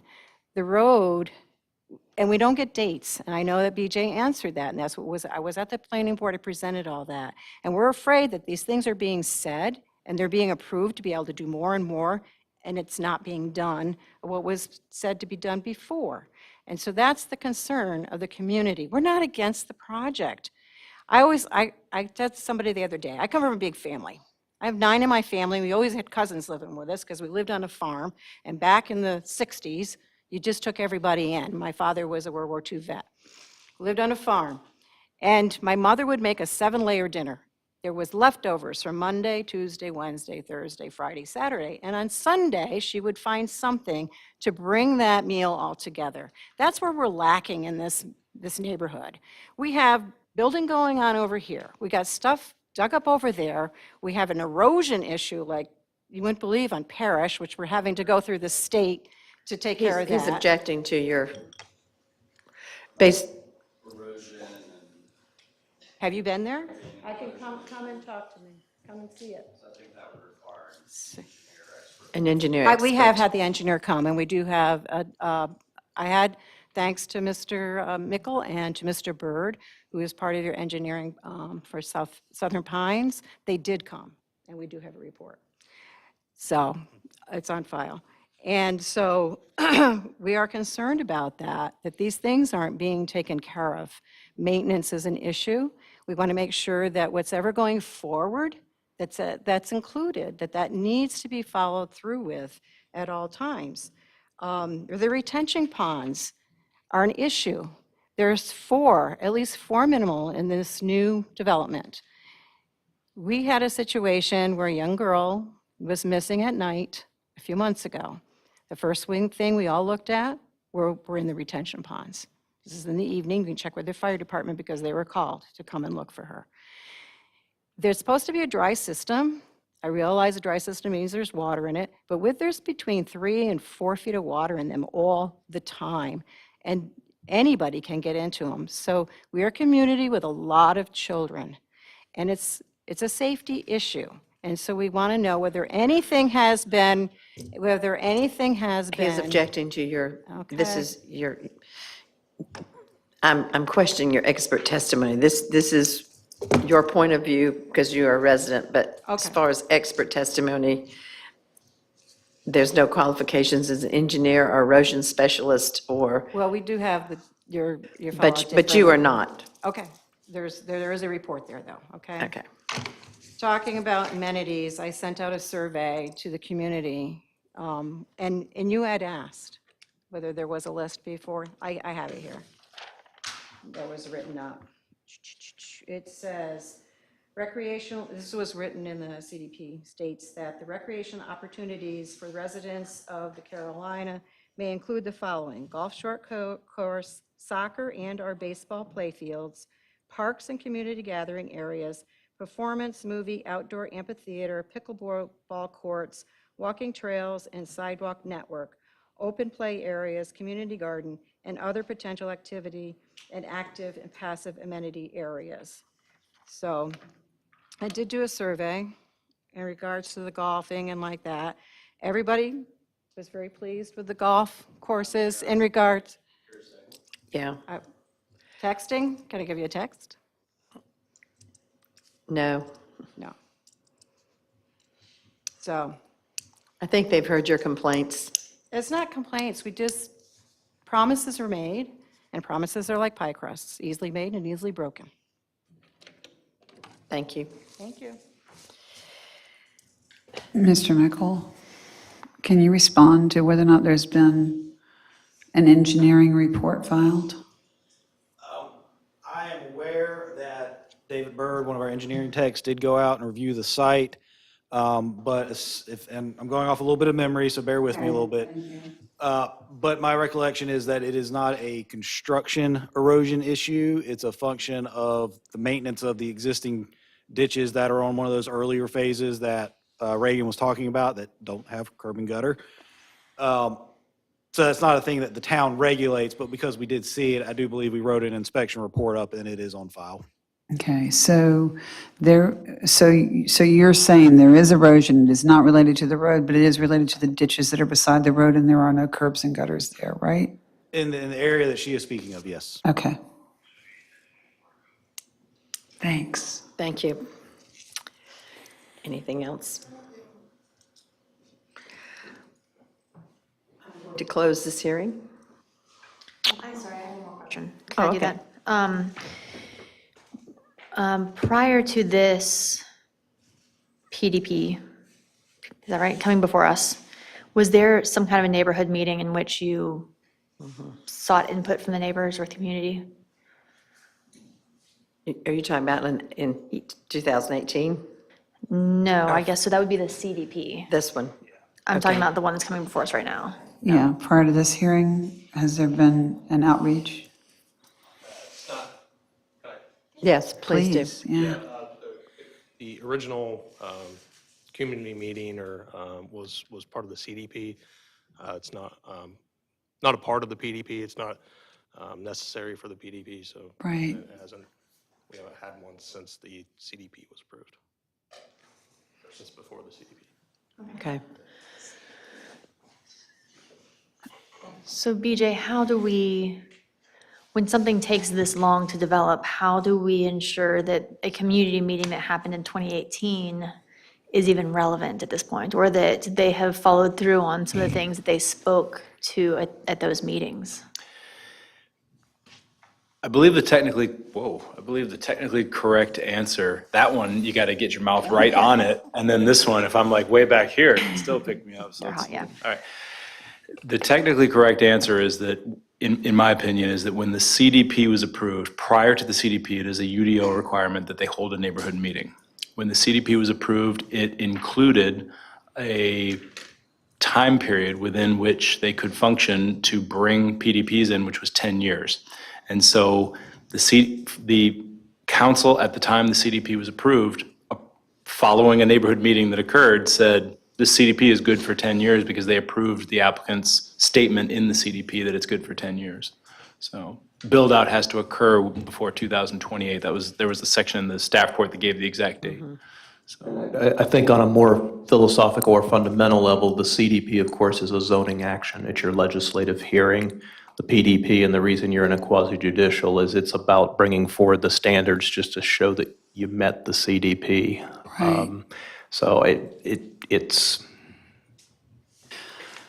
I could absolutely see potential value in getting together the neighbors and stuff to say, here's the next phase coming in, but relative to the evidentiary aspect of this, I guess my concern is that if a developer meets with the community and sets expectations for what they will see throughout the next 10 years in the development of this property, and then falls short, if it's not required and we can't hear input in a quasi judicial hearing, I mean, what are the neighbors supposed to do? I absolutely understand your concern, and I appreciate you raising it. I will say that there are some aspects of our review, we walk a fine line between saying, I think this is reasonable, but actually, based on the CDP, that in the wisdom of the council at the time, they adopted the language in there, that, to your point, the CDP says we may provide the following amenities. It doesn't, in an ideal world, you may go back to that moment and say, council, don't approve this without saying that each phase has to include an amenity, for example. And then if they were to at that time say, I don't like that, well, then that would be part of the discussion. But the way it got approved is what is the right they have vested right now. And I and the rest of our team, to a certain extent, when we're doing this, we can't say, hey, we're going to require a neighborhood meeting because it's been X amount of time. We just say, hey, look, the UDO says neighborhood meeting only has to happen prior to CDP, so we can't. And that kind of falls with some of the questions you're asking about subsequent things too. We pour over that CDP to make sure that every single thing that is required is part of the application. Yeah. And so. Is a neighborhood meeting something to which you would consent? For future, Are you addressing that too? I'm addressing that to the attorney or the developer, one or the other. Is that something that you all would be willing to consent to a neighborhood meeting to allow people to air grievances? I think the pandemic has thrown everybody a curve, and I can see that it probably had to do, put a pretty good stop on this. Plus, it sounds like there's been a bankruptcy. I don't want to foreclose that, but what I would like to remind the council of is that that would not be a condition. No, I understand that. I understand that our hands are tied. I'm not asking you from a legal point of view. I'm asking if that's something that you would consider. For that, I'd have to defer to my. Let's do it. Well, let's just deal with what's at hand, I think, right now. And then can someone answer, since this is a private road, who takes care of the road and road improvements? Who should be financially responsible for that? Mayor, HOA, POA. if I might, it would be a suggestion, but it can't be any part of It can't the be a condition. discussion No, I understand. or decision Right. in this matter, because it's not a requirement currently. Not a requirement. A strong suggestion, however. Let me make sure I understand. I'm Perry Shelley, I'm the developer. Were you sworn in, Mr. Shelley? I'm sorry. Were you sworn in? Yes. Okay. I raised my hand. Okay. Yeah. That's my question. What is the concern again, that you'd like to have a neighborhood meeting? I'm not. My question is whether or not you would entertain the suggestion that a neighborhood meeting should take place. It sounds like you're not the original developer. You are the original developer? We acquired it in 2013, 2014.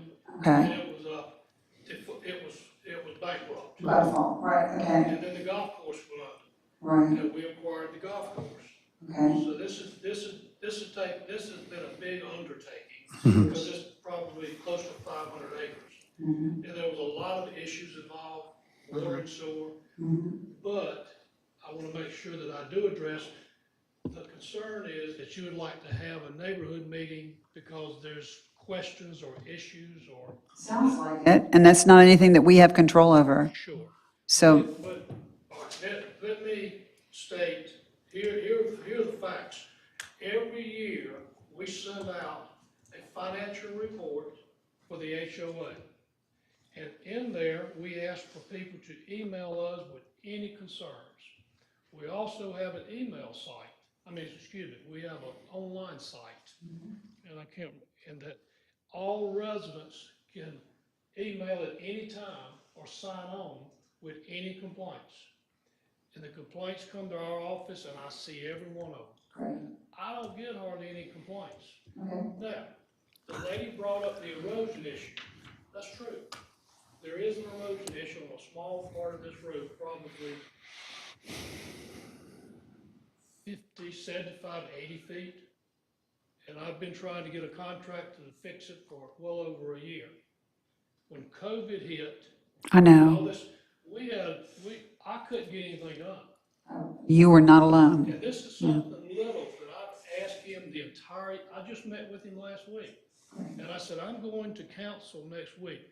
Please, will you fix this ditch? That is a legitimate complaint, and I want it fixed, and we're gonna fix it. Right. But I understand that the questions that were brought up from the lady here was the HOA. I addressed that. We sent out a letter. There's no sense in having a meeting if no one wants to meet, is it? Well, I would just suggest that we obviously have no control over this, and I think maybe the best thing would be for you. I want you to know that we are super responsible. Okay. Great, good to know. And we are well financed, and we're very stable, and we've been here a long time.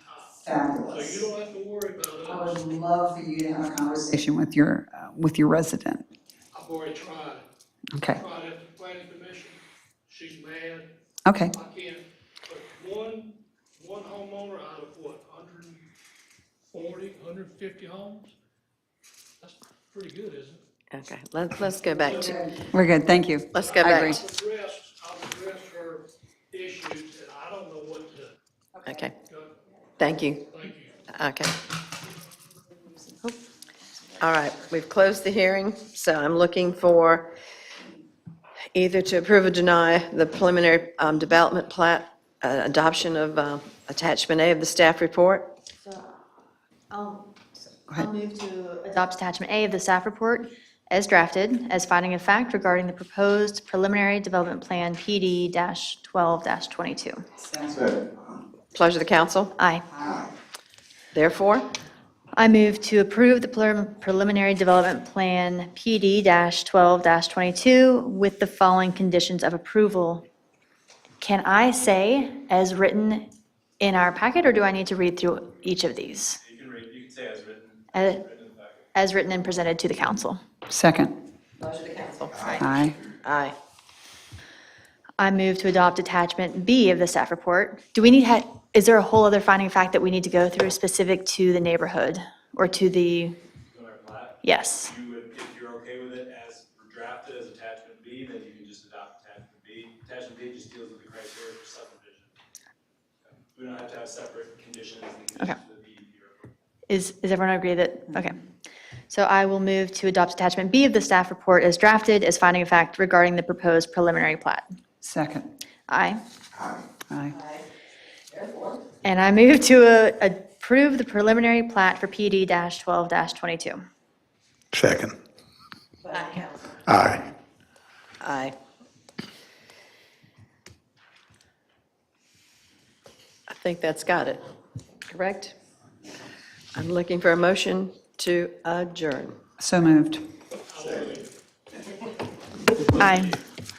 Thank you. Woo-hoo.